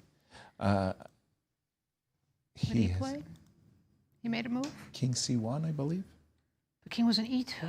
Oh. Then something went to C1. Just to give you guys an update on the juniors, Mishra is starting to pick up some steam in his game and he's having the advantage. But let's stay with this one until it's over, or at least until Shabalov makes the 40th move. He's just, Shabalov has just played the move Queen C1, eyeballing G5, protecting A3, maybe simply inviting Rook to B3. You know, again, you always have, you know, when when Shabadabadoo is on the other side of the board, you always have to think, is he going to play rook takes f7, bishop takes f7, and shock me with a surprise attack like queen d? But what attack? Boy, talk about calling a bluff. I mean, what attack? Rook b2 check, and you were getting mated. Okay, beside that. No, nothing, no doing here. I'm thinking rook b3 is an invitation. Rook to b3. It's not only that you're grabbing pawns, but you're just getting closer and closer to the white king. By the way, I like the rook on d5. It lorded over the position, but it also... With the checks, right? Yeah. Yeah. Mm-hmm. Maybe I just go back, rook to d5. He's going for rook b3. Yeah. It's time to pick up c3 and put more pressure on d3. That forces resignation, more or less, at this point. Right. My rule of thumb, and it's a really, really good advice for everybody, is when attacking, just make sure you invite everybody to the party. Right? Bring everybody into game. The rook on b8 was doing good things. Maybe it was doing better things on d8, and it's doing better things on b3. So I like that move, rook b3. I guess you have to go c4. I don't want to. There's nothing. It does not matter what you want, Yasser. You have no alternatives. Queen e5 check? It's sad. It's a very sad Because position. your bishop on d3 is now also loose. Loose. Yeah, I think queen e5 looks pretty good. Well, Shabo's going for queen f4. Some hopes on the king side, queen but to f4. rook b2 check? Mm-hmm. Guess you go king d1. Okay. So first of all, we ask ourselves, what is our opponent up to? Queen takes f7? No. Queen f6 but queen check. f6 check, that's a single move. But you know what? Rook b2 check, what you just said. Nazi. To play king d1? I don't want to. And would you just take on c3? Yeah. And here we play the fantastic queen takes d6 so we can take your queen, but there's nothing to take the queen with. No, I think that's game. Queen rook b2 check, awesome move, and queen takes c3. Yeah. You can give a check on g5, I guess. And that's why I think it's important. No, after rook to b2. So rook to b2, king d1, and I think this is why it's important to start with rook b2. So after queen g5, you can go f6, yes. Because our queen is nicely guarded. You can even go king d7. Probably, yeah.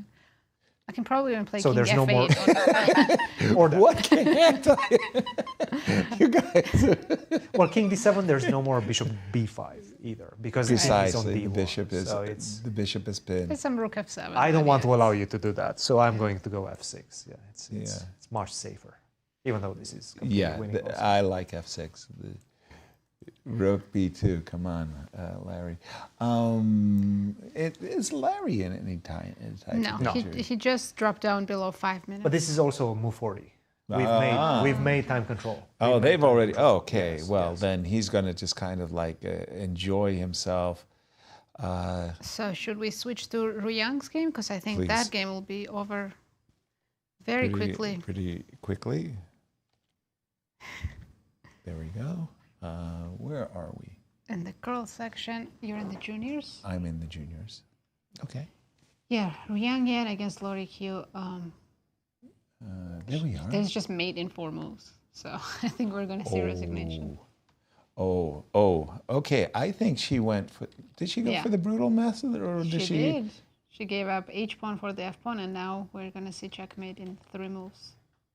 Hold on, just a second. We're going to see just a second. What did she do?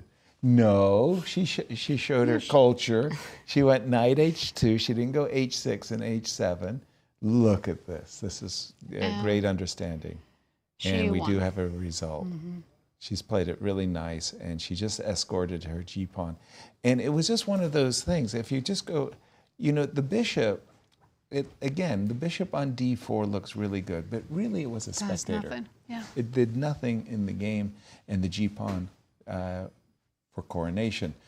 Our congratulations Ru Yang as she gets her first victory in the tournament. Very convincing first victory. Absolutely. Rose Atwell, if you want Let's to go. check. She's Rose, also she's a piece up. converting. Yep. She's been a Remember? piece up for 3 pawns for a while. Yeah, remember when we left it, it was just about here, and I was saying bishop to d1 to f3. No, Rose uses the same prescription that has been working for, I don't know, 1,000 years or so. Went ahead material, trade. Just trade. Like for like. And she just gained a little bit of time on the clock. They just reached move 40 as well, I think. Right. She's going to think for a while. I like h5. I love h5. Principally because with every fiber of my being, I want to take this pawn on h7, but g6 kind of ensnares my bishop. Secondly, I'm really not interested in giving up my a pawn, right? Rook takes, but I love the move h5 because, first of all, We just talked about one pawn shutting down the 3 pawns. Yes. It's kind of similar. Very, very similar. That's exactly, like I would love to see the move g6 so that in the future I could play h6. And again, a light square pawn, a pawn on a light square means it's a target for the bishop. I love this position for Rose. I think she's in cruise control here. Evan Park, down to his last few seconds. Maybe we can switch to that one. He's in deep trouble. No, they reached move 40. They have indeed. Yeah. They have indeed, actually. You're right. But we should still go there and check. Still a good idea to check how Mishra is doing. What's happening. As our top seed in the juniors, Evan Park versus Mishra. And let me see, when I left Maybe catch us up, Christian? Rook. Sure. Right. Yes, absolutely. I think we left it off. Well, first of all, we left it off a long time ago, right? A lot of things have happened. That is true. A lot of things have happened, and we sort of realized that after rook to d7, rook takes d7, the knight is just simply better than the bishop. You would love as white to have the light square bishop. That's not the case. The bishop is going to be a bad piece. So let's see how it continued. King to f7 again. Both of the players are trying to stabilize the position. Bishop to d4, knight to f4, check. g5, I like the fact that Mishra is taking space advantage on the king side and also at the same time stabilizing the knight on f4. Knight to e7, bishop to e3, h5, and c4. And he's also at the same time waiting for a mistake from his opponent. And it came with a move c4. This is just simply weakening your position too much because right now the pawn on c3 was fine. There's no way to attack it. Also, it gives me a very important stable square on d4 with the bishop on d4 once the knight moves away from c6. After c4, you no longer have that beautiful square in the center for the bishop. So after king f5, rook a2, Mishra is looking at ideas of rook to b8, rook to b4. He's coming for those weaknesses. He's coming for those pawns, either the c4 pawn or the a5 pawn. And the rook is bound to the defense of the pawn on a5. This is what we have right now. Lots of pressure on Evan Park, and Abhi must be very happy with the way this game has developed in the last 20 moves or so since they entered this endgame. But you guys have a very special guest, don't you? Thank you, Christian. We do have Ru Yang in the studio. Congrats on your first win. Thank you. Nice. What happened in the game today? Today, I thought she had a really solid position, and like it was really solid overall. But in the end game, my knight was I think it was just better than her bishop, and I had like a little breakthrough on the king side, and I won. Well, let's take a look. Indeed, as you're saying, a very solid game. And then almost here, you already have a feeling like on a good day, you might get one of the endings that you got, which was the good knight versus the bad bishop. Was it always a strategy to get that ending? It was, once she traded the knights, it was. But I think like around here, I was a little like iffy. Because like I think right now, I think she could play like bishop b6, and I wasn't sure like how I could like keep, because there's still like the f2 pawn, and it's hard for me to like get out of it. Unwind. Tell us when you felt like things were going I thought really... queen b2 was really nice because I forced her to play f6, and then the light squares on her king side are like, and I had like knight h4, and I thought, nice, yeah, nice. And exactly at this point, even though the engine might be saying, white is better or even much better, you felt this is a win. You had to. I thought I could keep the pressure on, but I thought if she plays if she defends well, I wasn't sure if I could win. So you think even at this point, if she had been the perfect, 3600 HAL 2000 computer, you weren't 100% sure. I wasn't. I was to be sure. fair, engine is saying 000s in this position. Okay, because I just love this ending for you. And tell me when you felt that the ending. I think once she played G5, I felt like I had some chances because here after H5 she's in Zuxon and I'm winning. Why is she in Zuxon? Because if she moves to the dark square bishop, then I have either 93 or 97. So for example, let's say I move my dark square bishop here. 97, I guess. And then the she A5. can win your pawn, but I win A5, and I think that's all you needed. You can still go. Well, I guess here I have 97 and then knight d5 and then c5, right? And her her king side pawns are just too slow. Exactly. And we have a nice passer on the c file. Yeah. Exactly. So Zuxon. It's a very nice technique in the end game. And I just wanted to say that I liked your approach here. Christian was going for a very brutish H5, H6 check, and H7. This crossed your mind, but you rejected it. Yeah, I like my H5. Very, very nice. We thought that you played a really, really good game. What's it like playing in the junior championships now? I mean, it's so competitive. Yeah, obviously I've played this for a few years, and right. But it's nice to see see my friends every year, and right. Yeah. Do you feel like you've gotten better and better and better over the years, or has the competition gotten better and better? Everyone else gotten better. Maybe both. Yeah, maybe both. Hopefully. Yeah. Congratulations. Thank you for joining us and sharing. We hope you come back on show. Good luck in the next rounds. And Christian, where would you like to take us? Well, Shabalov somehow is still hanging in, but let's take for the moment. Never mind. He didn't hang in there. Just resigned. Larry couldn't Christiansen believe. gets the first victory, and this was a huge one because both of these players are very serious title contenders. Oh yes. Larry right now is taking a very important step with the black pieces. How important it is to start with a victory with the black pieces? It's huge because your confidence just goes through the roof, and it puts pressure on all of the competitors. Queen takes, and by the way, it was a very one-sided game. I mean, it was almost right at the opening, But maybe out of the opening, I think he just outcalculated Shabalov. Both of these players, you guys described them very well. They're very aggressive. And whoever calculates better on that day is just simply going to take it. And today, it was Larry Christiansen. Yeah. You were about to show us a night ending between Grayson and Yes. Nico. Yes. So this is what we have right now, Grayson versus Nico. Nico seems to have managed to stabilize this one. I don't think he will lose this one. H5, I don't see the way to break. This pawn on G4 is doing a tremendous job of stopping the advancement of your pawn majority on this side.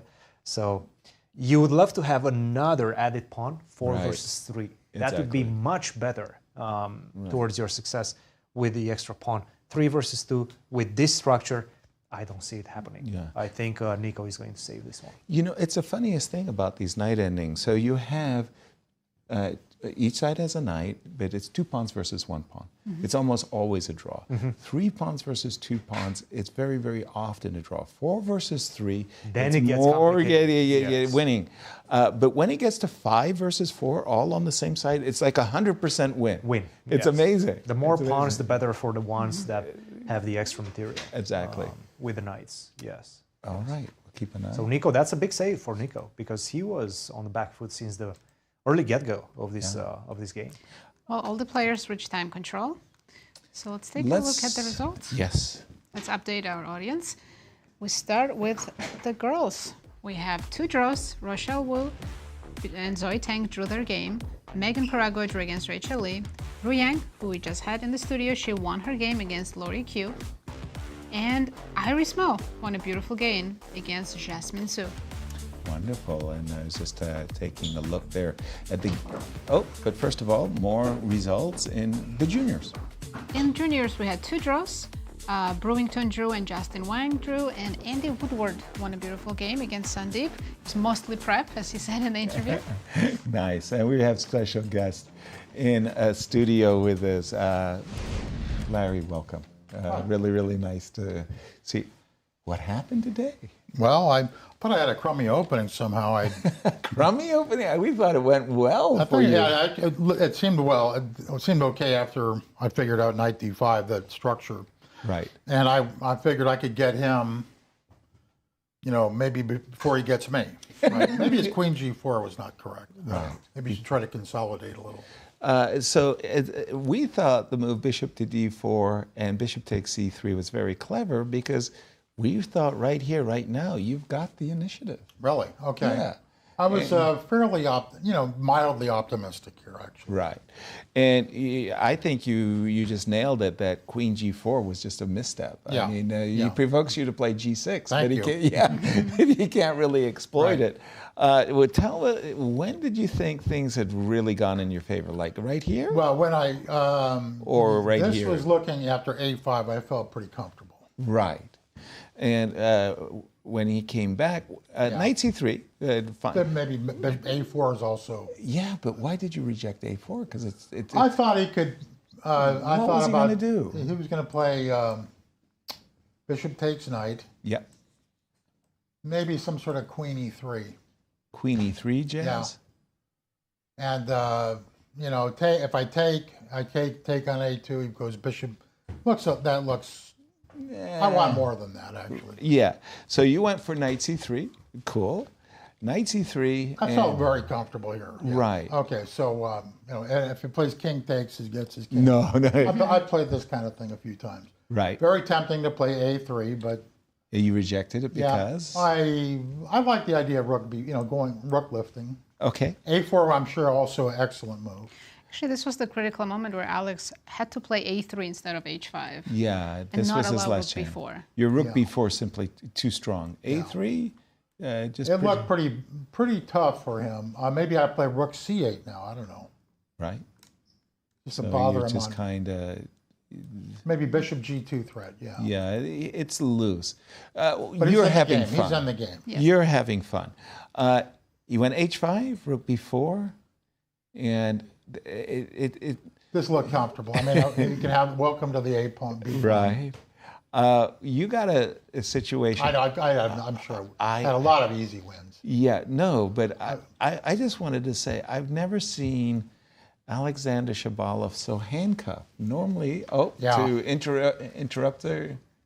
We have Alexander Golden has won against Tim Taylor, as we see the end there. But you and I both know, like, Shabalov is like a crazed attacking player. Yeah. He does not get himself... Nobody likes this guy. No, but I have never seen somebody tie him up so I wanted to avoid queen g4, queen e2. Sorry, you wanted with a one-move threat of, if I had played queen with g4? with the rook on d5. Oh, say? Yeah. I was thinking of... queen g4. Queen g4, he goes queen e2. It's a little annoying to meet the threat of rook f7. So, so I wanted to get... Instead of bishop e8. I'll give you a nut there. Yeah. That's a Yasser move. I like queen g4. You didn't want to do it queen e2, I don't know. He gets a little cheapo on you. Yeah. Okay. Who needs it? Right. Bishop e8. Like you said, I think a little bit CO2 over CO2'd here in the room. It's a little crowded. Right. So you feel it after a while. Well, can't you just kick out the juniors? Just keep tossing them out of the room. I mean, you're a big guy. you could manhandle them. Queen f4. I don't think that's in the contract. It's not in the FIDE handbook. So this is complete, Yeah, it's done. Attack and defense. Right. Now, of course, I could play queen f7, bishop f7, rook takes f7, king e8, check, and king e7, rook f, and I quit chess. Did you see the game between Fabi? I had a G2 pawn, no stalemates either. Yeah, right. Did you see the game between Fabi and Wesley So, where literally Fabi blundered his rook, it made a queen, and he lost 2 queens after knight f2 check. It was that knight f2 check. Queen takes knight. That's hitting the lottery. Yeah, it was pulling a rabbit out of the hat. This would have been. Yeah, that would have been. Chess quit. Yeah, that's it. right. You're out of here. Never again. Larry, it's a big win. All the wins are big. Yeah, but not easy to get a win. Yeah, exactly. But with the black pieces, confidence soaring. Yeah. Got to bring you back to earth. Who do I play tomorrow? Do you know? We can Nobody get you that knows. information. I don't even know. How does it feel playing the senior championship reunion? Seeing all. I'd rather play in the real championship. Oh, challenge! Time flies. Yeah. Time flies. Larry, thank you for joining us. Thanks a lot. Thank you. Good luck in the next round. All right, thank you. And what do you have for us, Christian? Well, actually, I was looking at who Larry is playing tomorrow, and he's playing Timothy Taylor. Timothy Taylor? Yes. Okay. Timothy Taylor. He's with the white tomorrow. pieces? Played him 53 years ago. US Junior. 53 That's years a while ago. back. US Junior. That's a blast from the past, right there. Los Angeles. Nice. Going back to the games, there does seem to be an influx of decisive games because Igor Novikov is also winning his game with the black pieces against Fishbein. Knight to d4, this was the position. Queen takes b6, and it does seem like after rook to c1, he just forgot about this move, bishop to a4. Wait a minute. You're losing the rook. You're losing the exchange. You're losing something. So position. rook d2, e3. Rook to d6, just a simple rook to d6. And in fact, rook to c4, bishop b5. Oh. Tactic after tactic after tactic, and you're not escaping, right? If you go rook to b4, then I can just exchange. Now I can go knight to c6. You're still losing something via this pin down the d file. So you're in big trouble. Really nice. You have to take on e4, but this is just simply not enough. Rook to e2, this is what we have. It's going to be an easy technical victory. You can take on e2, then go knight d4 if you want to play the rook versus the bishop. Perhaps this is the easiest one, even though sometimes the side with the bishop manages to miraculously escape this one, but there's not going to be any escape. It's going to be a slow, grindy victory for black. You're saying lots and lots of results, and we're seeing a lot of decisive games, Nazi. Yes, we had 2 decisive games already in the seniors. Larry Christiansen won his game and Alexander Golden defeated Tim Taylor. Only 1 draw so far between Kaidanov and Joel Benjamin. Okay. And then in the juniors or girls? More results. Not sure. It just felt like I was seeing a lot of decisive games. Only 1 decisive game so far. Juniors are playing very solid chess so far. But Andy did win his game, and the rest are playing. But we do have a guest in our studio. Lovely. Welcome, Alexander. Welcome, and congratulations on your first win. Absolutely. So tell us about your... actually, before... Yeah. We have one more result in the girls. Yang won her game against Lori. Jasmine lost against Iris, and the other games were drawn. Nice. And we have guests in studio. Again, congratulations. Welcome, Alexander. What happened? I was going to ask you what happened in my game. It was insane. Yeah. I couldn't remember anything. King's Gambit. Yeah, it's like the last time I played it, or even analyzed it like 20 plus years ago. Exactly. That piece sacrifice. Let's say... I think this is the theory, but I'm not 100% sure. Yeah, we Maybe were... not. It's not good for white. Yeah, we thought... It does look good for white, yes. Yeah, we thought after d5, your knight f6 was fantastic. We thought that capturing on c6, and you're just having a wonderful position here. No, this is interesting. Knight takes e4 instead of castle. Immediately. Yeah. Okay. It runs into some weird... Knight takes e4? No. He goes knight c3. Knight c3? Yes, that's what I... and after knight... and if I play knight f2, then queen to check, and my king has to move. And that's... And I'm losing momentum for the attack. Exactly. I need e-file. Without the rook, there is no attack. Right. So I calculated for 20 minutes and then, no, I'm not doing this. So I castled. Yeah. So you castled? Yeah. And Castles, you took. Knight takes. We thought this position was just fantastic for you. Is it? A6 was a good move. Brilliant move. Thank you, guys. Brilliant Old move. school. Old school. Old school. That was what we were saying. The idea is bishop 495, right? Yes. Yeah. Knight f2 is, I mean, actually just playing excellently here. Thank you. And all of this is just actually very, very good for you at this moment. I just need to trade the pieces, bring my king over, and start pushing my pawn's CD. So it's no fortress. Yeah, it just kind of it flowed. It flowed for you. You will today. change the kingside pawns. This is draw actually. At which moment? Maybe draw. If you get rid of all the pawns on the king side. So imagining for a moment that all the 6 pawns were gone, you're saying that white's 3 Knight d4, pieces. bishop b2. This is theoretical draw. Wow. Knight d4, bishop b2, or bishop a1. Doesn't matter. This is theoretical draw. Interesting. Yeah, there is no penetration. Nice. Yes. Okay. And the c pawn may not actually. Can knight be on a1 instead of d4? I don't remember that. But he had no chances. But in here, the game. no. There's too many. Too many pawns. To handle, the king and the pawns and squares. You were very, very happy to win one of the minor pieces. Yeah. And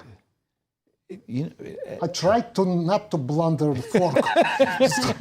After 5 years of inactivity, I tried to avoid. Yes. Yeah. 5 years of inactivity. Yep. So how was your prep for this event? I played training games with my former student. I am not going to disclose the name. Okay. Yeah, and lots of tactics. Lots of puzzle rush tactics and stuff like that. No, tougher. Yeah.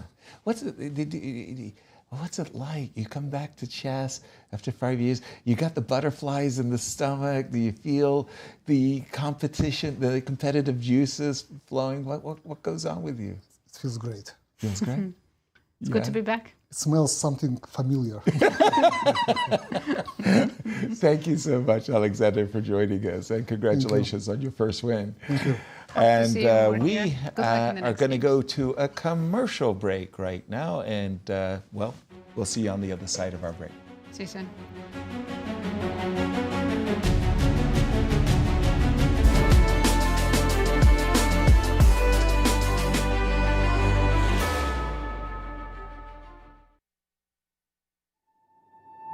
The 2025 Grand Chess Tour heads to St. Louis for 2 thrilling back-to-back events, the St. Louis Rapid and Blitz and the prestigious Singfield Cup. Watch top grandmasters battle in fast-paced time controls and intense classical matches as they fight for points in the race for the GCT title. It's a chess showdown you won't want to miss.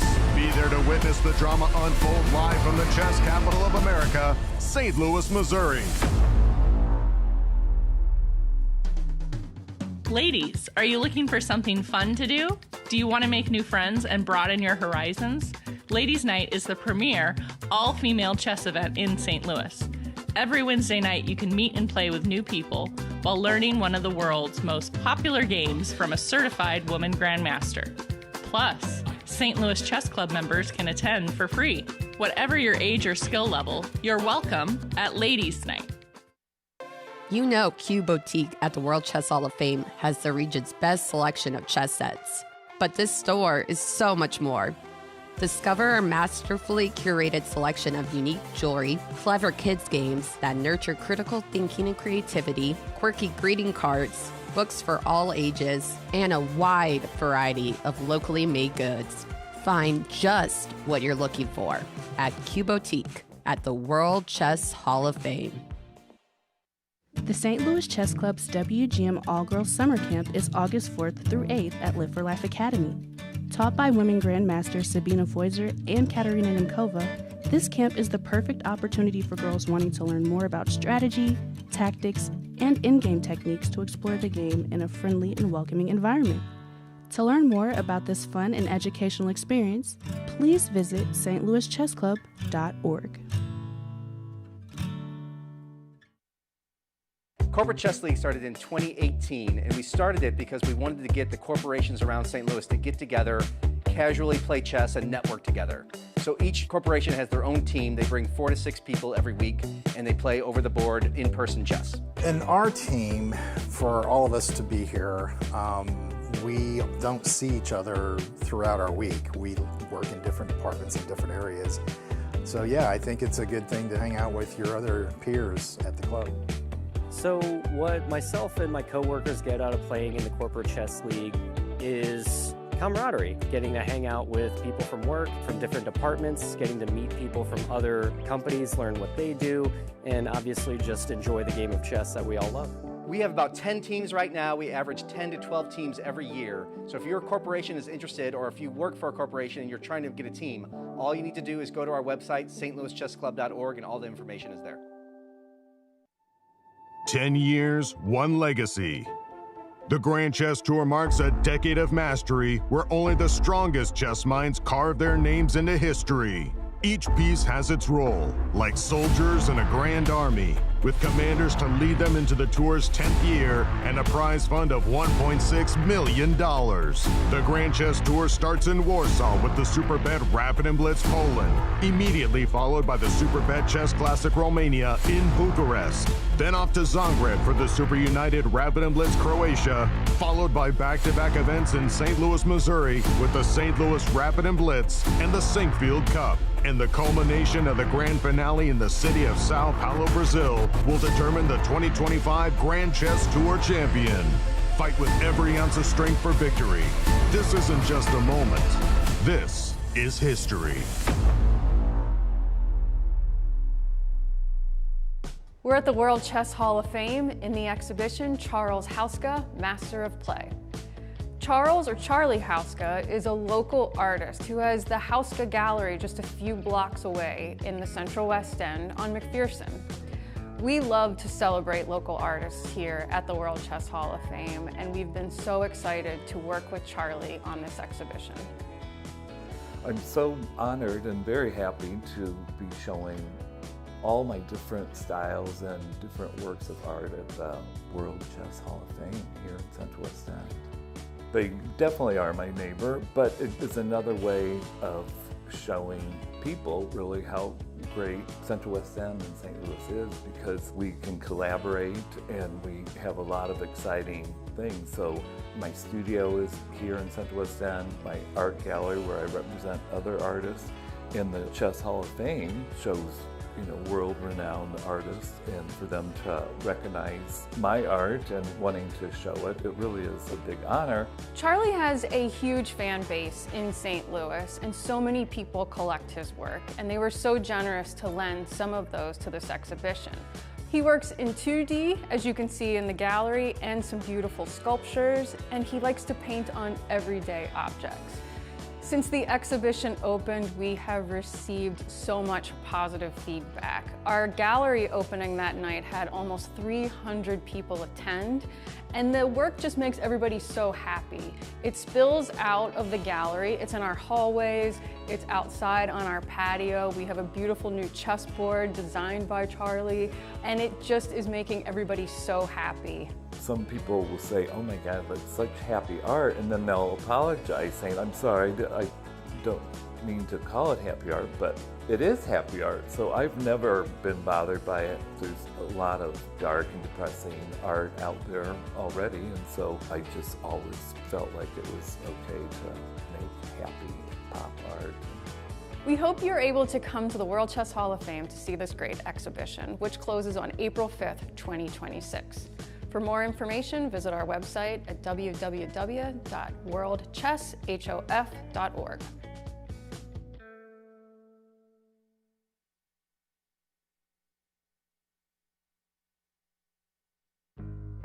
If you're new to chess or have just started learning the game, Beginner's Night at the St. Louis Chess Club is right for you. Mondays from 5:30 to 8:30, you can learn the basics of the game in a friendly, judgment-free zone from experienced instructors, and get valuable practice going head-to-head with other players who are also starting their chess journeys. It's never too late to learn the game, and now is the perfect time to start. Join us for Beginner's Night at the St. Louis Chess Club. Make new memories, make new friends, and make something amazing at Crafts and Cocktails, hosted monthly at the World Chess Hall of Fame. Enjoy delicious complimentary snacks and fine cocktails and mocktails as you explore your creativity through unique and fun projects. You can craft at your own pace or ask an artistic instructor to help guide you through the process. Need some inspiration? Check out the dazzling art on show in our galleries while you're here. It's a fun and affordable way to get together with friends, meet new people, and nurture your own creativity. Whether you're a beginner or expert, you're welcome at Crafts and Cocktails at the World Chess Hall of Fame. Don't miss the 9th annual Strategy Across the Board Gala, Master of the Arts. Enjoy fine dining and world-class musical entertainment, all while helping to support chess education, cultural exhibits, and public programming at the St. Louis Chess Club and World Chess Hall of Fame and Galleries. Strategy Across the Board, Master of the Arts, is Saturday, August 16th at the Chase Park Plaza Hotel. For sponsorship or ticket information, or to make a gift, please visit stlouischessclub.org. Are you a...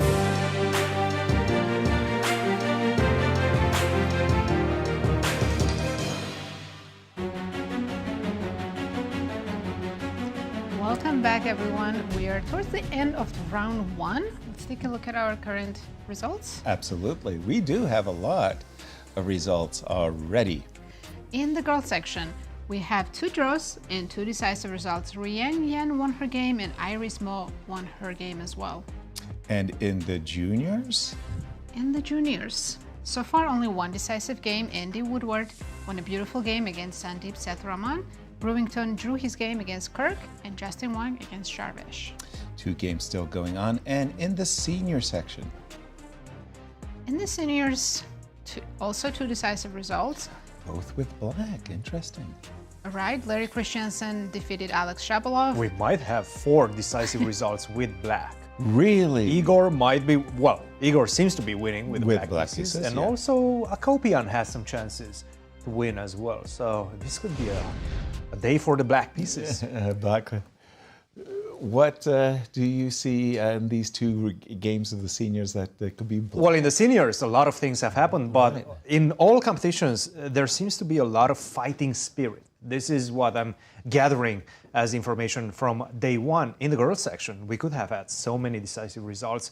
It still seems that we're going to have Rose Atwell at the victory as well with the white pieces. So that will take us to, I believe, 3 decisive results. But it could have been more as well. We could have seen 5 decisive results. Rochelle Wu was winning. Yeah, against and Zoe. Also Megan. Yes, and Rachel Lee. Rachel Lee. Yeah. Great position, winning position out of the opening, played the best moves, but then just missed a beat at the right moment for white. For Megan, and Megan took advantage of that, managed to save that game. What an important save for Megan Paraguay in that one. You have the Rose Atwell game on your screen, and she's nursing an extra piece. Well, absolutely. We would have to go to that one. Yeah. Let's take a look at what's happening in this one. Rose Atwell versus Chloe. Still a piece up. Yeah. And very importantly, you are managing to preserve these 2 pawns on this side. Yeah. Because on the left side, the queen side, because the rook is ready to pick exactly right, attack them with rook to c6, with rook to b7. It's going to be very difficult for you to find your way back to defend those 2 pawns. Right. So this is the key to this position right now. Rook to d2 was played. I believe this is what we have. But the simple bishop to f3 seems bishop to f3. Yeah, seems to be. Rook d3 is fine. Then I go rook to d7. The thing is, I think I can even take on f7. Right. I think this is just simply winning. Right. Because this is the right pawn. Yeah. So even if you do exchange the g pawn, it does not matter. As long as I preserve the a pawn, this is the right pawn, the right color, right? Because it can be supported by the bishop. So this seems to be winning as well. So rook to d2, this is what we're having. 17 minutes for Rose. She knows what she has to do. Only 15, almost 16 minutes for Chloe. So we might be seeing another decisive result in the junior girls section. All right, thank you, Christian. And I noticed in the game between Alexander Fishbein and Igor Novikov, the two players have gotten that precise technical position. It's rook and bishop, rook versus bishop, and it's 3 versus 3, and white has more or less the ideal setup. The idea is that you put the bishop on the long diagonal. We do have a result just because, just before we go into that, Dlugy versus Akopian has finished in a draw. Okay. So we were expecting this one to keep going for a little while. It did not. No. They repeated the position at this point after rook to b2, king to f1, check, check. Despite the fact, well, actually, white does not have an extra pawn. I thought white is an extra pawn, but you do have this beautiful, and I mean it, quite beautiful double pawns, because the pawn on f6 does protect very nicely the bishop on e5. So that was why you surprised me when you said 4 potential wins with the black pieces. I was thinking that maybe this was going to be a draw. Yeah, but I thought maybe black has a way to create something, but it seems like he doesn't.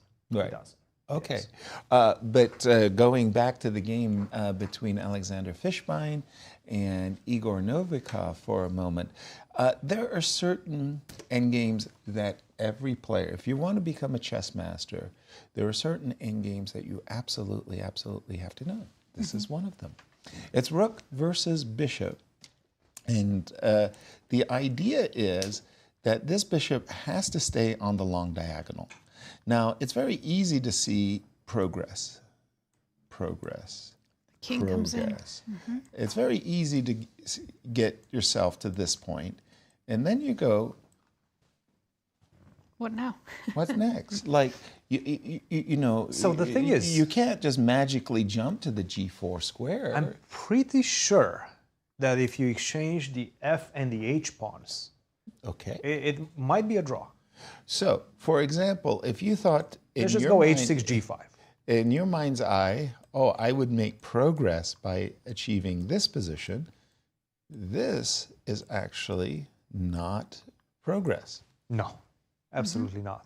No. I know with the pawn on g4 is definitely a draw if black goes g4. Yeah. Right now, this is going to be a draw. With a pawn on g5, I think you can try to get your king to g4, but I don't think you're going to be successful because I'm going to keep my bishop to give a check on the c8, h3 diagonal as well. Right. So in this exact position, if you had it in your mind, oh, I know what I'm going to do. I'm going to play rook f2, and I'm going to play rook f3, and I'm going to win the pawn ending. Well, congratulations. That's a very, very good idea. Except I'm not going to give you the bishop. I'm going to go king g2, and we're right back with me asking the question, how are you going to make progress? And there are a lot of tricks in these positions that you really just, I mean, you just have to know. You got to study them. And I know that both these players, Alexander Fishbein. So how is black winning this? Exactly. So one of the things is that actually the king, as now I've got to remember exactly how to win it. The king is actually not that great here. So better on the king side near the pawn. Yeah, the correct winning idea is, funnily enough, you would like to have the g6 and the f pawn removed. You can't okay, force so that. now how am I going to do this? Now I have to remember exactly how So in the I'm going to live do position, king's not on e3 yet. Okay. And also, white is not keeping the bishop on the right diagonal yet. So maybe now... The last move was, sorry. e3. Oh, I was going to say king e4, but it's white to move. So, but if you play bishop g2, I'll give you a check. Right. Can king you g1. Hold on? This might be scary. Just a second. Now I've got to be really, really, really frightened. I think that's just winning. That I'm just lost. That should be. Yeah. Pretty sure you're lost. That the king is simply too close, and then I'm going to run you out of squares. So let's just play some moves. So you can just see how you can easily get zugzwang here. Let's say you go h5. Let's say you go here. Let's say I go f5. Let's say you go here, and I go here, and you start crying. Yes. Because you have to play g5, and that's pretty easy for black. So that's why it's winning, I think, because white bishop's not making on that diagonal easily. Oh my. Or at all. If you don't get on the long diagonal, then I think it's very easy for you could go king to e3 and king. Right. Even if I go bishop a6, I don't have the b7 square. Exactly. So check. And now, when the bishop was on c6, it was preventing king f3. When the bishop is not on the long diagonal, oops. Black's just winning. Black's just winning. So the current position, I know the engine, Christian, has it winning for black, but is that king upon endgame the easiest? If you can get there. Yeah, yes, rook takes b2. If you can get there, you can definitely do that. Yes. Because I know there are some tricks that white can try h5 and that's why it's important not to exchange pawns. Yeah. On the king side also, because 1v1 on the g file, right. That's not a transition that works for you. Exactly. White is just going to save that one. So exactly. Just what Christian is saying is, if you don't mind, I'm just going to make a lot of silly bad moves for just a moment. And what Christian was saying is that 1v1 with the pawn on g4, again, I'm going to just make some bad moves. You would think that this position... This might actually be winning. This one? I think so. Are we... Oops, sorry. Are we absolutely sure that this one is winning? If we take... King e2? Yeah, this one's winning. Oops. It's also winning, yes. So yes. I had to have my pawn... You cannot allow this g4. Rook versus bishop trade. Exactly. So I would have to, for example, play g4. This... No. Oh. This is losing. If you play g4 as white, it's definitely losing. Yes. Okay, so what I'm trying to get at... We're not letting you. is that if we get somehow here... Then it's a draw. Thank you. I had to contrive the worst. I went through 16 loops. I need a. You made it. I need a break. I'm thinking the Caribbean. Yasser, is I'm going to run away from you both. It's round one, Yasser. There's plenty of time. There's plenty of time. This is why we need you in the competition, Yasser.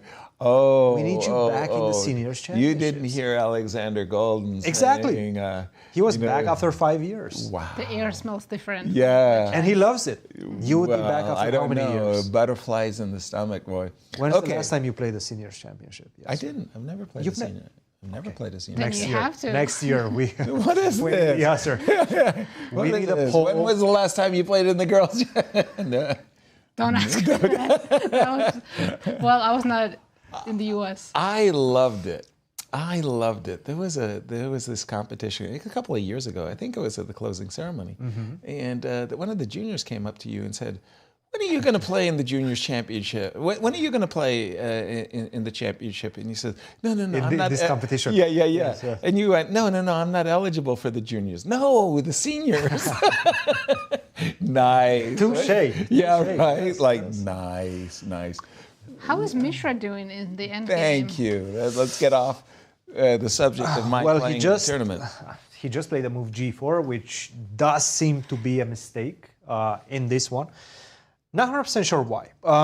I guess actually the reason why is because king to d4 seems to have given him a much better chance. But what I think he was worried about, so I see rook to d3. What is rook to d3? This is what he calculated. Take a look at this. You cannot take on c4. In fact, you're losing if you take on c4 because I take, I exchange on g4. We saw this exact position in the it was Prague against Saric. Yeah, where it was missed. My king is closer to your pawns, so I'm going to catch your pawn before promotion you're not going to catch mine. So white is winning in this one. That's why Mishra perhaps did not even consider the move king to d4. It was good because after rook to d3, now you go king to c5. This is a study-like type of situation. If you take, I take back with the king, and g4 does not work. Because apparently, you're in the square. Because you're in the square, yes. Now you can just simply take, and now you're in the square. Yeah. King e7, king e6, both of them are winning. And stop me from making a queen with the h-pawn. And this endgame seems to be just winning for black. Okay. So by the way, you're right to say it's a study. King c5, king takes d6. That's the thing. After h4, you're not even considering king to d4 for too long. Like you see it and you calculate it and you see rook to d3 and then you dismiss it, more or less. Because you see this endgame, it's so dangerous, right? Right. You just don't want to You get scared. So then he played the move g4, but it does seem like after rook to e3, king to d4, f3, it's going to be some sort of a race. I'm going to try to open things up, create a pass pawn on the h file. You're obviously already having the pass pawn on the c file because you're taking the pawn on c4. So I think he wants to go g3, rook to e3, king to c3, king to e3. This is not convincing. No. This is difficult stuff, guys. Difficult stuff. Yeah, I go king f. No, rook. King f4. I take on g2. So you. Rook but that's the thing. Black has his weaknesses as well. Right. Weakness on a6, and this pawn will be fast. Right. Weakness on f6. So despite the fact that you take the pawn on g2, I'm taking some pawns as well. Exactly. It's going to be a race. It's a 3-result game. Right. But of course, Mishra still in the driver's seat, especially right now as we get lower on time. Only 10 minutes for Evan, 12 minutes for Mishra. Keep an eye on this because it's going to matter towards those last few minutes. And it wasn't intuitively obvious to me from the current position why we don't start with f2, f3 check. After g4, f3 check. You can do that as well. I can? Yes. Okay. Maybe yes. What I think he's worried about is getting this king on g3, right? Okay. Do you take on g4 or? I wasn't sure about including c5 or not. If I include c5? c5, rook e6 check? Isn't that dangerous? Yes, it is. Yes, rook e6. Rook e6 is King dangerous. f1, and you can. If you go here, g3 seems to be winning. Yeah, no, I'm squeezed. You're squeezed. That's a good word. Yeah. Yes, you are squeezed right now. No, okay, that is a good point. Actually, it's Sethuraman. Yeah. You move the rook, my king invades. Yeah. You move the pawn, you lose the pawn on a5. You move the rook on this side, you lose the pawn on c5. You go to g1, you get checkmated. That's true. It's a Sethuraman. Yeah. So f3 check, king f4 is the issue. So it's almost like I need to wait for you to play king d4. That's why he played rook e3 check, king to d4, then played f3. Yes. Got it. Okay. Makes sense now. But very, very difficult to navigate, by the way. It's a very difficult endgame. So I'm expecting a lot more mistakes along the way. For both if sides. they reach time trouble, there's no more 30 minutes. This will be it. So in this position, you don't want to be in time trouble. And what is the clock? It's 8 minutes against 12. And they've already exhausted the first time control, 45. and they're exhausting the 30 minutes they get for the rest of the game. Yeah. Now, see, when I'm looking at this position for white, rook e3 and f3 are not intuitively obvious to me. It's not that I want to do it, but I'm really thinking I wanted to play c5. He just played the good move, rook e3. Counterintuitive because you're pushing the king towards your weak pawn. Exactly. And you think that you would be better off avoiding that kind of a situation? Honestly, I think both players think that black is winning this. Yeah. But the engine says it's equal. Yeah. That's so unfair. So we're king f4, I think this is very helpful for white. You don't want to because now I've got a good not only am I cut off, I'm not getting the kind of play I need. So king d4 was played, and now we have to play, white has to play again. Well, maybe I can start with rook e7 as well. Really? Even rook e7? Because I can play rook e7 on c5, go rook h7. c5, go rook h7. So, okay, you've put all of your eggs in one basket, but I'm here too. I get this pawn. Yeah, it's a race. Okay, what kind of race is it? Should we just have a look? Because in some ways I feel it's a bit unfair for white because the king is already cut off. Rook h8, c4, h5. Sure. After c3, I'll probably give you a check. See? Or not yet. Here we go. Wow, he's played f3. You see, it's one Good thing. Good endgame understanding. Yeah, Evan, he works really hard. In the interview I had with Evan, he was talking about his methods of training, and he works really hard on his opening. So you kind of congratulate the players when they've studied the knight off to move 60. Well done, well done. But then you get to the end game, and that's really separates the top players from one another. Oftentimes you can just take a junior player to the end game and expect them to collapse. But I'm very impressed by this f3. You were saying rook e7 was another... It was risky. You have to calculate. Right. But f3, yeah. This one makes so much sense to me because from white's point of view, white wants to take this pawn and immediately play h5 and put the onus on black. And the thing is, if you take on c4, king takes c4. Yeah. And I can take on g4. Yeah. And then rook e4, and I do get my pawn back because rook d4, Instantly. I don't think you're... No, you're not in the square. You are in the square. The problem is your pawn on f6 is on the way as well. It's in the path. King e5, king f6, king g7, and so on. But you can't capture your own pawn. So yeah, it's actually winning for white. So after f3, current position. So maybe let's just take on f3 and then take on c4. Okay, so we take on f3. Now we pause here because a moment ago I was saying it felt unfair in the race that your king was escorting your pawn. Now imagine I take with my king and you took a pawn. And I went g4. Oh, you have rook to d4. No, I might have rook e4. Ooh. Ooh. But this is what I wanted to say. This is what I wanted to say is like, I feel like my king escorting the pawn is giving me, I don't feel the danger for white anymore. Maybe I'm wrong. Let's look at rook d4 for a second. Yes. And move it go. Rook to d4, rook e4. H takes g. Rook takes. c5, you play h5. Yes. But wait, no. c5, I play h5, and if you play f5, I could play rook here. Come on. I know, that's cheating. Yeah, that's cheating, right? No, right.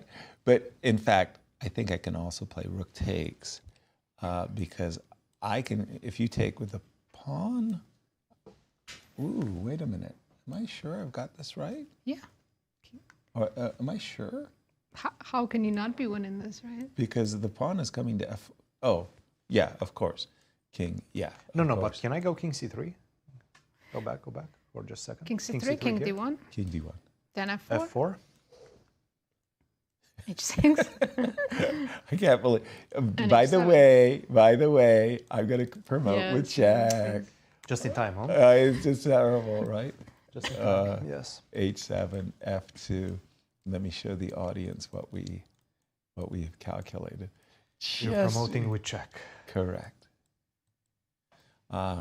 Great memories of a game with Cruz. Anyway, sorry, we're getting way sidetracked. We're at F3. There are clock times between the players because again, both of them have 8 minutes. Andy Woodward, for those joining us late, Andy Woodward has won his game, putting pressure on Mishra, the top seed, to also win with the black pieces, to keep pace with what we think is going to be a two-horse race. Well, he's definitely trying, but Evan is not making it easy right. at all. Right. In this one, a lot of options, a lot of decisions to be made, and a big race, as we just saw with that variation. Exactly. I think we might see g3. It feels like that's the practical choice, right? G3. Okay. I don't want to see rook check and king c5. I don't like this. And by the way, we have this game, Nico Chasin drew his game. Oh, this was the knight end game with an extra pawn. Yeah. This was the one that which White was pressing for a very long time. And Nico managed to salvage it with very precise play, by the way. Very, very good play with black pieces. I think G3 by Mishra, by the way, is the right decision, but I think I have to end up going after this F-pawn. G-pawn, what am I saying? Oh my gosh. F4, king takes, rook takes G3, C5. G3, by the way, was played. And I think we're back to those variations where, you know, it's about the counterplay with the H-pawn. So for example, rook to D3, if you go, for argument's sake, king B3, I'm going to go G4. G4? Or, hold on, am I too slow? Gosh, these are... Yeah. To be honest, I feel like not taking on G4. I feel like I should just go C4. So no, after G4, king B3, G4, and then just simply go C4. I apologize. I'm going to take my move rook to G6 back. I'd probably go rook G8. Got it. So you give a check. Right? Yeah. Or is that the plan? That's the plan. What's the plan? That's the plan. Well, now if I go king B3, I'll give a check. You can go rook H8 as well, I think. Even.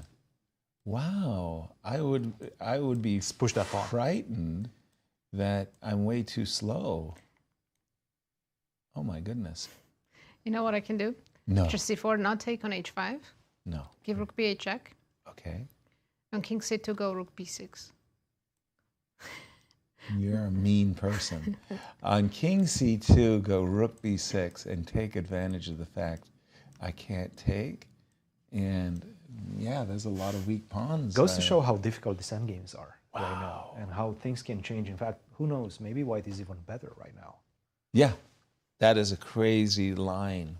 That is a very good. We've got a lot of games going on, or not? Not that many. I think only 4 games left. Okay. Total. Sum up where we stand at this 3. moment. I think 1 in each section. Just 3. So, if you don't mind, I want to go to the seniors. Well, that's the end game. The rook versus bishop, not a lot of things Nothing happened in that Not one? a lot of things have happened. Position. We shouldn't go to that one. Same position.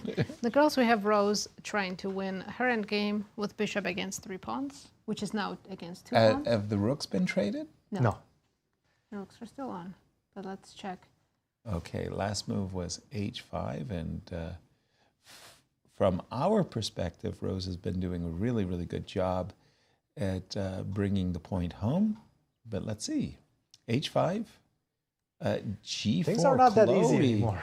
Chloe's got Things some are ideas. Definitely not easy anymore. So I thought she would just get out of dodge out of the pin. Pardon me, with King F2. I'm assuming G4. I'm assuming Bishop E2. I'm assuming G3. Rook C3. Rook C3. So if I took us. You take that, I take on B3. And I go A5. Anytime I anchor my pawn, I'm thinking to myself, I got an easy win here, don't I? I'm not sure you do. Rook A3. Rook A3. How easy is this? Maybe it's not. Maybe it's not easy. Check. King G7, let's say. Yeah, I think we're in draw territory here. Suddenly, yeah, because you've got H4. Because you can't use your bishop to help you. I'm not sure about H4. You take on G4, right? Apologies. But maybe D4. D4 followed by D3. Okay, maybe Chloe is back in the game. There's some chances. There's definitely some chances. I mean, she's still winning. Rose is still winning. So the key move is Rook C3, yeah? I think so. Maybe I should play B4. What happens after B4? B4. Okay. If I go D4, let's go D4. D4. The one pawn I'm not even worried about. You're pushing the D pawn. May I? Rook to D6. And if I go G3. G3, King H2. Pardon me, King G2. All our pawns are hanging, Christian. Rook C2. All of them. I know. I'm trying to get there just in time. Yes, G2.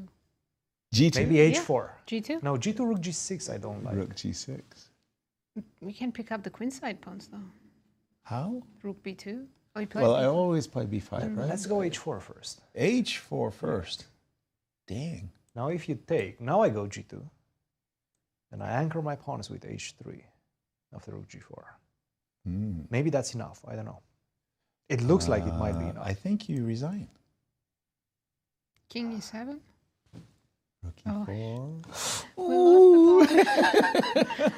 Welcome to the Pawn Grubbers Society. In the nick of time. Rook F4 check. That was a hidden tactic. Nice. Difficult to calculate, right? Absolutely. I mean, and again, clock times between these two. 9 minutes for Rose, 5 for Chloe. 5 for Chloe. She played G3, by the way. Was that a good move? After Bishop to E2, not a great move, no. Makes her pawns vulnerable, yeah? Well, now I can just simply go King to F1 and then pick up the pawn on H5. Oh. Oh, H5 is hanging too. So I might as well pick it up. King F1, a double attack against the rook. There's no Rook D1 checks. There's no Rook D2. We're not Bishop exchanging takes any pawns. I'm just picking up. And then the pawn pawns for are just so split. There's nothing to decide. Rose is, okay, that's convincing. King F1 and Rose will win this game. Igor is playing against Alex Fishbein, and then it's Mishra. So 3 games? Yep, 3 games left, yes. And 1 in each section. 1 in each section. How appropriate. Yeah, there's no updates in this game, exact same position as we left it. Should we go back to Mishra? Because I think Mishra, that's the big one. Yeah, 4 wasn't played actually after G3. Mishra, sorry, I'm in the wrong. I'm looking at the Alex Fishbein game. Sorry, just a second. Yeah. And so after F3, with Rook E4 and King E3. Okay, so there was no F4. No. And it seems to be good as well, although it looks scary. Truly. Rook D2 coming in. Rook D2. I guess you have Rook E6. Rook D2, Rook E6. I think we actually considered this, and it was just sort of like mutual demolition, capturing on A6, capturing on H2. So King E3. By the way, that for me, that kind of nerves of steel decision. By the way, it's Mishra now who has less time on the clock, down to 3.5 minutes. Wow. What else can he try? F5 maybe? F5. Rook C6, Rook takes C4, but are you playing King F4, King takes G3? That's on your agenda, right? Yeah. So you just said F5, and what's You can play Rook E5. Okay, so Rook E5, yep. And should I... If you go King C4, I take on F5. That I don't... I could be Rook worse. F6. Yeah, that's what I'm afraid of. King... And he has played Rook to Keep D2. an eye on the clock, guys. Abhi money is way lower on the clock right now. 3 minutes, 40 seconds against 6 minutes. That's going to count a lot in the next few moves. Exactly. You've made your decision. Rook to D2, great. Okay. But after Rook E6, E6, we have a big race. I'm taking A6, I'm taking F6, you're taking G2, you're taking C4. Well, let's go. Who's going to get Rook takes where they want first? Now, see, what are you doing? A6? Let's take A6. Yes. Okay. So. Rook A2? Yeah. He's just about to make a move. Rook F6. Rook F6. Now, G2 only precipitates Rook G6. I don't see how that is helpful to me. Rook E6 is on the board. He's done it. And King takes C4, shall we? Okay. Rook here. You've got to push G2, right? Or G2, yep. F4. F4, yeah. This is... I mean, white this is is better, counterplay. right? This is not... Three results right now. Absolutely. No, I don't see it. But Rook takes G2 is being played. And our top seed, Mishra, down on the clock. He had been pressing most of the game, let's be fair. He's going to go King F4 first. That was a mistake. I'm not sure I like this move too much. King F, but it's a natural move. He wants to take well, the G-pawn. Engine found one move that gives black an advantage here. It's Maybe not Rook an A2? Rook D2. Rook Oh, D2. be serious. What? So I want to go play with rook D6. rook to Wow. D6. Wow, wow, wow. That's a tough move to see. That's tough. Because your natural inclination Yeah, is rook A2. Of course.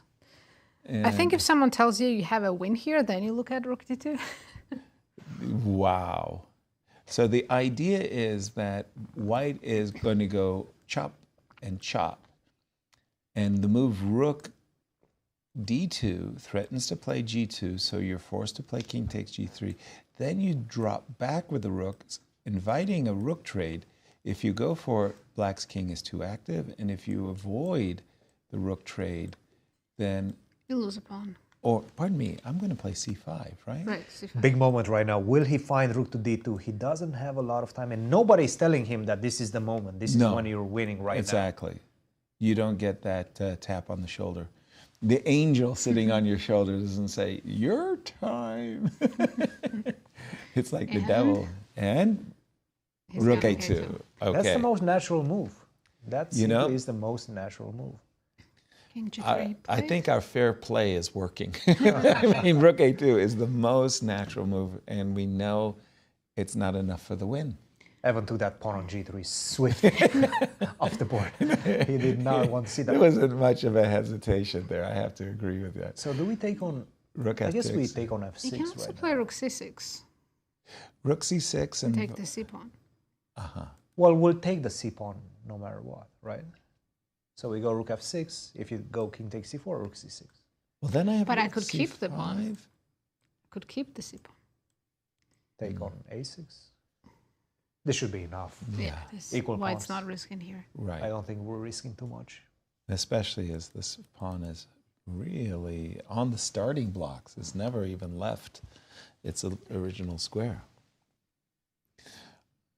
Very back and forth game, especially since the end game started. Yeah. Both of the players are trying to find It's often happened in these round robins that we get whitewashes. White wins. The only decisive games are all won by white. And we're seeing, especially in the seniors, quite the opposite. Yeah, of black Well, we did winning a have lot of crazy games. openings, That is a good point. We have seen some. especially King's. It's not shocking. No. Evan So he just took on captured an F6. F6. Yeah, this looks like a draw, but a mistake is still possible from either side. Always. How about this one? King takes, rook c6 check, king b3, rook takes c7, not forced, by the way, rook b5. I'm fast, and you're not. f4, f5 is not happening. And this is probably what point. Mishra actually wants to do. What if I go rook to e7? This is acquisition, so So you can give you check checks me from from the I'm going to side. check you from Rook e3. the side. Rook to e3. Okay, now you're forcing me to be ultra. Your superpowers. I feel supercharged. I'm getting what? Show us. Yes, exactly.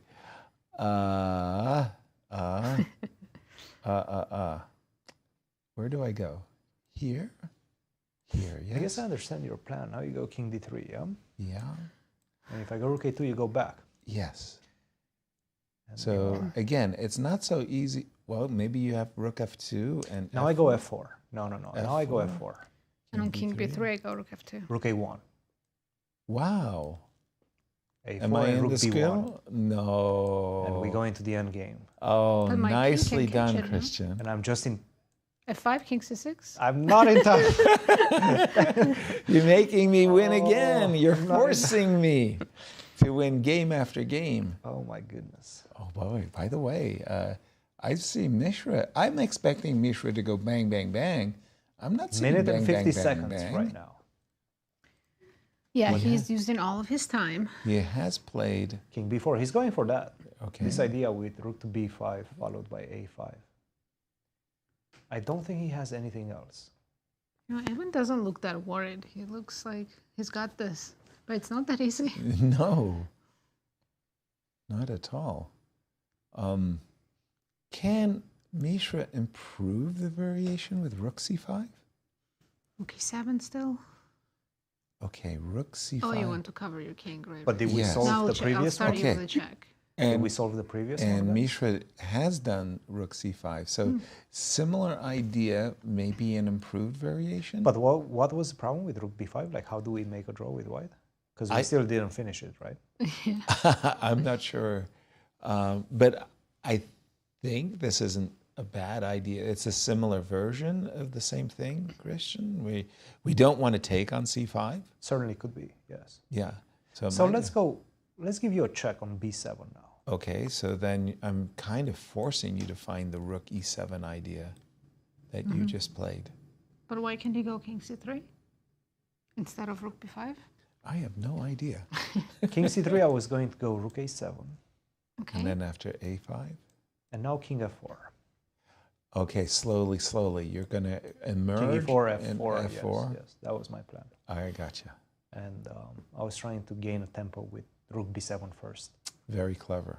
Very clever. Thank you. I think that I think that legit answers Well, why I play rook b5. Could we keep going? Oh, sure. With that variation? Okay, not rook b5, but king c3. Because I do rook think it's a7. perhaps a tempo-based situation. Like everything, king c3, rook a7, a5, king f4, yes? Yes. King b4, you go back, let's say. Okay. King e4, a4. Okay. f4. And now a3. f5. Rook a5. And we get... Now can I take? You can, yes. At long last, I mean. So it's like a tempo, one tempo. And that looks like I get queen. Finally. Made a draw. You will have to defend. Yes, but with your Without the king pawn. so far away, I think I'll be able to... That should be good. Yeah, Yes, that should be easy enough. I should be able to do it. Wow, quite the battle going on in this one. And guess what? We have rook b7 check on the board as we've just seen. It does surprise me that Evan is playing so fast. Yeah, he really trusts his calculation. And again, we've seen the calculation has to be very precise because you miss one tempo, you miscalculate one tempo, and you lose. Evan seems to be trusting his intuition and his calculation in these moments right now. For a good reason. Yes. Impressive. Doing really well.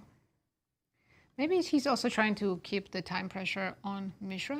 So let's keep going. Rook b5. Okay. Again, we still haven't solved this puzzle. The big dilemma, yeah. This was the big puzzle that we were trying to find. P7. That variation that we just... Oh, by the way, he did play king c3. If you don't mind, I'm just going to stay with the current game because current position because the problem is that. Also, do you need rook a7? You could start king f4, king e4 right away. You can. Yes. Yeah. I think in any case, the inclusion of rook a7 isn't hurtful. But the thing is, if you do start with king f4, king e4, then I have ideas of rook c4, rook takes h4. So I get my pawn on What a4. if I go king g5? Well, you go to e4. Well, he's waiting. I'm waiting for you you to to go get to to e4 first. Yes. So what we saw was that after king f4, we were playing the move king to b4, but then we were seeing rook. And here, is this where you'd like to try rook check and, I don't know, take a pawn? It's certainly an attempt, yes. Okay, f4. Maybe I should go to f5. What, with the king? Yes. When you give me a check on c4, king f5. Rook takes. King g5. King g5. I guess rook a1. 4. f4. I don't know what's going on here. It should be a draw, right? At some point, I would like to give you a check. know. I think I want to give you a check on b7. And perhaps right now. Check. Perhaps right now. Yes. b7. I want to check. force you to go on the a file. King, rook c7. He wants me to do something I don't want to do. He wants to force me on the a file. I don't want to go. I want to. But now I go rook a7, right? This should rook be enough. This should be a7. good enough.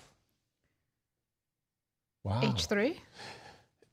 And H2? Yeah, I mean, it's a tough ending, but let's just remind our viewers all the excitement that's taken place already.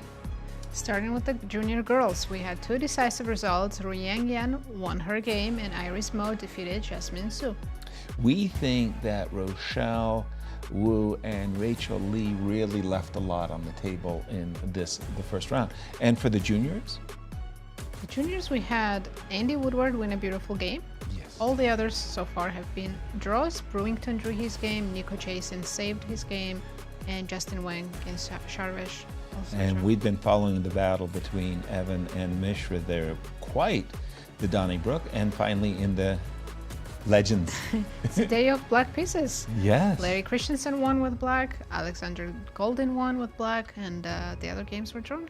Sparkling game by Larry Christiansen. We are expecting Igor Novikov to win a technical exchange up a rook ending, and it's been this game of Mishra that's really this rook ending. It's been fascinating, really tough to understand, you know, the ups and downs of what's going on, and the players under a great deal of pressure on the clock.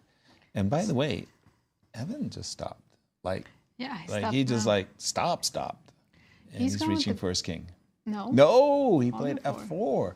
That's a big surprise. We really, I like those lines with King F4 activating the king. But I mean, A5. You can play King F3, King E4, it's still coming. Is it? So how would it work? Help me, Nazi. King F3, A4, let's go. Rook A7. Immediately. Sure. Okay, King B4.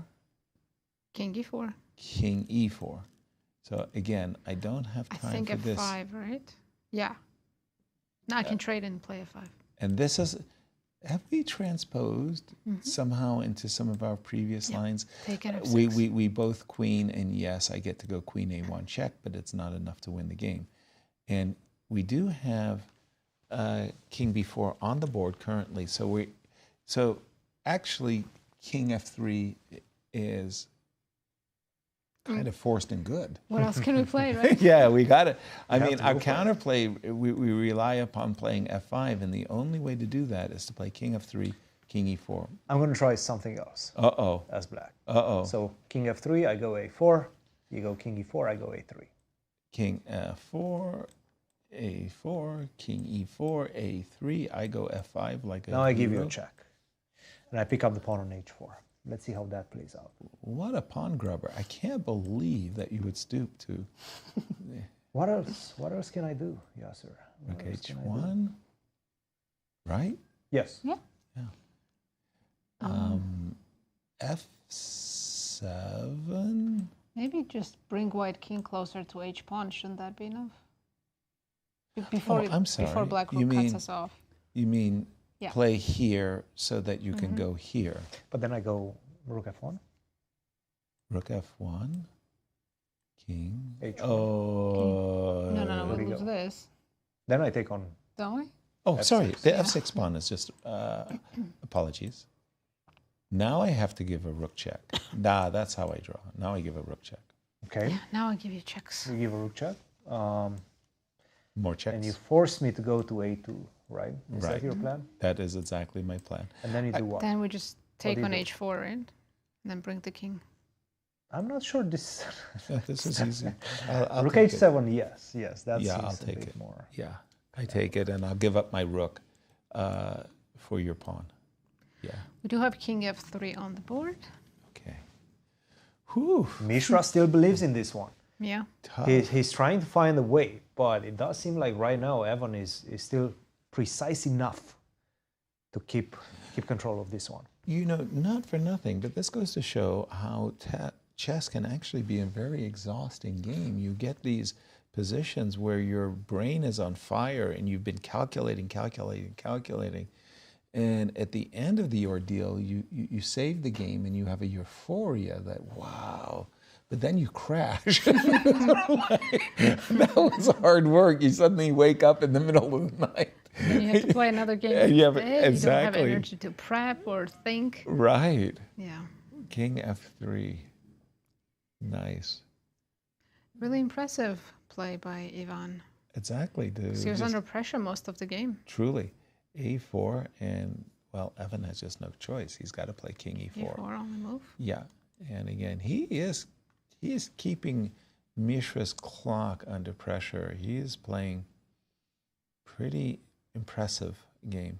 By the way, just based on what our previous analysis was, maybe I really should be going king F5, king G5, put my pawn on F5, giving up my rook and saying, you know what, I'll make a draw. Safer draw for sure. Yeah, I think I played it poorly.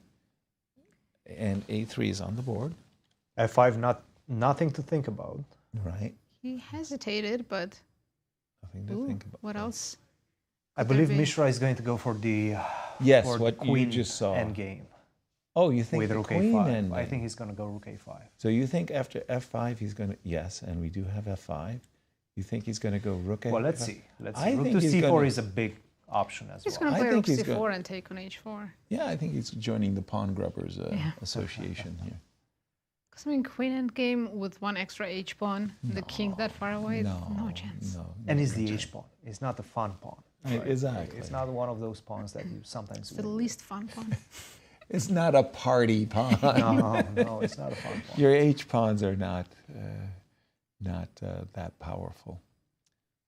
Big moment right now. 37 seconds for Mishra, going down on the clock, and Evan still maintaining his lead. 2 minutes and 40 seconds on the clock right now. F5, we expect rook to C4, get another pawn. Get a pawn on H4 off the board. Since Mishra's thinking, he's definitely considering both rook C4 and rook A5. He knows probably both of them are a draw. He's just trying to figure out which one is going practical to chance? pose the most problems. And he goes for rook A. Are you surprised? I'm very surprised, yeah. Right now, I think rook takes A5 is going to come. Well, if he doesn't, then with a Mishra snapping wins. motion. Everything Snapping He's motion, just double rook takes checking A5. that pawn promotes, and he's not losing his queen. Right. You're not in the square. We are expecting rook takes A5. King takes A5. The queen ending that we've been discussing, we haven't really put it on our board yet, but the idea is, yes, Mishra is going to have a queen and pawn, but the chances that the H pawn is going to be significant are really, Queen really E1, doubtful. Queen E1, just to force your king to D3. Sorry, not Queen E1 check and this, but Queen E1, just to force your king a little bit farther away. The players are following our lines. Yeah, but I think just queen takes H4, king E2. I'm getting too close. Yeah. And you're ready to offer a queen trade. Pardon me. You're ready to offer a queen trade should you put the queen on H2. And yes. Here we go. We've got the going for it. We've got the queen ending. And here we're expecting the move queen E1. We think that this is The draw, but they'll play for a bit. Exactly. They will play for a while. Let's go to Rose. Yeah, let's go back seems to be on her way to winning her game. Yeah, she's quite close now. Putting the finishing touches on her opponent right now. And this would be a very important victory for her. Keep contact in her quest to win the national championships with her nearest competitors. And when we left it, there was a rook hanging. Yeah, King G1. She's played it really nicely. Has Rose. Yeah, she won both kingside pawns. Dang, I mean. Nice technique. Really, right? And she hasn't lost any on the other side. That's pretty good. That is very impressive. Pretty good. Wow. Okay. How old is Rose again? I mean, she's just very young. 15, I think. Maybe 16 right now. I don't think I had nearly her composure or understanding at 15. Again, I was expert trying to cross that master's barrier, which was just, like a pull-up bar. I just couldn't get my chin over it. Took me a while. By the way, 8 seconds for Chloe. Sadly for her, it's not the clock that's the problem, it's the position. And one thing about Rose, she's playing a lot of very strong players. She's playing a lot of international master norm events where she's facing a lot of international masters. So she plays a lot of events, yes. Yes. Really? She's always traveling. She's always somewhere playing against the best. So definitely challenging herself all the time. Wow. Okay, bring it home for us, Nazi. How is she supposed to win this? Asking the hard questions. I will help Rose on her quest of victory in this one. I guess we need to trade rooks, so maybe rook g5, rook e5. From your ears to the board. From my mouth to her ears. Yeah, from your mouth. Although there's d3. At what point? After we trade rooks on e5. I've got the right Right. A-pawn. Okay. Have the right It's all pawn, good. Yeah. Yeah. Yeah, rook e5 seems to be the Right move. good move. Good move. Rook e5. And if you avoid the trade of rooks, it doesn't matter. And then the king can cozy up to the d4 pawn. And don't forget that rook takes a5. And we think it's a threefold repetition. Claiming a draw. Okay. But I think Chris is saying no. I need to write it down. You need to write it down, yes. Queen to c6. Now Mishra's going to get extra minute, I guess. It's an incorrect claim because he didn't write down the move first. I guess so. Okay, he doesn't. You have to worry. Sometimes when you're making these checks, go for the 4-move repetition, you know. But I feel like the first question should be to Mishra, do you agree to a draw? And if he says yes, don't just shake hands. Right. Okay.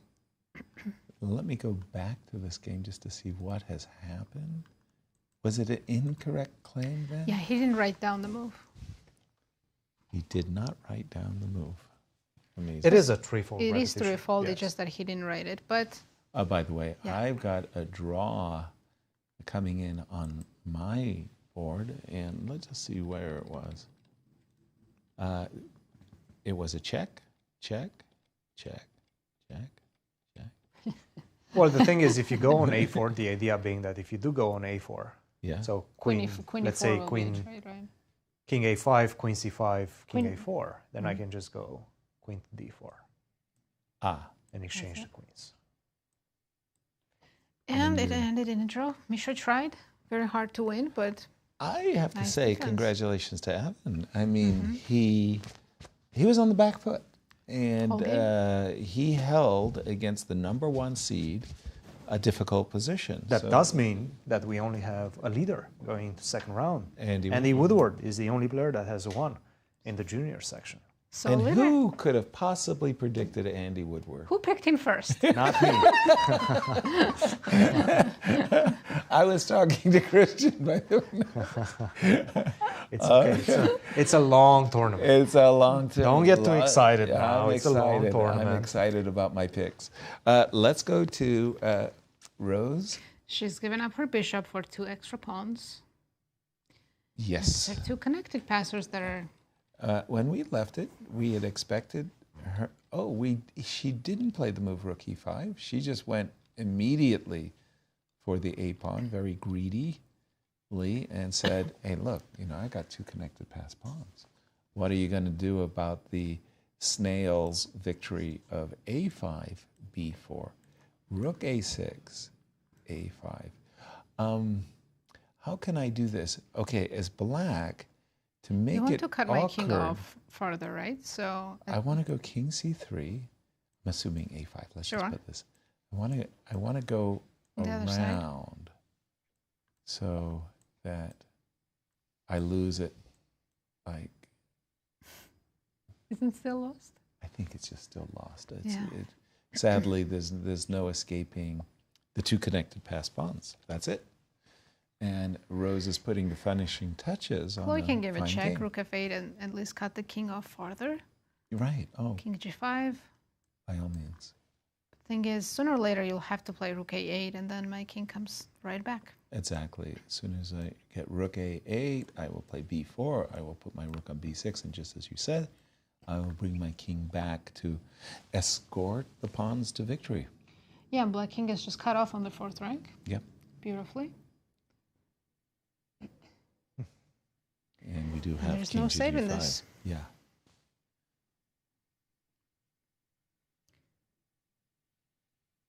And again, two wins in the ladies. I know This would be the Rochelle third one, failed. yes. I know Rochelle failed, and I know Rachel Lee failed to win what we think was winning positions. Arismu has won her game. Yeah, two victories. Who's the other one? I just have to check. Iris defeated Jasmine. I remember that one. Ruyang. And Ruyang. Ruyang. Yes. Now, very nice. Rose is going to win as well with the white piece. I like two that. victories with white and one with black. Let's take a look at And this is the results. official tally. Right, 2 leaders so far, Ruyang and Iris Mo, and it looks like Rose Atwell will be joining them in a 3-way tie. As Ru Yang joined us on set, we asked her about her tournament, and she said, well, this is my 3rd national championship. And I said, how do you feel about it? You feel like you're getting better? It was like, well, I feel like the competition's getting better. They're all getting better. Maybe both. The competition is getting better. You're getting better. I hope so. Rose is doing it the nice way, just one step at a time. Rook b6 is going to be next. Once the rook gets to b6, the pawn is going to go to a6. Once the pawn gets to a6, the next pawn is coming to b5, and the rook is going to b7. And on it goes. We don't even need the king to We win don't this. even need the king to win this anymore. Nothing stopping that train. Right. How do you call this? Yes. I used to call it the cat's ladder. The cat's ladder. Yes. Somehow, it's something snail for me. It was It was just it was a slow way to victory, but inevitably it got there. Snail's pace? No, I don't know what I called it. What did you call just it? ladder. I don't know where cat comes in. I like it. As a cat person, Yeah. As a snail, as a fan of snails. Nobody's a fan of snails.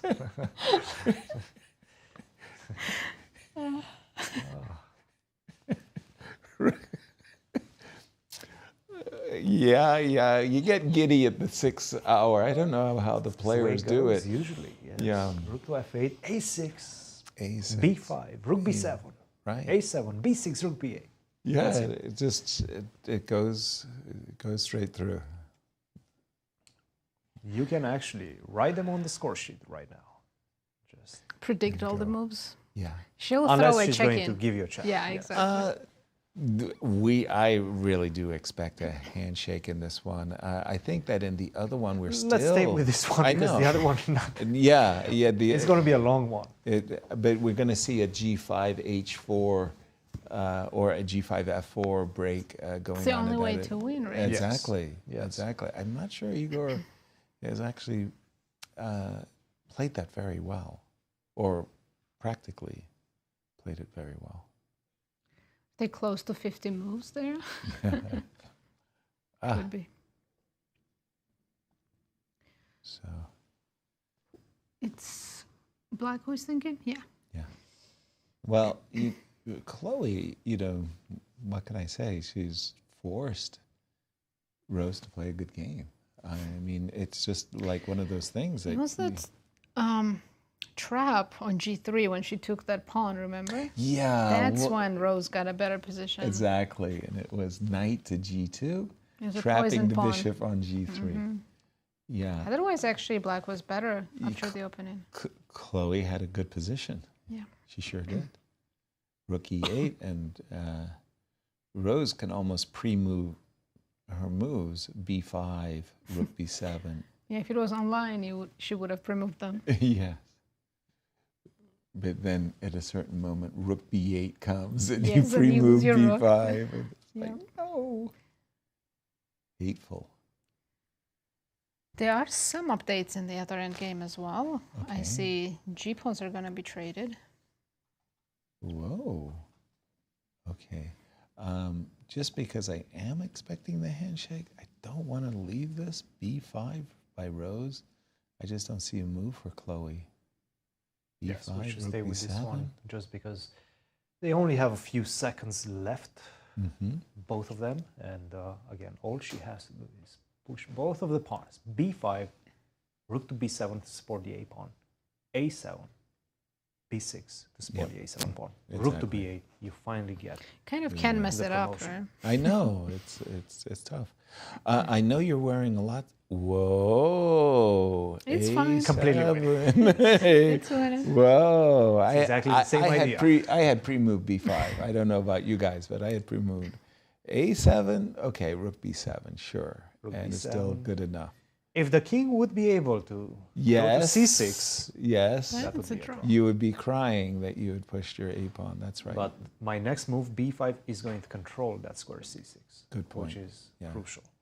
I know you wear lots of hats there, Christian. You're the coach of the Mizzou University chess team, and you mentioned at the start of the show that you're missing some ladies on the team. Now's the time to shout out and say, okay, we got some university scholarships to top prospects. You know, the World Cup for women. Only the best of them, yes. Yeah, you know, the Women's World Cup is going on at the moment. We've been going through some recruitment efforts. Yes.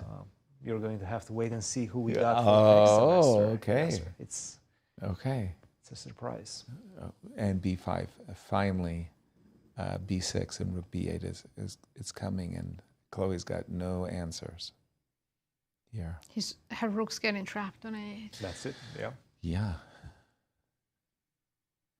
Yeah, and I think she knows it right now. Finally, it's starting to set in. No way to stop it. No way.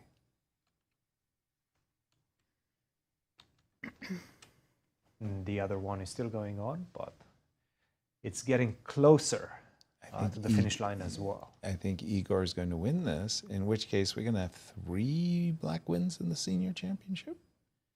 King e5. Yes. One last checkmate idea. Only the juniors were too solid today. b6, check this out. Talk about pulling a rabbit out of your hat. King h6. No. Or it doesn't work. h6, yeah. It doesn't work.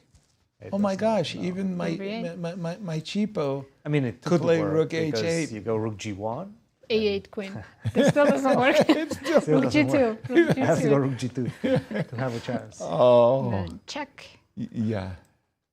This would be. Let's stay with.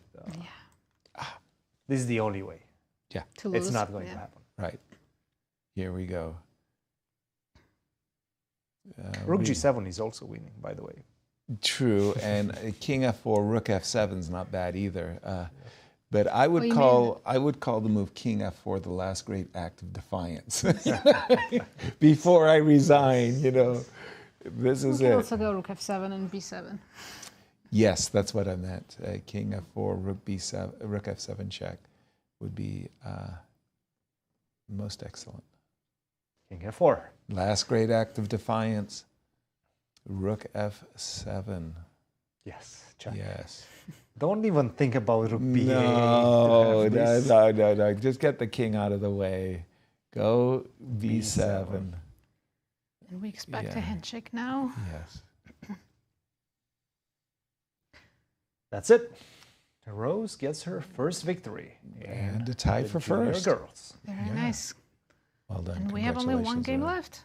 At that ended too. Oh my At the goodness. same time, Igor Novikov did defeat Alexander Fishbein. I was about to say, let's go to the sole remaining game, and I believe Igor did win at the very end there. He was up. He had the rook and the extra pawn. So very, very nice. Well, it suddenly came to a finish. That was kind of stunning. 3 victories in the Legends, all with blacks. In the girls. And 1 victory in the juniors, also with the black pieces. Wow. As Andre Adorian would say, black is okay. We're hoping to get Rose to join us, and as we wait for her to come into the game. If you don't mind, tell me how Igor won that game. Absolutely. Yeah, Let's move on and see how that happened. It all started somewhere around here. So he did place this pawn on f5 and f4, h5 and h4. So everything is blocked, right? Right. And what he did very well was find a way to throw this bishop off the long diagonal. Never allowed him to get. Yes. Alex couldn't get king his to bishop. c3, king f3, king to d4. I'm trying to get my king closer to e4, so I can throw your king off. Right. King, bishop to a4, and now rook to e6, bishop to d7, and now a very important check. Rook to e3, you have to go back. Right. Rook to c3, still Again, you're not getting sneaky, back sneaky. on diagonal. And in fact, my next move is king to e4. How do you get your bishop on the long diagonal? There's no way to do it. No. So at this point, you're forced to go for the g6 pawn. Okay. But this allows me to exchange. Yeah. Rook takes g3. I pick up the pawn on f4 as well. In fact, I pick up the pawn on h4 first. Right. So that you don't even have h5, which would have been winning for black as well. But this one is much easier. Nicely done. Pick up the pawn on f4 and win. Very nicely done, actually. Yeah. Yes. So a big victory for Igor Novikov. I'm trying to remember from previous years whether he was ever in contention for the national championship. He would be struggling in the first half. Then he usually warmed up and did well in the second half. Yes. And it wasn't like he can was beat the first. anybody. Yeah. He can definitely beat anybody. Dangerous opponent. And Fishbein is not a pushover. He's a very strong player and a very active player as well. He plays a lot of tournaments. Yeah. So this one is a crucial victory for Novikov. So maybe now he'll starts well and ends well, so he'll have a good tournament. Right, you got to get the first and the second half together. As we are here in the national championships, awaiting Rose Atwell, who just scored. Her first victory. I won't say impressive, but I think when she got in the driver's seat with knight g2, she was floundering there before. The opening didn't go her way at all. No. Her bishop, white square bishop, was really passive. The d4 square was occupied by opponent's knight. It was very unpleasant. Exactly. But then, as soon as she got an advantage, she never let it go. Exactly. And here we have the standings. Junior girls standings. Yeah. We have three-way tie for the first place. It's between Rose Atwell, Ruiyang Yang, and Iris Mo. Then with half points, we have Zoe Tang, Rochelle Wu, Rachel Lee, and Megan Paragua. I really think that Rochelle and Rachel are like, oh, darn it. They were close. I really, and Rochelle definitely let it go easily, right? Yeah. The one she move, played that Rook move, C1. C1. Too Just fast. one move. Yeah. Go knight e1, defend everything, have everything under control. But you could already sense that something will go wrong because she had to go in passive mode. And she definitely did not want that. Exactly. Play that move, rook to c1, and then Zoe was. And the junior ready. standings. In the juniors, we have a sole leader already. Andy Woodward with a 1 point, and then 8 players sharing second with half points. Exactly. I like that. And finally. And in seniors. Legends, please. Legends, my bad. Three-way tie as well. It's amongst Larry Christiansen, Alexander Goldin, and Igor Novikov. Right, who all won their games. As we have a special guest in the studio, Rose. Welcome. Thank you. What happened? I won. Good for you. Thank you for coming by. Congrats on your win. That was a very nice win. When you played g3 and left that pawn hanging, was that a trap? Yeah. I don't think she expected knight g2. Maybe she was only considering knight f3 instead. I didn't get to talk to her after the game though. Right. It felt that was a really nasty trap and the temptation to take the pawn. And we thought suddenly after knight g2, the game had shifted in your favor. And basically before that happened, Rose, before that I didn't really like it so much. we weren't enthusiastic, let's put it that way. But the moment you did get the advantage, you just kept it up. I mean, it wasn't clear because she had 3 pawns for the piece, and my rook on a2 is a little bit off sides, to be sure. I wasn't sure about d4 here because it's the quickest way to get the rook in the game. Right. And if she takes on d4, I can just do rook a3 and knight f3 and get the pawn back. But I wasn't sure that I should trade so much since I only have 3 pawns left then. Exactly. That's always the scare, right? Yeah. You know, like you're not going to keep the pawns. Tell us when you thought, okay, at long last, here you're getting your pieces to coordinate. Things are going really, really well. But are you still 100% confident at this moment? No. Not 100%. Now, however, tell this position. Okay, that was just for time trial. Yeah, we repeated to get to move forward. Okay, H5. This moment, how do you feel here? Here I was feeling good. I Really? liked H5 because it basically fixes all three of her kingside pawns. She doesn't want to push the G pawn due to H6, and then her king and the H7 pawn might get weak. Absolutely. And I like the fact my rook is cutting off her king, so in a sense it's like I'm 2 pieces up, because the king can't participate either.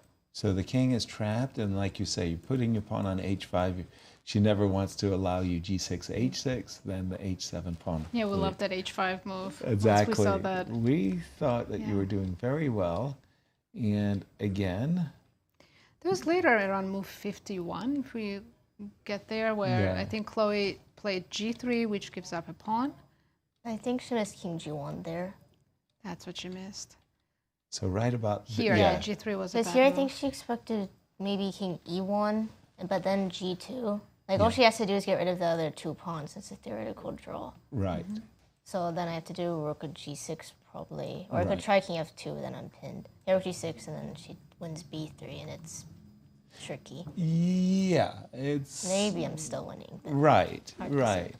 But your king F1 was definitely... King G1. Oh, pardon me. King G1 was definitely good. King F1 wins too, I think. So. Oh. Wow. So here, everything is just going swimmingly, and then you went on. We liked how you won all the kingside pawns and didn't give up any of your pawns. Yeah. You made fools of us because you had been playing this A5, B4, A6, and we 100%, I mean... Expected B5. I mean, I said, you're going to pre-move B5. You played A7. Nice. And I called this moment right here the last great act of defiance. Right? Like, I will not resign. Nicely done, Rose. Thank you. How do you like playing in this year's U.S. Championship? U.S. Juniors Championship. I wish I was playing in the U.S. Championship. Well, I think of it the National Championship. Yeah. Yeah. It's been fun. Yeah. So far. Is it a We'll see again reunion? tomorrow. A reunion of sorts? Mm-hmm. Yeah, It's good to see all my friends. Right. Right. Well, thank you very Great much start. for joining us. Thank you. Absolutely. And good luck in the next year games. Thank you. And let's take a look at the upcoming schedule as round 1 of the National Championships has just been completed. Right, tomorrow players will be back for round 2, and they play 1 game a day. So they'll have a rest day on Sunday, July 20th, after round 5. And after that, again, 1 game a day until the playoffs, possibly. Yeah, it's a sprint to the finish after the rest day. So 5 days in a row. And I like the leisurely schedule.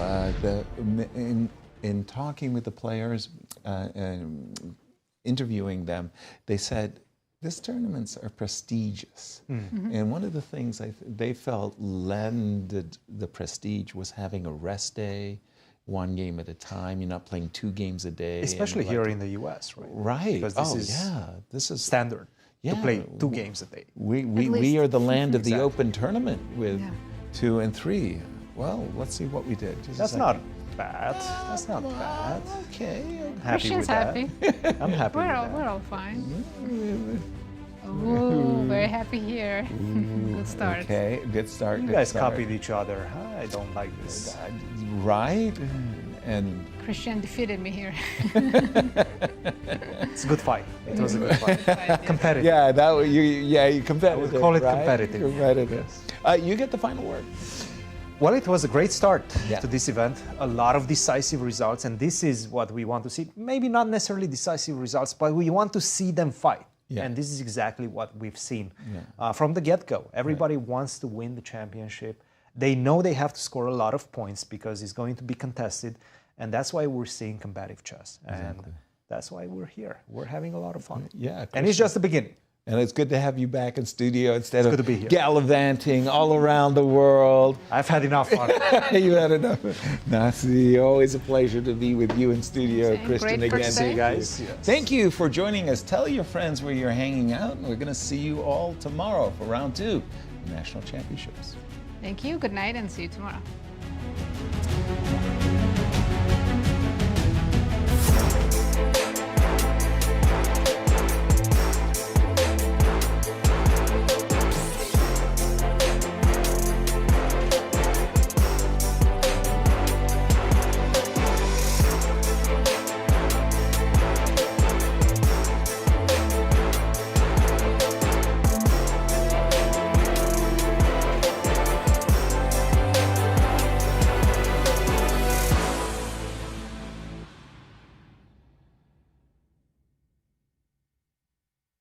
This has been a presentation of the St. Louis Chess Club. Any reproduction or distribution of this content without the express written consent of the St. Louis Chess Club is prohibited.